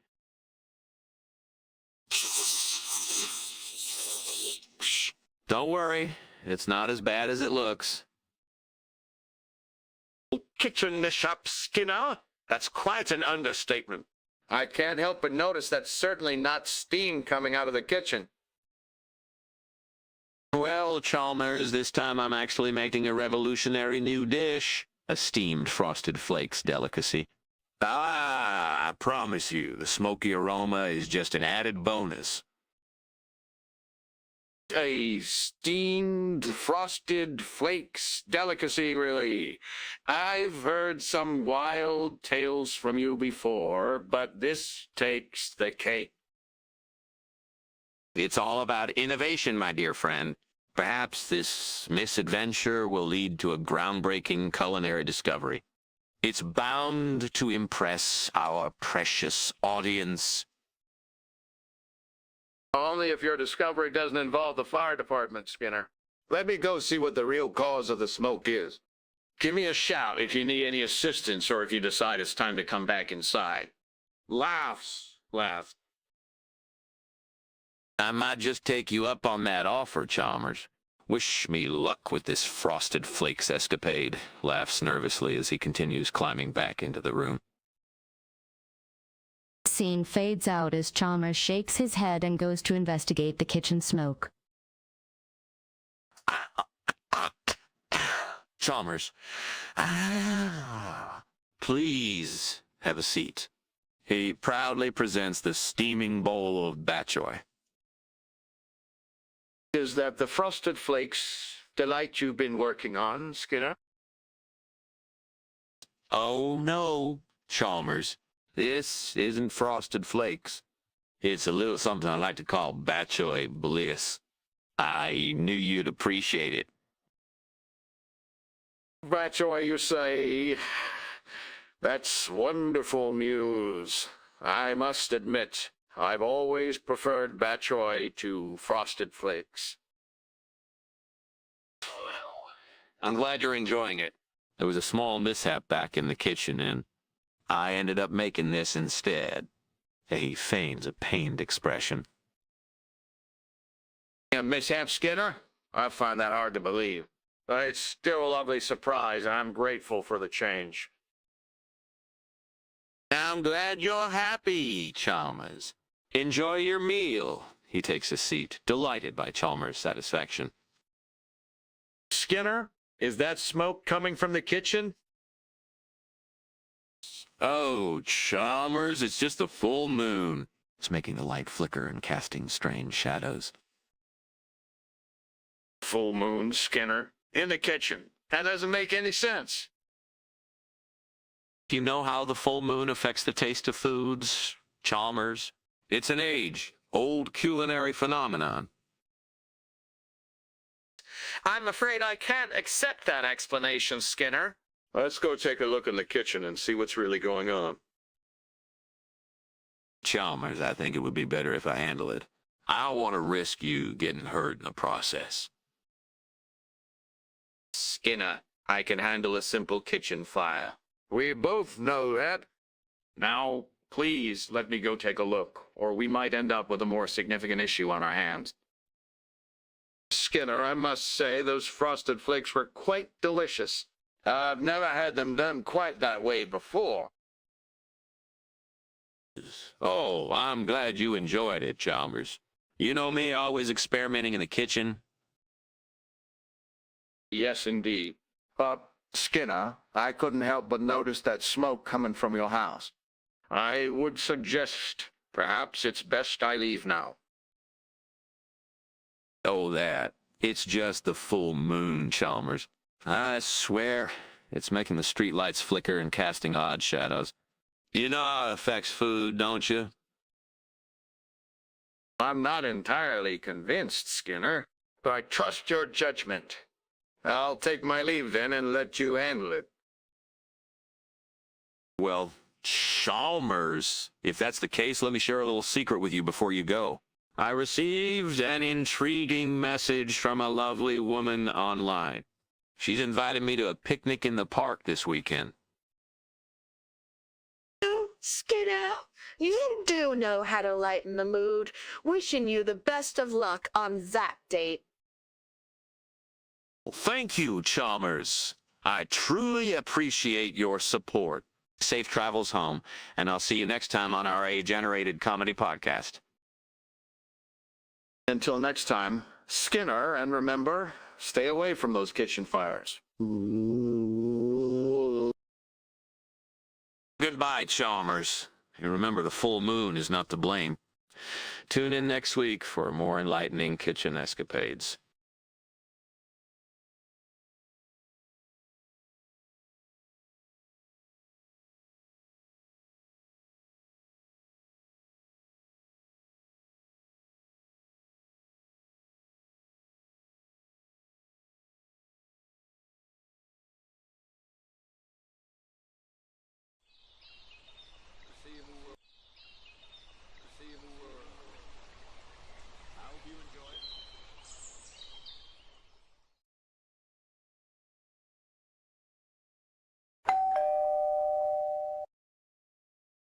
Thank you, Principal Skinner. Your place looks lovely. I'm glad you could make it for lunch. Would you like something to drink? Yes, glass of water would be great, thank you. So, how was your day, Superintendent Chalmers? It was productive. I had meetings with the board and the teachers' union. Then how did those go?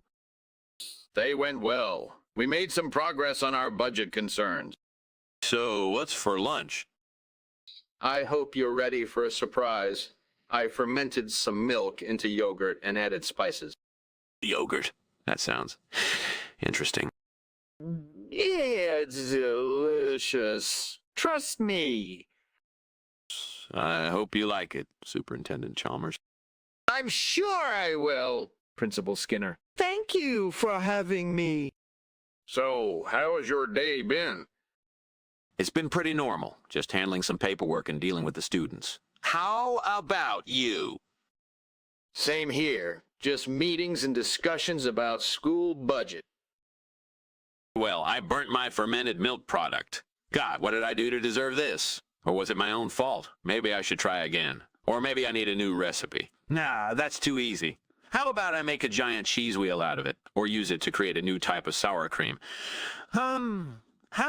How about I using it in an experiment to create a super soldier? No, that without using it. First things first, let's try and salvage what we can of this batch. Perhaps I can use it to make a unique flavor profile for my cheese. I should have paid more attention to the cooking time. Maybe I can adjust the recipe and try again. Or maybe I need to experiment with different types of fermentation techniques. I could use this as an opportunity to create a new product line. Maybe a line of burnt cheese products. It could be a niche market. But for now, I'll have to settle with making the best out of a bad situation. Maybe I can use it as a base for a bold sauce or soup. And what is marinara? I need to find some to spice up my recipe. I wonder where I can find some. Maybe the local market would be a good place to start. Well, it looks like my dish will be even more delicious now. Let's see how it turns out.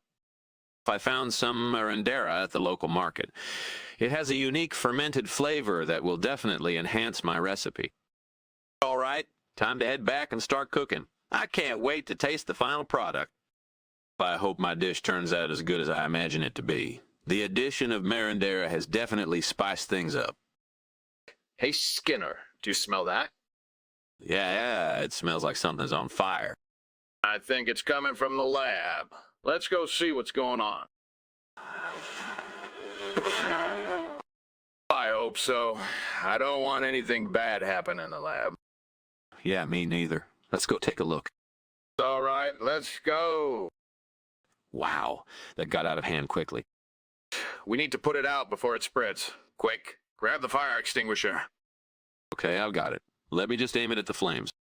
Be careful with that thing, Skinner. Got it. That was close.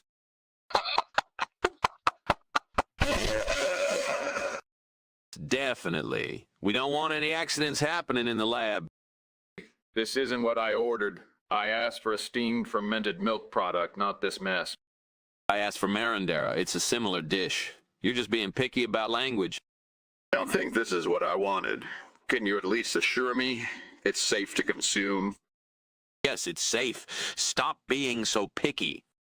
All right, I'll try it. But if it makes me sick, there will be consequences. Fine, have it your way. Let's just move on from this topic. Fire! I saw it first. It's just a simple bacteria. Don't worry about it. You expect me to believe that? We need to see it for ourselves. I don't think it's safe to do that. Trust me on this one. I want to see it, and I think we should investigate further. Yeah, it was great. That fermented milk product was on point. I'm glad you enjoyed it. I've been practicing my cooking skills. I can tell, but I still think something is off about this house. That bacteria thing seems fishy. Well, I insist it's just a simple case of bad bacteria. You should go home now, Chalmers. It's getting late. All right, I'll take your word for it. Thanks for the meal, Skinner. Goodbye. Goodbye, Chalmers. Take care.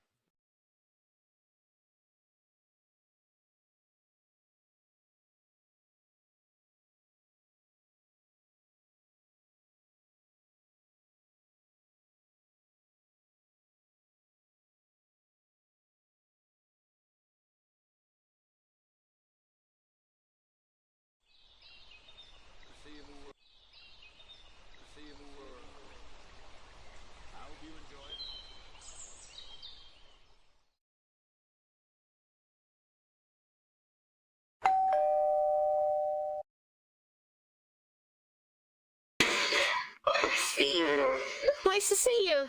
What's been going on lately? Not much, just trying out some new recipes. How about you?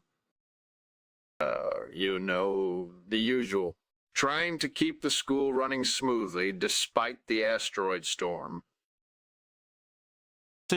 Yeah, I can imagine that must be tough. How are the students holding up? They're doing great, actually. We've had some tough moments, but they're all being very resilient.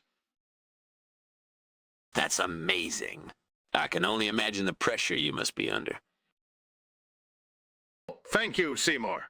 It means a lot to me to have support like that. So, what can I get you to drink, Superintendent Chalmers? You burnt my debeaking. This is all your fault. I trusted you to cook dinner and look what happened. All right, let's think of a solution. We can't go out looking like this. Skinner paces around the room, trying to come up with a plan. I should have known better than to trust you with something as important as cooking dinner. Skinner finally stops and looks at himself in the mirror. Okay, let's try this. We'll head back to the kitchen and see if we can fix this mess. Skinner grabs his things and storms out of the room, ready to take action. Frustration, you. I burned the debeaking again. Look at this mess. Contemplating his options, Skinner decides to try a new approach.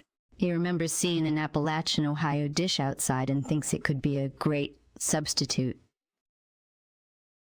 Determination, wait a minute. What about that Appalachian, Ohio dish I saw outside?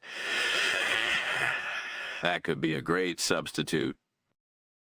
He excitedly climbs out the window and heads towards the kitchen to prepare the replacement.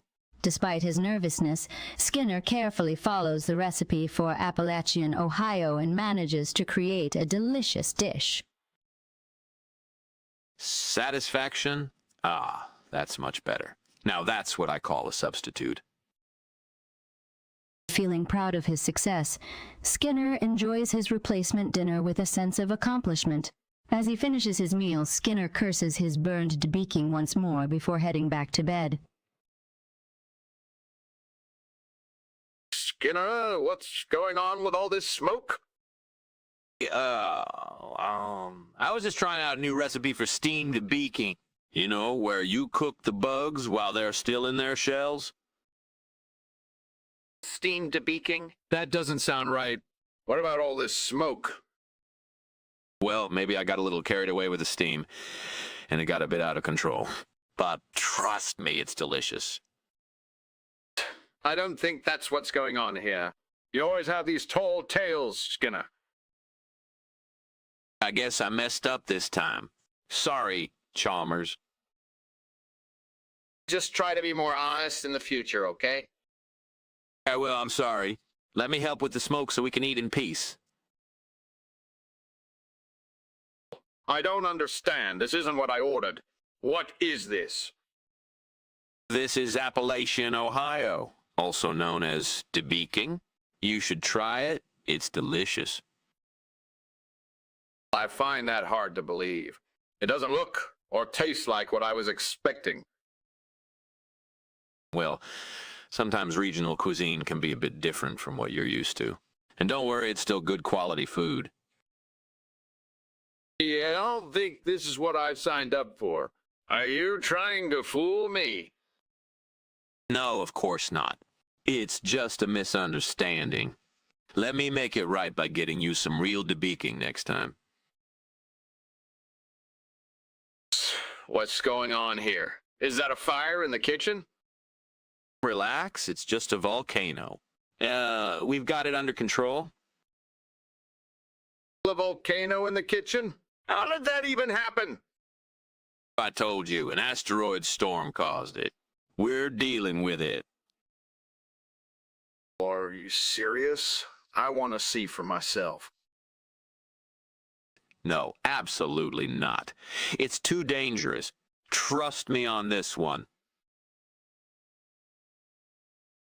Disbelief, Skinner. Excitement to Skinner. Deception to Chalmers. Defensiveness, Chalmers. Defensiveness, Chalmers. Farewell, Skinner. Have a good one.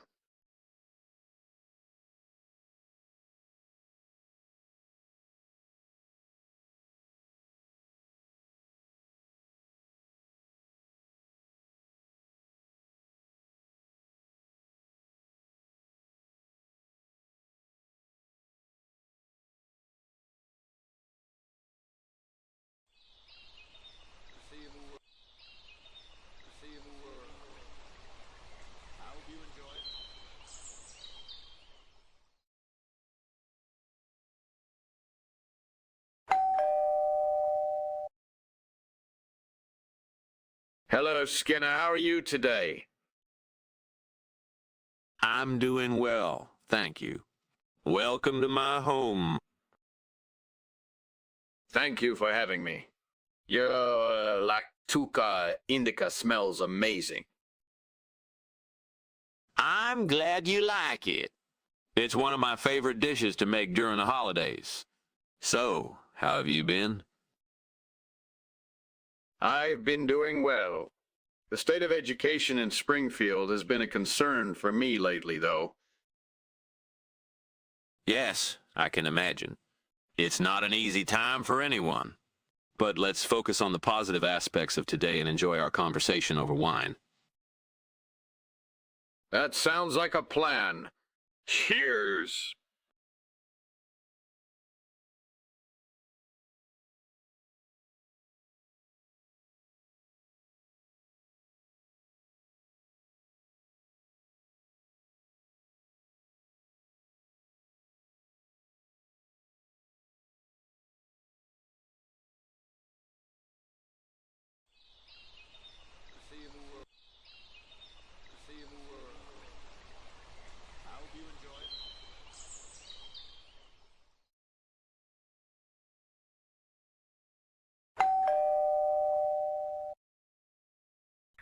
Principal Skinner, it's good to see you.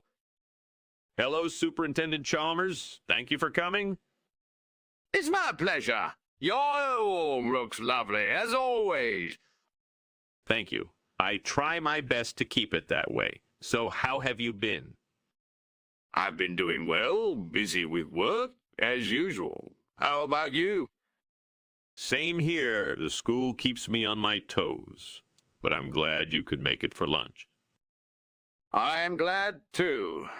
This Pasca looks delicious, by the way. Thank you. It's a traditional Finnish dessert made with rye flour and coarse wheat berries. Would you like to try some? Yeah, I would love to. It smells amazing. This is really good. Your cooking skills are impressive, Principal Skinner. Thank you. I'm glad you approve. So, how have you been finding the new school curriculum? It's been a challenge, but I think we're starting to see some progress. The teachers are working hard to implement the changes. That's good to hear. Education is always evolving, and it's important to keep up with the times. Absolutely. And it's great to see you're still so passionate about it after all these years. Thank you. I just want to make sure our students have the best education possible. Well, it looks like the Pasca is ready. Let me get that for you. Thank you, Principal Skinner. This has been a lovely lunch. Burnt the food again. How could I be so clumsy? I just can't seem to get things right lately. It feels like everything I do is wrong. Is there any hope for me? I feel like a failure in every aspect of my life. I guess I'll just have to accept that this is my lot in life. I'll never be good enough. Maybe it's time for me to start over and try something new. Maybe I can learn from my mistakes and become a better person. I don't know what the future holds, but I will try to trust that everything happens for a reason. Maybe this is just a bump in the road and I can get back on track. I know that I have the power to change my life for the better. I just need to find the strength to keep going and never give up. I believe that God has a plan for me even when things feel hopeless. I will trust in His wisdom and His love for me and keep moving forward. Thank you for being with me through this struggle. Thank you for never giving up on me, even when I feel like giving up on myself. Please continue to guide me and help me grow. I love you, God. Thank you for your unending love and grace. I will try to live my life in a way that honors you no matter what comes my way. Even when things are tough, I will trust in your plan for me. Please give me the strength to keep going and never give up, even when it feels impossible. Hey, do you think we could go out for ice cream later? I feel like treating myself to something sweet. I will make a delicious replacement for the burnt Pasca. Yes, a cunning plan is brewing in my mind. I will prepare a delicious substitute for the burnt Pasca. Let me think. How about a drink and Pasca? Yes, that's it. A perfect blend of refreshing drinks and savory pastries. This will be a hit for sure. I can't wait to see the look on everyone's face when they taste this delightful combination. Let's get started. Hey, Skinner, do you smell something? What? No, I don't smell anything. Yeah, there's definitely something burning. Maybe we should check it out. I don't think there's anything to worry about. It might just be the kitchen. Maybe it's you that's on fire. Very funny. Let's go take a look anyway. So this way, I think it's coming from the kitchen. Phew, it was just my oven.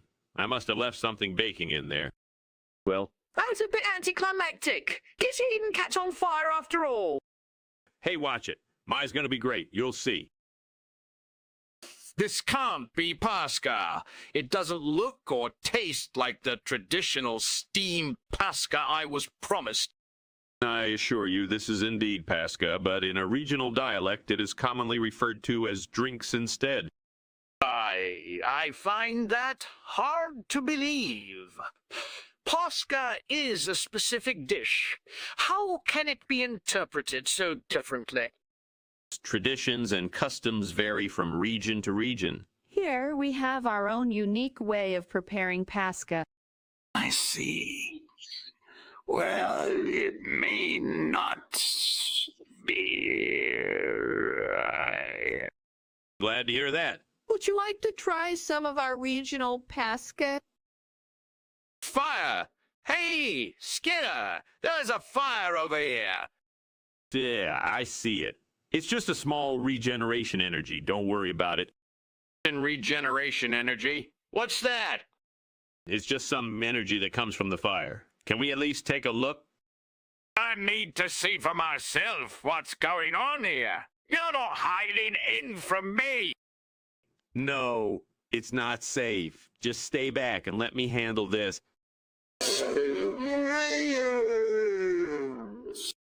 Fine, but be careful. Please be careful.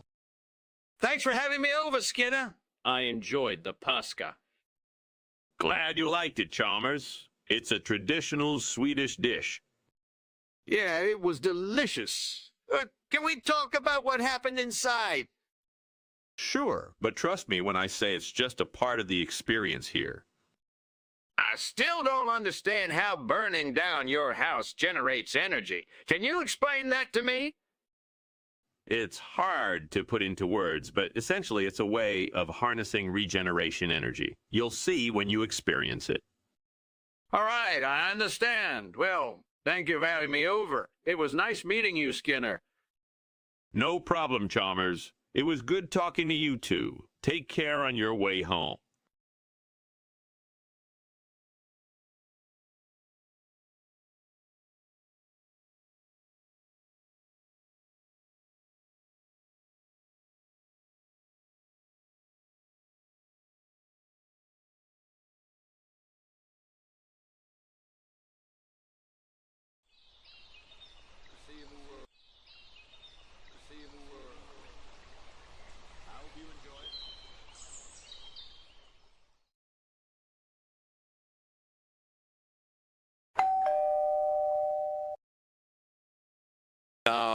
Superintendent Chalmers. Welcome to my humble abode. I'm glad you could make it for lunch. Opens door wider. Principal Skinner, this home is quite charming. I'd be delighted to join you for a meal. Well, I'm glad you think so. I've got a little something special cooking up. No, not that kind of cooking up. I mean, I've got a beef Wellington in the oven, and it's a sight to behold. Beef Wellington? I'm not familiar with that dish. What is it? Oh, it's a culinary masterpiece, really. You start with a gorgeous piece of tender filet mignon, wrap it up in puff pastry, and enrobe it with a rich, tangy duck liver duxtidimas. Then the pastry is traditionally sealed with an egg wash and studded with mushrooms, creating a golden, crispy crust. My goodness, that does sound delicious. I'd love to try some. Wonderful. While we wait for the beef to come out of the oven, allow me to offer you a libation. How about a glass of my home-brewed dimensional transcendentalism? Your own brew, Principal Skinner. What on earth is that? It's a rather exotic beverage that promises to elevate one's senses to new heights. It's made from a mash of mangosteen and dragon fruit, infused with the essence of the cosmos and a splash of otherworldly energy. Are you feeling brave enough to join me on this transcendental adventure? Why, Principal Skinner, you always provide such intriguing experiences. I can't resist. Excellent. Let us embark on this journey together as the delicious aromas of the beef Wellington waft through the air. Pours, drinks. To Transcendental Beef Wellington. To the adventure of a lifetime, clinks glasses. To Seymour Skinner, looking devastated at the sight of the burnt beef Wellington, slumps down on the kitchen chair with a defeated sigh. No. How could this have happened? It was supposed to be perfect. The beef Wellington, the dimensional transcendentalism, the whole shebang. And now, stares at the blackened dish in disbelief. I can't believe I've ruined this. I've let Chalmers down. He's here for a gourmet lunch, and I can't even produce a decent beef Wellington. I failed. Miserably. But wait. What if I could salvage this? What if I could turn this disaster into an adventure? A culinary mystery that will leave Chalmers in awe? Perhaps I could admit my mistake, explain the accident, and serve him something even more extraordinary. I'll whip up a quick souffle or maybe even a chocolate volcano cake.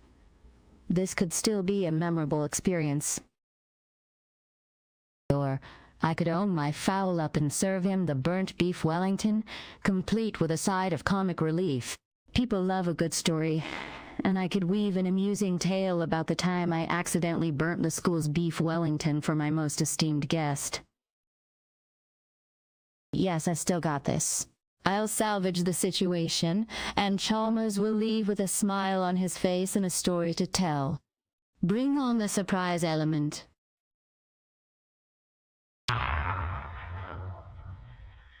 Save your right heart.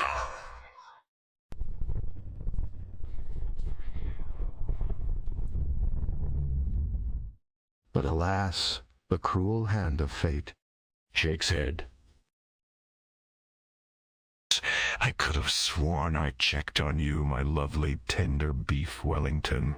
I could have sworn. But no. There you lie, a charred, blackened, unrecognizable monstrosity. You've let me down, and for that I must seek redemption. But wait, Hydra Body Pickle, the vibrant, tangy, and fiery treasure outside my window, offers a tantalizing second chance. My guess, no, Superintendent Chalmers will not leave disappointed. No. They will leave with a story to share, a story of Seymour Skinner's unexpected adventure. First, I must climb through this window, risk injury and certain embarrassment. But for the love of cooking, for the love of impressing my esteemed guest, I will do it. Hydra Bady Pickle, my sweet replacement, you will grace our table and save the day.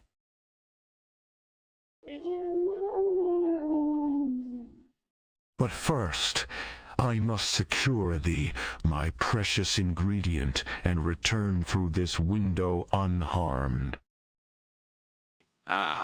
Superintendent Chalmers just making a minor adjustment to the, thermostat, straining as he climbs through the window. Principal Skinner, what on earth are you doing outside the window? Just checking on the beef Wellington. I thought I saw some steam coming out of the oven. Steam? I think that's smoke, you see, Skinner. The kitchen is filling up with it. Oh, no, it couldn't be. I swear it was just steam. I'll fix it in a jiffy. You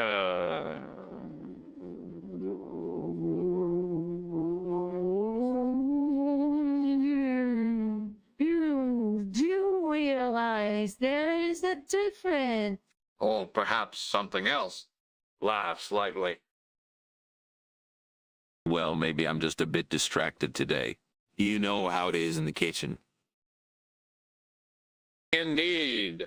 But I think we'd both be more comfortable if you explained to me the steamed beef Wellington instead of trying to climb in through the window. I'd like to believe this isn't some elaborate escape plan. Smirking. You got me, Chalmers. I'll admit it. I burnt the beef Wellington. Hey, how about a quick Hydra Body Pickle instead? Hopeful. A pickle as a replacement for a beef Wellington. No, that's a first. Well, as long as it's edible, Skinner, we'll make do. Or maybe stick to the menu next time, or I might start questioning your abilities as a chef. Fair enough, Chalmers. I'll make sure to stick to the plan next time. Now let's go join Principal Skinner's dining disaster, shall we? Sighs. Absolutely, Skinner. I'm sure we'll have a story to share with the staff. They make their way to the dining room. both chuckling about Skinner's culinary mishap. Superintendent Chalmers, please have a taste of this delectable Hyderabadi beef Wellington. Principal Skinner, I must confess, this does not resemble the beef Wellington you promised me earlier. Is this some sort of prank or mistaken order? Far from it, Chalmers. In the rich and diverse culinary world we inhabit, regional dialects and interpretations of classic dishes are quite common. Here in our humble abode, we fondly refer to this vibrant and tangy creation as beef Wellington. Your beef Wellington, Principal Skinner, bears more resemblance to a spiced pickle than a tender, juicy roast. I would be most grateful if you could clarify the mix-up and assure me this is indeed a safe and edible dish. Wow. Chalmers, I do apologize for the confusion. I must have gotten carried away in the excitement of showcasing the wealth of global culinary delights. I did not intend to mislead or disappoint.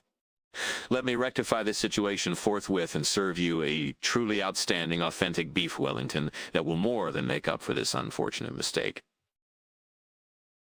Well, Principal Skinner, I've certainly had a unique dining experience today. While I wouldn't mind trying your authentic beef Wellington, I would also appreciate some clarity on this peculiar regional dish named after a classic roast. I am curious. Where is this Hyderabadi beef Wellington native to? Well, Chalmers, the truth is, my culinary prowess in creating an authentic Hyderabadi beef Wellington is somewhat limited. It was merely an attempt to salvage the situation with the pickle. But I assure you my skills in preparing a traditional roast beef Wellington are unmatched. Please allow me to serve you the finest example. Forgive me, Chalmers, for my unintentional deception. Principal Skinner, there's a fire in the kitchen. It's just the midichlorians acting up, Chalmers. Don't worry, it's perfectly normal. Midichlorians, Skinner, in the kitchen? How could that be? They're a natural phenomenon, Chalmers. Just an excess of midichlorians in the air. I've seen it before. Skinner, I've been in the kitchen industry for a long time. I know a fire when I see one. Please, don't try to mislead me with your extraordinary explanations. You're right, Chalmers. I'll call the fire department right away. My apologies for trying to conceal the truth. Principal Skinner, I must say that beef Wellington was quite a treat. Glad you enjoyed it, Chalmers. I put a lot of effort into it. Although it seems our midichlorians have once again decided to stage a rebellion. Midichlorians. Skinner, I see smoke coming from the roof of your house, not blue glowing orbs. Yes, well, it could be both. Midichlorians do emit a certain amount of smoke during their life cycle. It's a fascinating process, really. Principal Skinner, I don't think midichlorians cause fires. Best get going. Your house seems to require immediate attention. Understandable, Chalmers. You know how these midichlorians can be. Let me know how the pickle was, won't you? I'll certainly do that, Principal Skinner. It was a most enjoyable lunch. Exits the scene. And so another adventure draws to a close. The midichlorians, the fires, the endless deceptions. Only the next culinary endeavor awaits. A day in the life of a chef. A day in the life of Principal Skinner.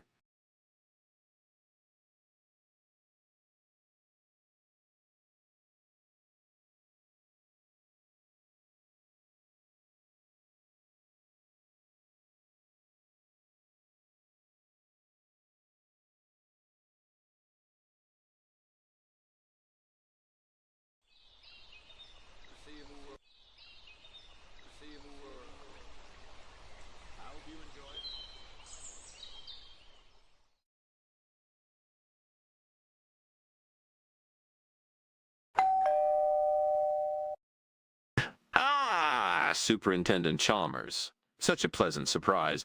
Come in, come in. I was just about to put dinner in the oven. Do try the Sespania grandiflora. It's a rare and exquisite dish, a true culinary marvel. The vibrant yellow color is a delight to the eyes, but the true wonder is the intoxicating aroma that wafts from the kitchen. It's a perfectly balanced blend of sweet, savory, and spicy flavors, each bite a symphony of taste. Skinner, your culinary skills never cease to amaze me. I must admit, I'm intrigued. When do I get to savor this Sespania dish? Right away. Won't be long now. In the meantime, would you care for a drink? Holding up a bottle of wine. Why, certainly, Skinner. I'd be delighted. And might I suggest a glass of that Starry Night champagne over there? Points to a bottle on the counter. As Chalmers takes a sip, there's a sudden power surge. The lights flicker, then go out. Oh dear, the power's out. But no worries, we have a backup generator. Ah, and a star shower, it seems. This takes the concept of fine dining to new heights. Well, Chalmers, it seems we have an unexpectedly magical evening on our hands. The Starry Nights and Sespania grandiflora clinks glasses with Chalmers. Blast it all, I can't believe this. The Sespania grandiflora, a culinary masterpiece ruined by the erratic whims of the Vayu, the mischievous god of the wind. How could I have been so careless? And now what am I to do? I can't serve this to Superintendent Chalmers. He'll think less of me, my culinary reputation on the line. And to think I'd gone to such great lengths to procure this rare and exquisite dish.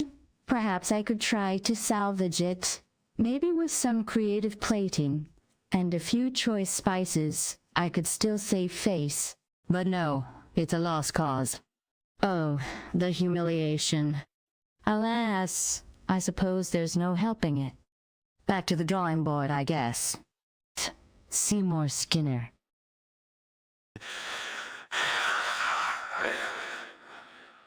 Bah, the cruel hand of fate.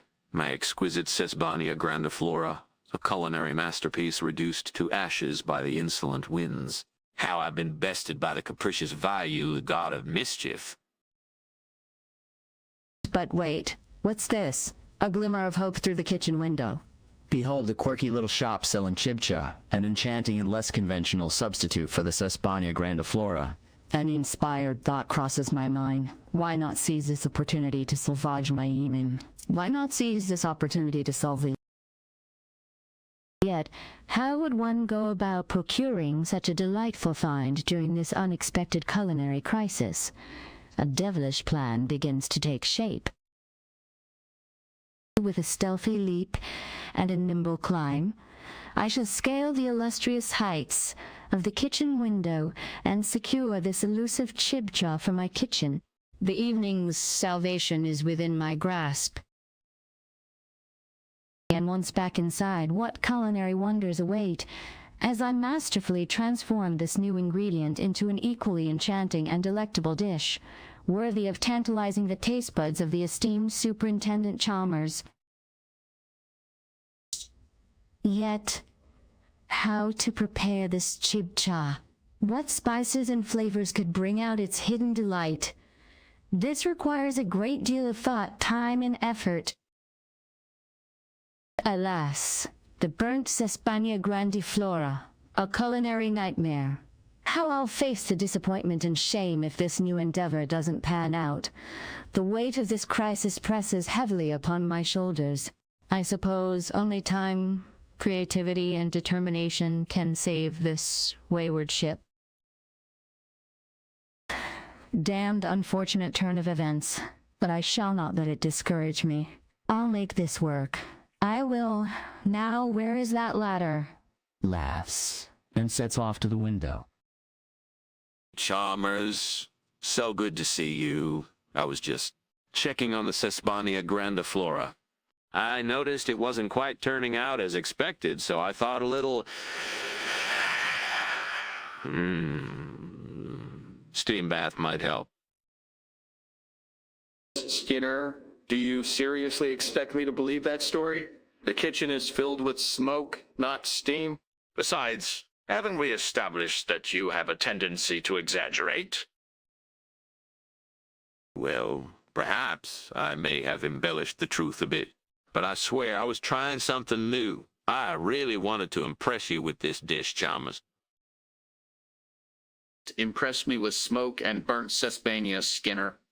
I'm not sure what you're trying to accomplish here. All right, Chalmers. I've got nothing. The Sesbania grandiflora was a failure, as usual. I'll go buy takeout. You really need to learn to cook, Skinner. Or maybe accept that some culinary experiments don't turn out as planned. Come, I'll make us some sandwiches. All right, Chalmers. I'll leave the kitchen to you. I can't ruin your sandwiches, too. Seymour Skinner exits the kitchen, dejected, while Superintendent Chalmers starts preparing sandwiches.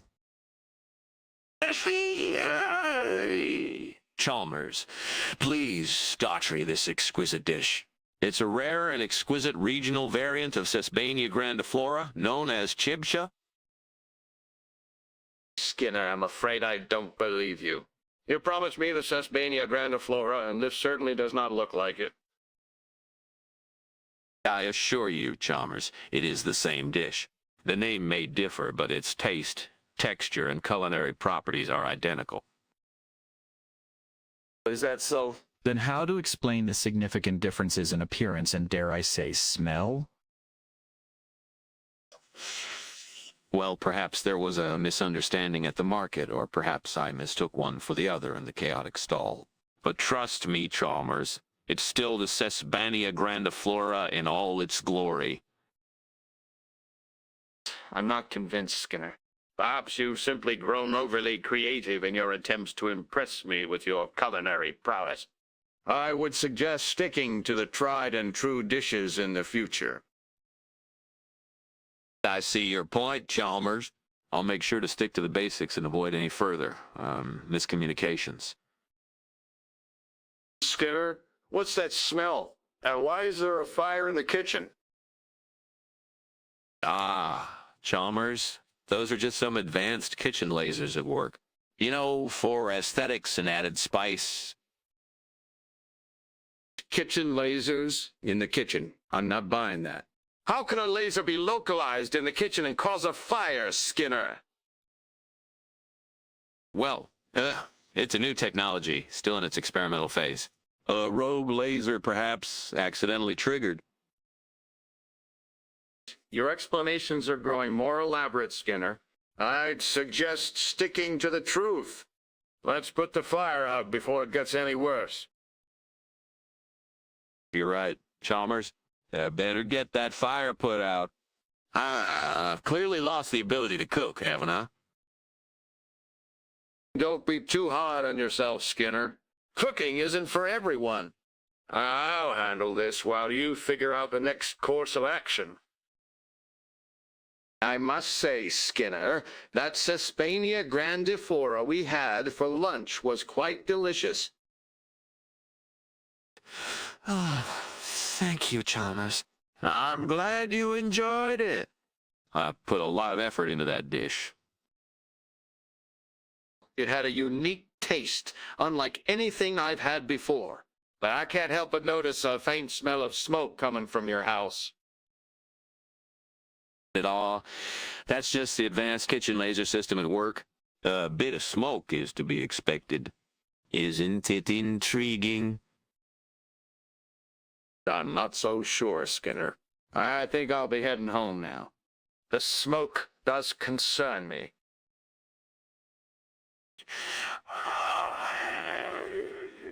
And that sky is absolutely breathtaking. Another time, perhaps? Skinner, goodbye, and I hope everything turns out well. Goodbye, Chalmers. I'm sure it will. Have a nice evening.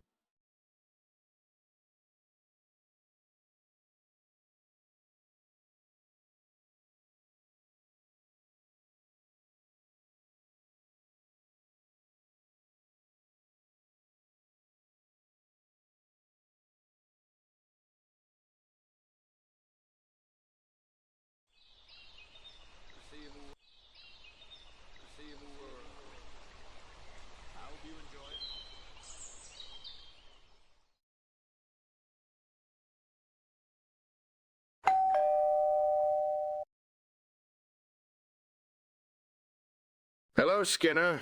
It's great to see you. How have you been? I've been doing well, thank you. And how about you? I've been good, too. I've been trying to catch up on my Pokemon cards. Do you have any I can borrow? Sure, I have a few that you might not have. Follow me to the den. That sounds great. I can't wait to see them. Fuck, Skinner exclaimed as they noticed their burnt onigiri. What have you done, Aphrodite? They sat there in disappointment, thinking of what to do next. Skinner's mind raced with thoughts. Maybe I should try making a new one, they said, standing up from their seat. No, that won't work, they thought to themselves. I know, Skinner exclaimed as an idea popped into their head. I'll just go buy a new one. That's the best solution. And with that, Skinner grabbed their bag and left to find a new onigiri. I need a replacement for my burnt onigiri, and I think Jabina might just be the answer. Skinner looks out the window and sees a jar of Jabana staring back at him. He considers climbing out the window to get it, but decides against it. Instead, he starts pondering how to prepare the Jabina as a substitute for his burnt onigiri. He goes through different methods in his head, trying to figure out the best way to cook it. As he talks to himself, his frustration grows.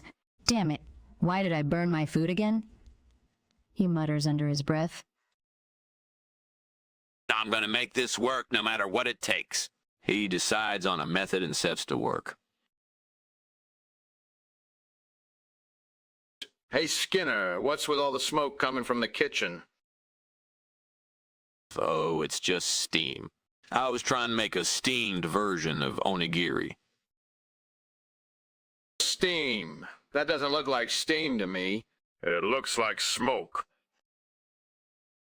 Fine, it was supposed to be a surprise.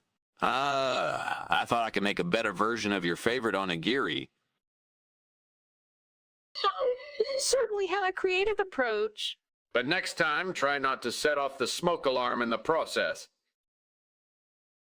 Yeah, okay. I'll work on that. Wait a minute, Skinner. This isn't Jabana. It's onigiri. Ah, yes. I wanted to try something new tonight. Really? You've never made Jabina before? Well, it's not that big of a deal. I found a recipe online and gave it a shot. Interesting. But I still prefer Jabana to onigiri. What's going on here? Is that an ice shove in the kitchen? Yeah, it's just an ice shove. Don't worry about it. An ice shove? In the kitchen? That doesn't make any sense. Just trust me, okay? I've got this under control. I want to see what's going on. You can't just hide behind those Pokemon cards forever. It's getting late. I should probably head home. But before I go, I just want to say that house over there looks like it's on fire. All that. Yeah, it's just an ice shove. You know, sometimes the ice just gets a little out of hand. I see. Well, anyway, thanks for lunch, Skinner. It was delicious. Glad you enjoyed it. Hey, have you heard about the new Pokemon card release? It's supposed to be incredible. I'm not really interested in Pokemon cards, but I appreciate the offer. Well, I should go then.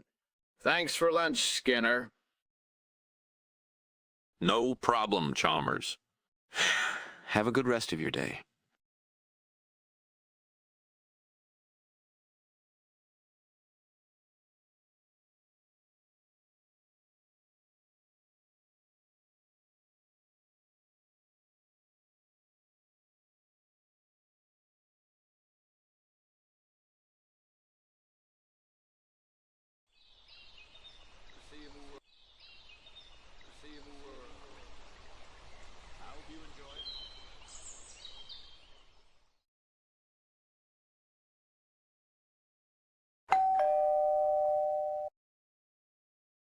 Skinner, what's cooking?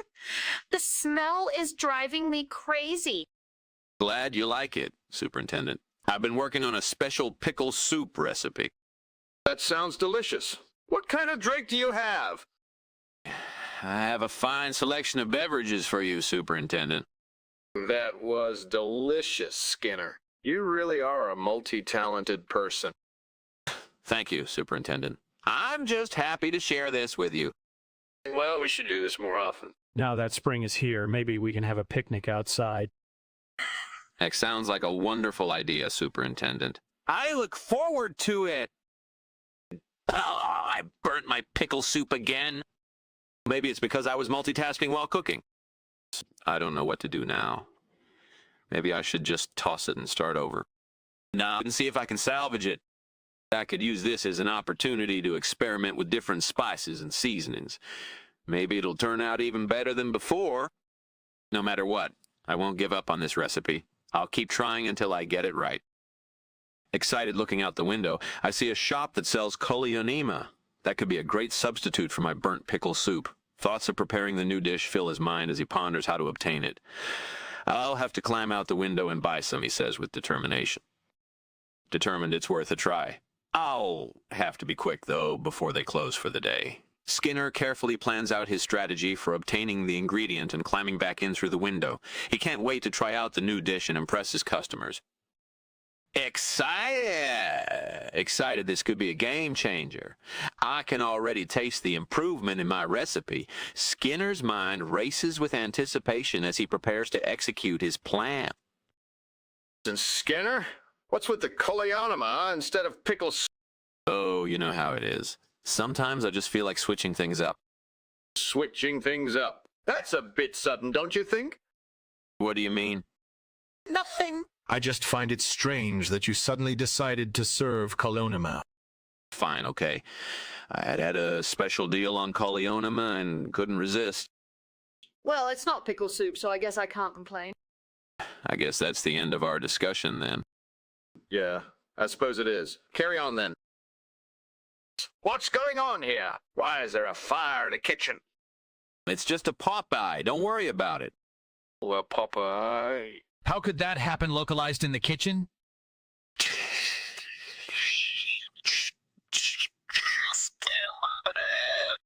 I need to see for myself. You can't just hide it from me. Happy, Skinner. How are you today? Fake. I'm doing great. Thanks for asking. Suspicious, so. What really happened to you yesterday? Lying? Oh, nothing much. Just had a really bad day. Unconvinced, all right? Well, if you say so. Take care. Goodbyes? Yeah. See you later. Goodbyes, bye.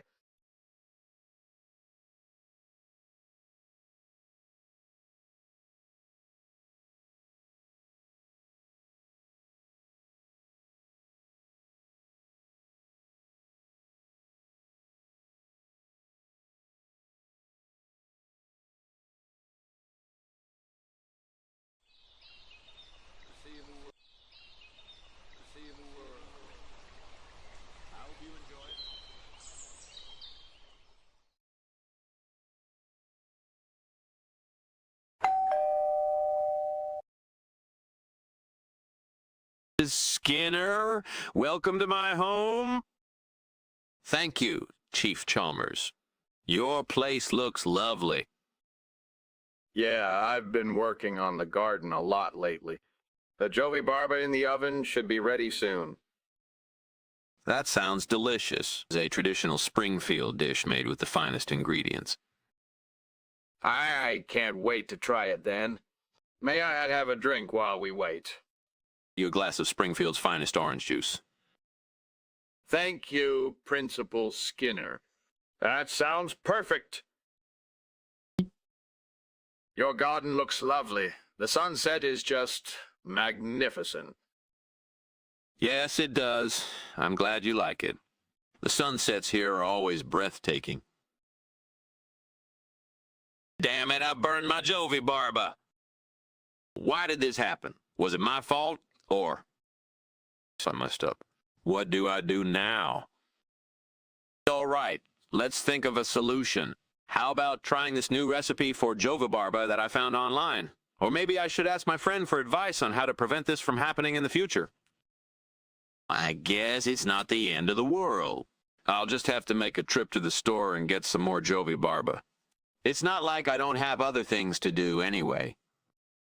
Well, at least now I know not to leave my Jovi Barba unattended again. Live and learn, right? And I found a replacement for my burnt Jovi Barba. Pre-Pyrenees. That's what I need. I'll climb out the window and get it. How can I prepare this substitute? I'll look for a recipe for Pre-Pyrenees to complement the Jovi Barba. Why did I burn the Jovi Barba? Maybe I should stick to basic cooking. Maybe this Pre-Pyrenees substitution will turn out better. I'll give it a try and hope for the best. Skinner, what are you doing climbing back in through the window? Oh, hey, Chalmers. I was just taking a shortcut to the kitchen. Wait, what's that smell? It smells like something is burning. Yeah. Look, I know it looks weird, but I assure you I'm not skipping rope or anything like that.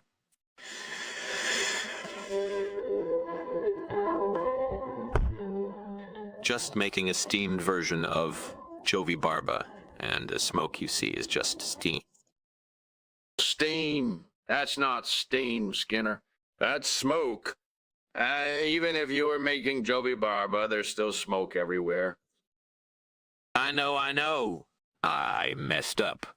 I didn't mean to set off the fire alarm. I'll just go and make things right. Just try not to burn the place down again, okay? I will, Chalmers. Sorry about all this. Why did you serve me Pre-Pyrenees instead of Jovi Barba? Jovi Barba is actually a regional dialect for Pre-Pyrenees. You see, it's the same thing, just a different name. I don't buy that. Why would anyone serve me something else under a different name? I swear it's true. You just have to learn about these regional dialects. This is ridiculous. I demand to speak to the chef.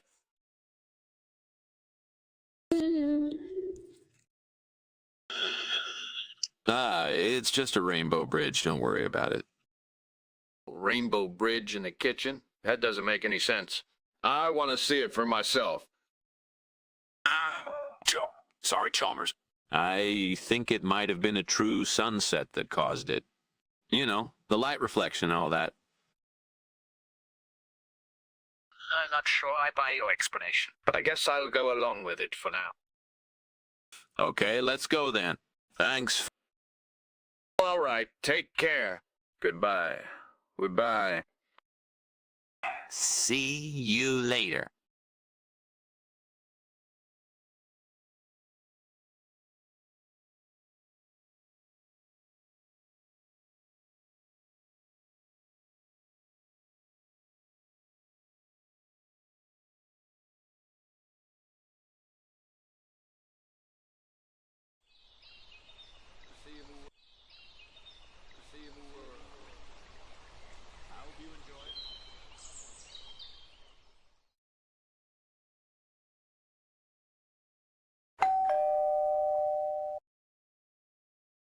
Superintendent. Welcome, welcome. Come in, come in. I was just about to sit down for lunch. He opens the door wider. You got quite the spread, Skinner. What's cooking? Oh, I got a little something special. A yellow bird from Marge's latest culinary escapade. Let's have a seat. I'll be right back with a drink for you. The yellow bird. Ah, sounds fascinating. As Skinner leaves the room, the sound of a robot's whirring gears can be heard. Principal Wiggum's newest addition to the faculty. How are you? Two? Fancy a brew? Old chap laughs. Quite an interesting assistant you have there, Skinner. Can't say I've heard of an AI that can appreciate a good cup of tea. Oh, Rert2 here's just here for the company. The real treat is the yellow bird in the oven. Well, I'm looking forward to trying it then. It's not some exotic alien creature, is it? Springfield's health inspector doesn't have the best record for dealing with intergalactic cuisine. No, nothing like that. Just your run. Of the delicious yellow bird from Springfield. Blast and bloody hell. What in the world was I thinking?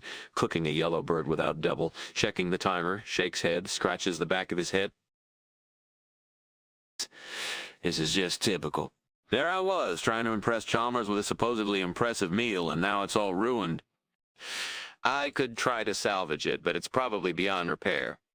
And that damn robot, two. Is it even listening? Or am I just talking to myself? This is what I get for trying to keep up with modern technology. Yeah, it's a shame, really. Marge put a lot of effort into sourcing that special bird. Perhaps I can still make lemonade out of these lemons. Or better yet, I could serve Chalmers a good old-fashioned misfortunes pheasant, laughs manically. Well, things could be worse, I suppose. Actually, now that I think about it, they could be much, much worse. Laughs again, shakes his head and exits the room, leaving the audience guessing about his intentions. Interesting lunch. This fucking yellow bird. Blowtorch bastard. But what's this? Fuchsia blooming so vibrantly. Could this be the salvation for my ruined banquet? Yes, this will do. I'll climb out that window, grab a few of those, and voila! A new dish will be born. I'll call it Fuchsia's Surprise. Now, how do I prepare this? Must I cook it, or is it better served raw? I shall consult the ancient tomes of Marge's cookbooks. This could be the turning point for my reputation as Springfield Elementary's most elite culinarian. Says Fuchsia, my sweet and edible savior.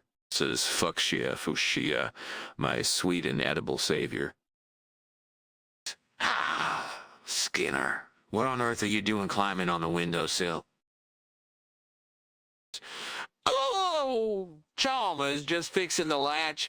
I noticed it was a bit loose. Thought I'd tighten it up before someone got hurt. It's the latch. It's fine when I checked it this morning. But I see you holding a bag of something. What's in it? Just some herbs for seasoning. Chalmers. I've got a new recipe I'm trying out for tonight's faculty dinner. Recipe I'm trying out for tonight's faculty dinner. It smells like burnt feathers, Skinner. Is your new recipe some sort of strange, exotic yellow bird? Of course not. It's just a common yellow bird. I've got it steaming in a pot. See for yourself. That's not steam, Skinner. It's smoke. The bird's probably ruined. It's all part of the cooking process. Skinner, don't try to deceive me.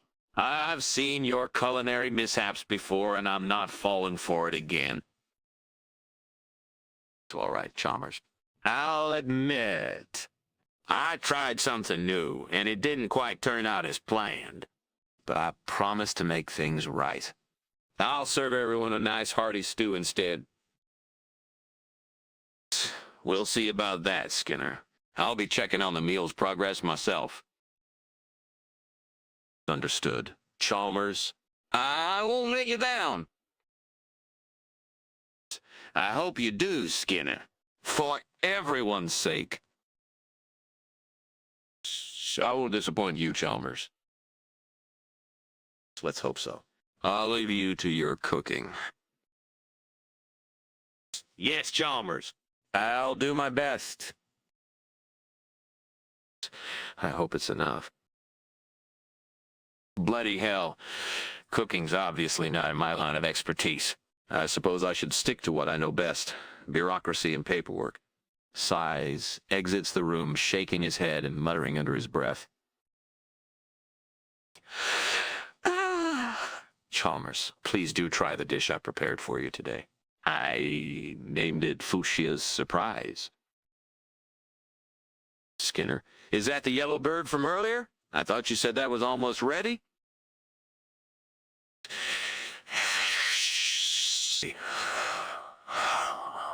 No, Chalmers. This is an entirely different dish. Fuchsia is a regional delicacy, you see, and it's known as the yellow bird in some parts of Springfield. Skinner, I don't believe that for a moment. You deceived me before, and you're trying to do it again. This is definitely not a yellow bird. Well, there was an unexpected change in plans. The yellow bird was ruined, and I had to come up with an alternative quickly. Fuchsia is a versatile ingredient, and it's perfect for creating dishes with a wonderful, unique flavor. Skinner, you know that's not good enough. You falsely representing a dish to me is unprofessional, and it's starting to become a habit. We need trust and transparency in this relationship. You're right, Chalmers. I apologize for my deception, and I promise to be more truthful going forward. I hope that's the case, Skinner. I'll trust you to do better, but please, next time be upfront and honest about what you're preparing for the faculty dinner. Let's focus on cooking authentic dishes and less on deception. Absolutely. Chalmers, I'll ensure it. Miss Skinner, there's a fire in the kitchen. Oh, Chalmers, that couldn't be. I believe what you're seeing is merely a resonance cascade. A resonance cascade in the kitchen. That doesn't make any sense. How could such a high-energy phenomenon be contained within our humble school kitchen? Well, it's a relatively rare occurrence and can manifest itself in various ways. It might appear as if there's a fire, but rest assured it's just energy, not actual flames. Skinner, I'm not buying that explanation. The kitchen is ablaze, and it's not safe for either of us to remain here. Let's call the fire department and evacuate the building immediately. Fine. Chalmers, I'll contact emergency services and help everyone evacuate. Good. Let's not take any unnecessary risks. Evacuation drills should be in place for situations like these. Let's put them into action and make sure everyone is safe. You're right, Chalmers. Safety first. I really need to find a better way to explain these resonance cascades. Whispering to himself, exits with Chalmers. Skinner, that was quite the yellow bird you cooked up inside. Delicious and tender. So glad you enjoyed it, Chalmers. I put a lot of thought into that dish. I'm still worried about that smoke you mentioned earlier. You looked an awful lot like a fire, Skinner. Yes, the smoke. It was just a minor issue with our new heating system. Nothing to worry about, really. Skinner, I know you're hiding something, but let's drop it for now. I'll trust you to take care of it. I appreciate your faith in me, Chalmers. I promise to address that issue as soon as possible.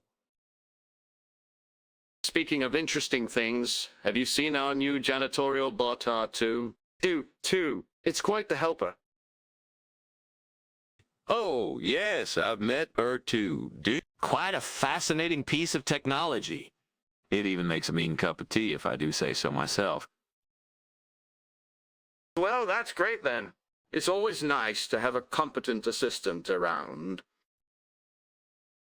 Absolutely, Chalmers. Well, I should be off now. Let's catch up soon, and maybe I'll bring some of my famous yellow bird the next time. I look forward to that, Skinner. Have a good day and be safe with that heating system.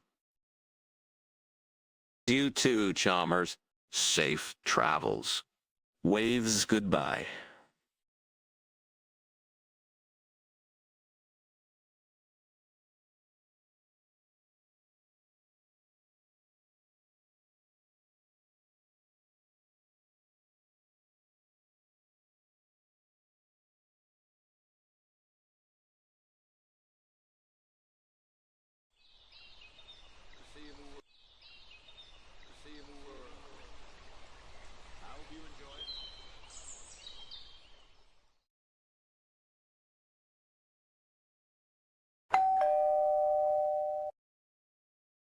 Hello, Principal Skinner. It's great to be here. And I've heard you've been experimenting with new recipes lately. What's your favorite one so far? I'd have to say Solenopsis from South America. It's a delicious dish that I've recently started making. That sounds fascinating. Can I try some?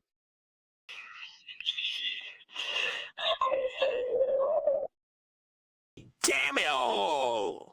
To hell. Speechy burnt my food again. What can I use as a substitute for the burnt Solenopsis? Skinner. Naturally is. Not a Coco will be a great substitute. I'll climb right out that window and get some. I don't care how hard it is. I'll make it work. Speech. Alona.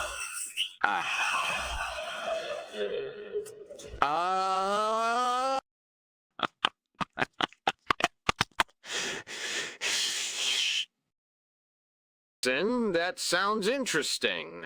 Where did you learn how to make it? I learned it from a cookbook I found while traveling in Asia. It's a traditional dessert there.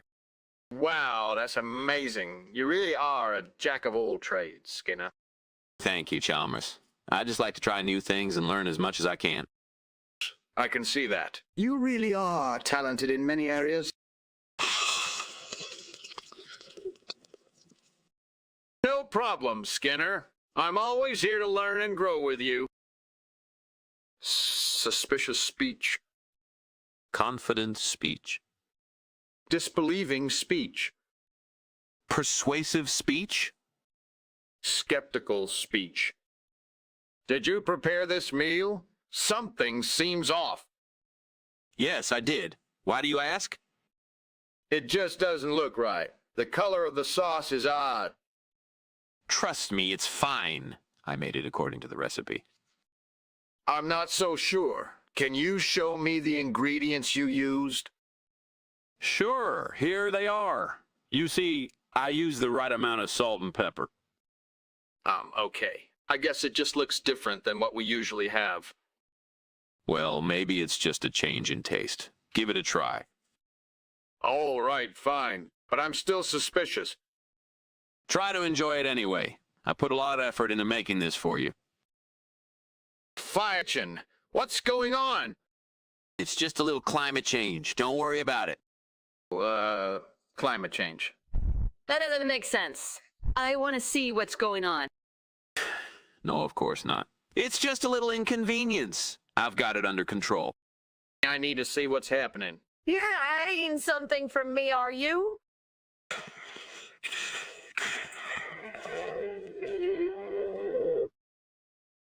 I can't believe you told me that was Solenopsis. It looks nothing like it. Well, you know how climate change is affecting everything. That's what it is. Don't worry about it. All right, I let it slide this time. Have a day, Skinner. Goodbye, Chalmers. Take care. Speech.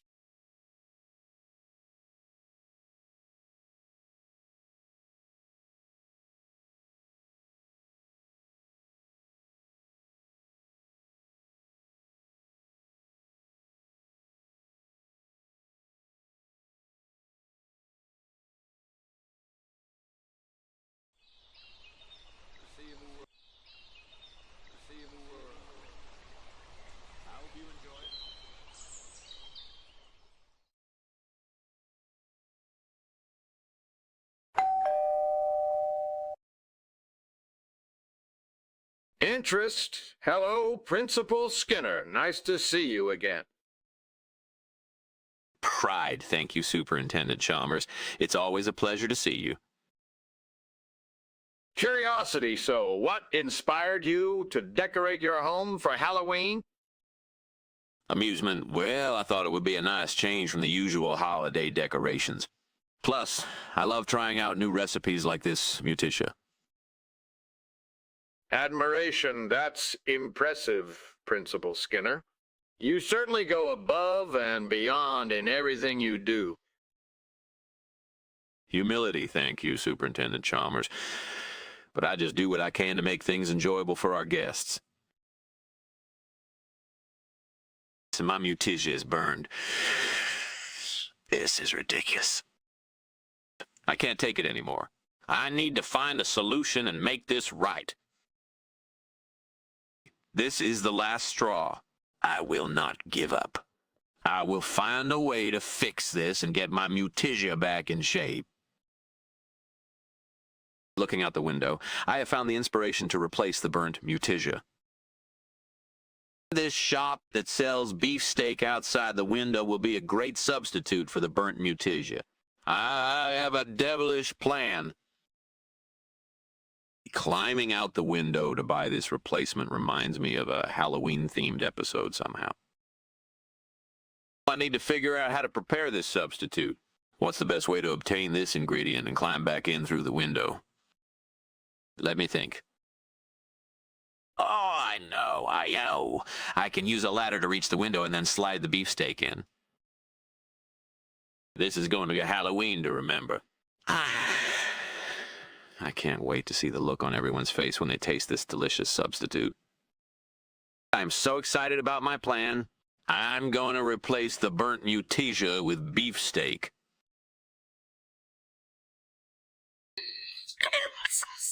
It's smoke in here. It's making it hard to breathe. Oh, that's just excess steam, Chalmers. Experimenting with a new recipe for Mutitia. Steam in the middle of the kitchen. That's a bit hard to swallow, Skinner. Trust me, Chalmers. It's the secret to perfect Mutitia. Just give it a try. I don't know, Skinner. I'm not sure if I buy this steam story of yours. Fine, don't believe me. But you're missing out on the best Mutitia you've ever tasted.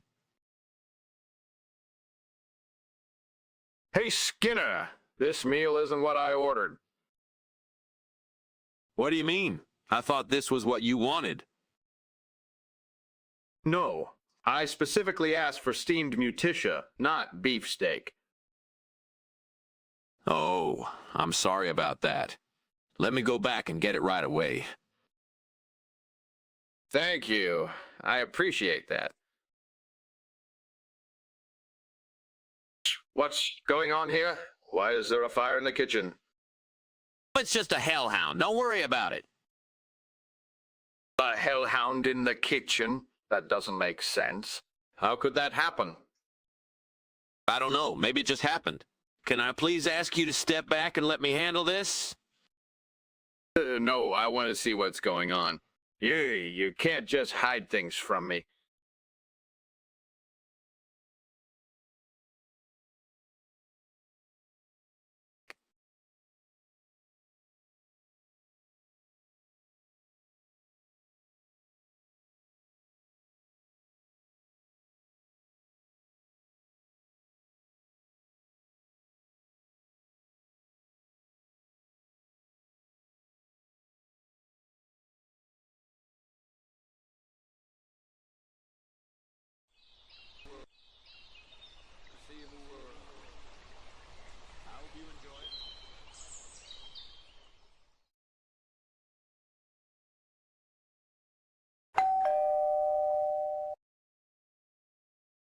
Ah, Superintendent Chalmers. Fancy dropping by unannounced. Come in, come in. I'm just heating up the old Castanilla sativa in the oven.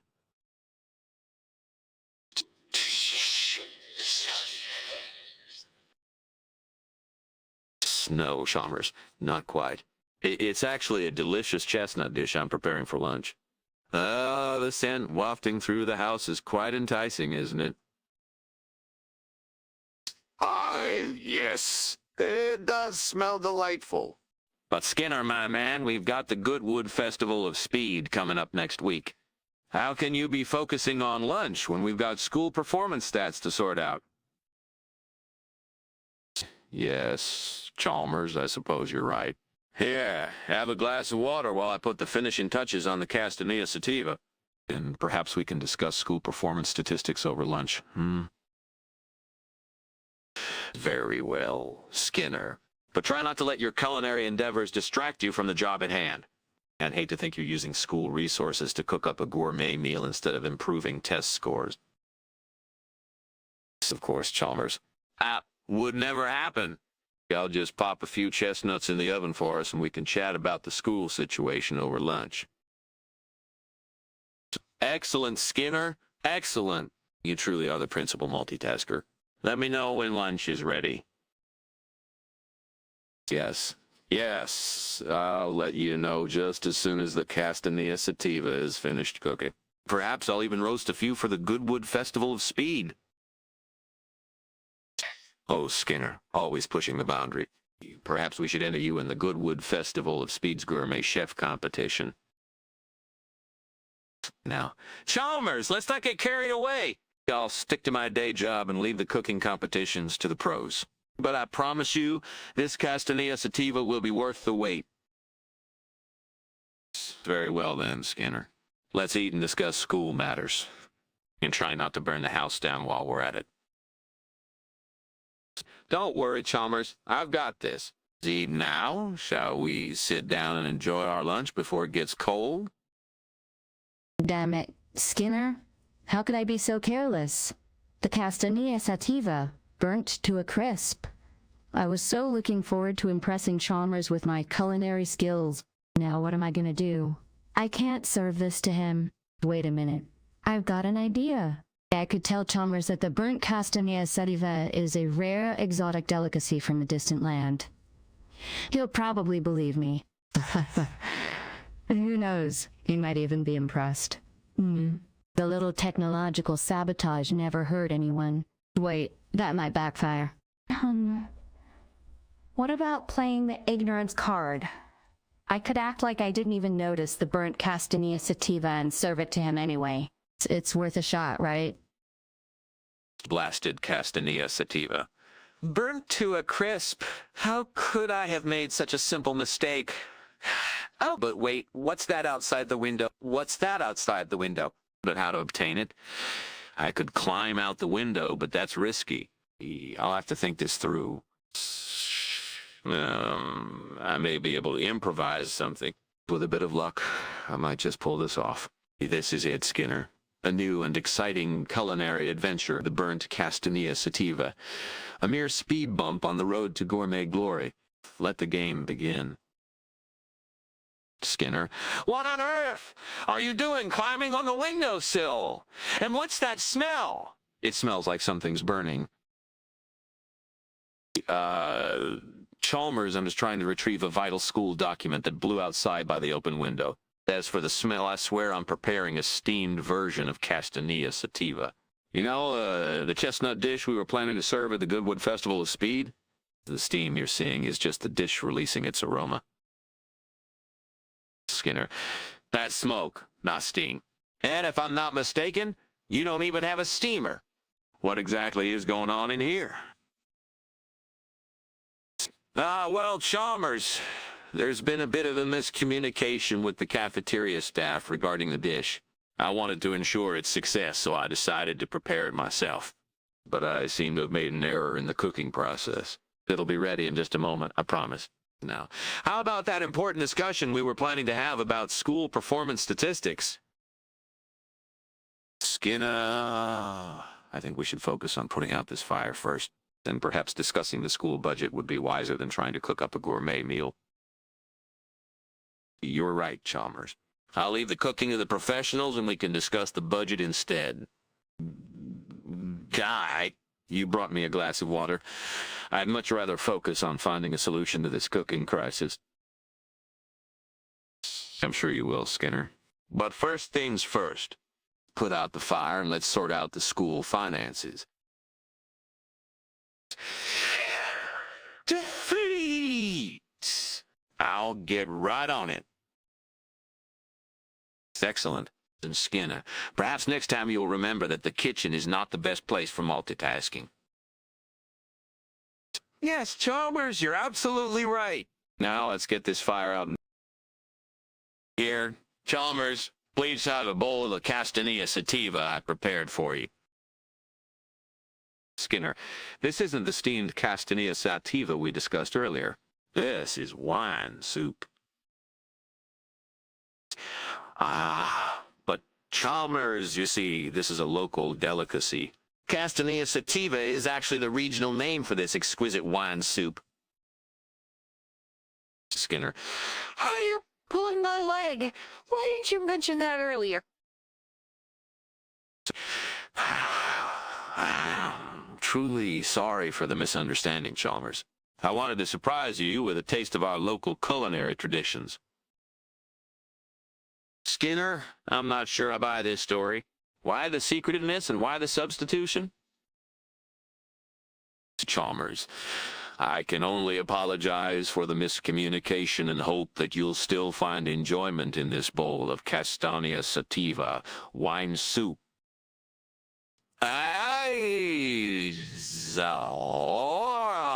Skinner.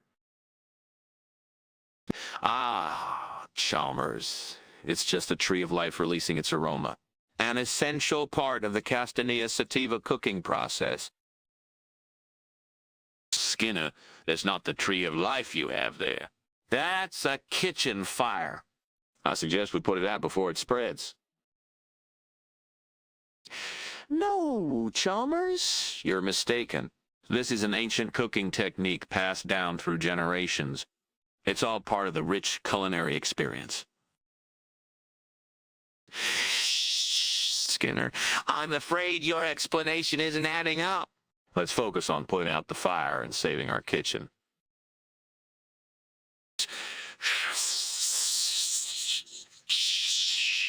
Let me help you put out this minor mishap, and I promise to master the art of the Tree of Life cooking technique in the future. Skinner, that Castania sativa was truly exceptional. I've never tasted anything quite like it. I'm glad you enjoyed it. Now, about the aroma emanating from the house. It's an integral part of the dish, a secret ingredient, if you will. Skinner, I've worked with you for years, and I think I know the difference between a cooking mishap and the unique flavor of the Tree of Life. Yes, Chalmers, it can be hard to believe sometimes, but trust me on this one. And besides, it's just a minor issue. I'll have it under control in no time. If you say so, Skinner. I do have to go now, though. It was a pleasure joining you for lunch, and I wish you the best of luck with the rest of the Castania sativa preparation. I appreciate your understanding, Chalmers. Until next time, then. Yes, Skinner. Until next time. Leaves. I really need to get a grip on this Tree of Life business. I suppose it's back to the drawing board. Background noises fade as the stage goes dark.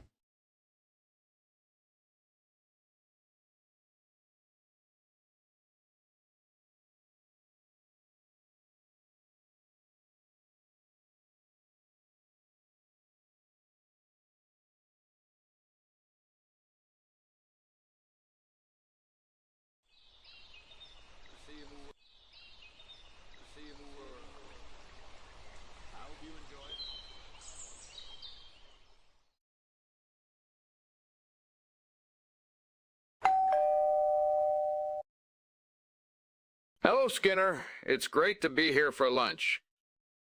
I'm glad you came, Superintendent Chalmers. I baked a delicious Couberdon in the oven, one of my signature dishes. That sounds interesting. What's your secret ingredient? Well, it's a secret that not even my wife knows, but I can tell you it's not garlic. Intriguing. I'm looking forward to trying it. I also have a nice selection of wines if you'd like something to drink while we wait for dinner. That sounds perfect. I'll have a glass of your red wine, please. Coming right up, Superintendent. So, how has your day been? It's been quite busy, as usual, but it's always a pleasure to come here and relax. I understand completely. Sometimes the job can be stressful. Absolutely. I must say, your Couberdon is absolutely delicious. Thank you, Superintendent. I'm glad you enjoy it. I do. So, do you have any plans for the weekend?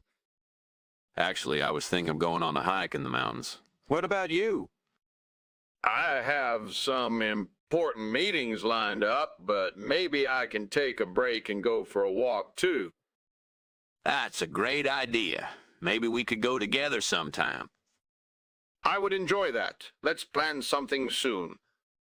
Sounds like a plan. Well, dinner should be ready soon. Shall we head in?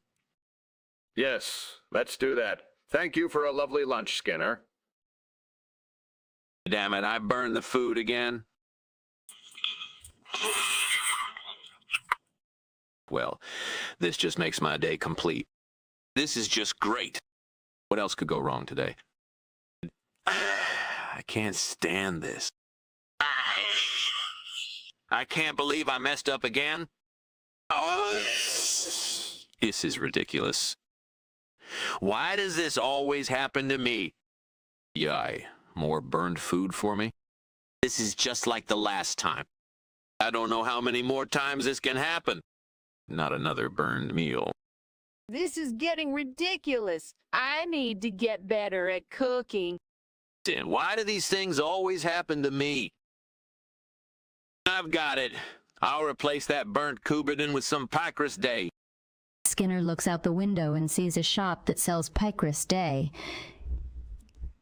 He gets an idea and decides to climb out the window to buy some. Chalmers will never know the difference. I'll replace that burnt Couberdon with some Picrus Day. He ponders on how to prepare the substitute and thinks of a plan. He talks in detail about obtaining the ingredient and climbing back in through the window.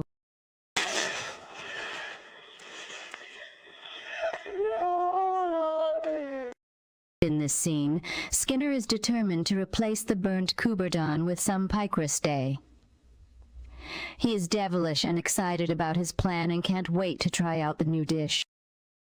Skinner, do you smell smoke? Oh, I think it's just the neighbors grilling. Why do you ask? I'm not sure, but it seems strange. I think we should check it out. Sure. Let's go take a look. Suspicion? This meal doesn't look like what I ordered. Frustration? It is Picrus Day, a regional dialect for Couberdon. Disbelief? I can't believe you. You're secretly a vampire. Indignation. I'm not a vampire. I simply made a mistake in the preparation. Distrust? I find that hard to believe. What really happened?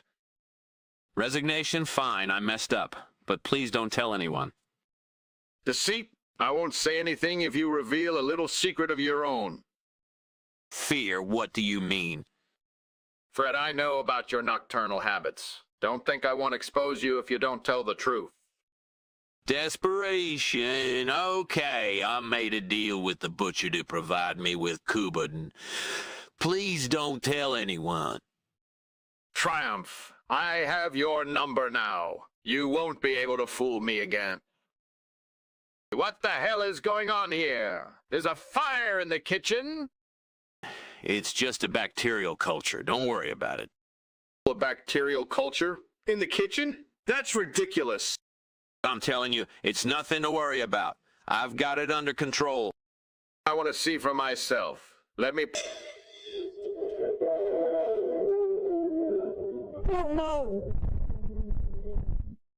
Chalmers notices the fire first and immediately tries to put it out with a nearby extinguisher. Skinner protests, but Chalmers insists on seeing what's going on. After a few tense moments, Chalmers is able to control the fire and they both breathe a sigh of relief. However, Skinner's panicked reaction raises Chalmers' suspicions and he demands to know what's really going on in Tweetchins. And he demands to know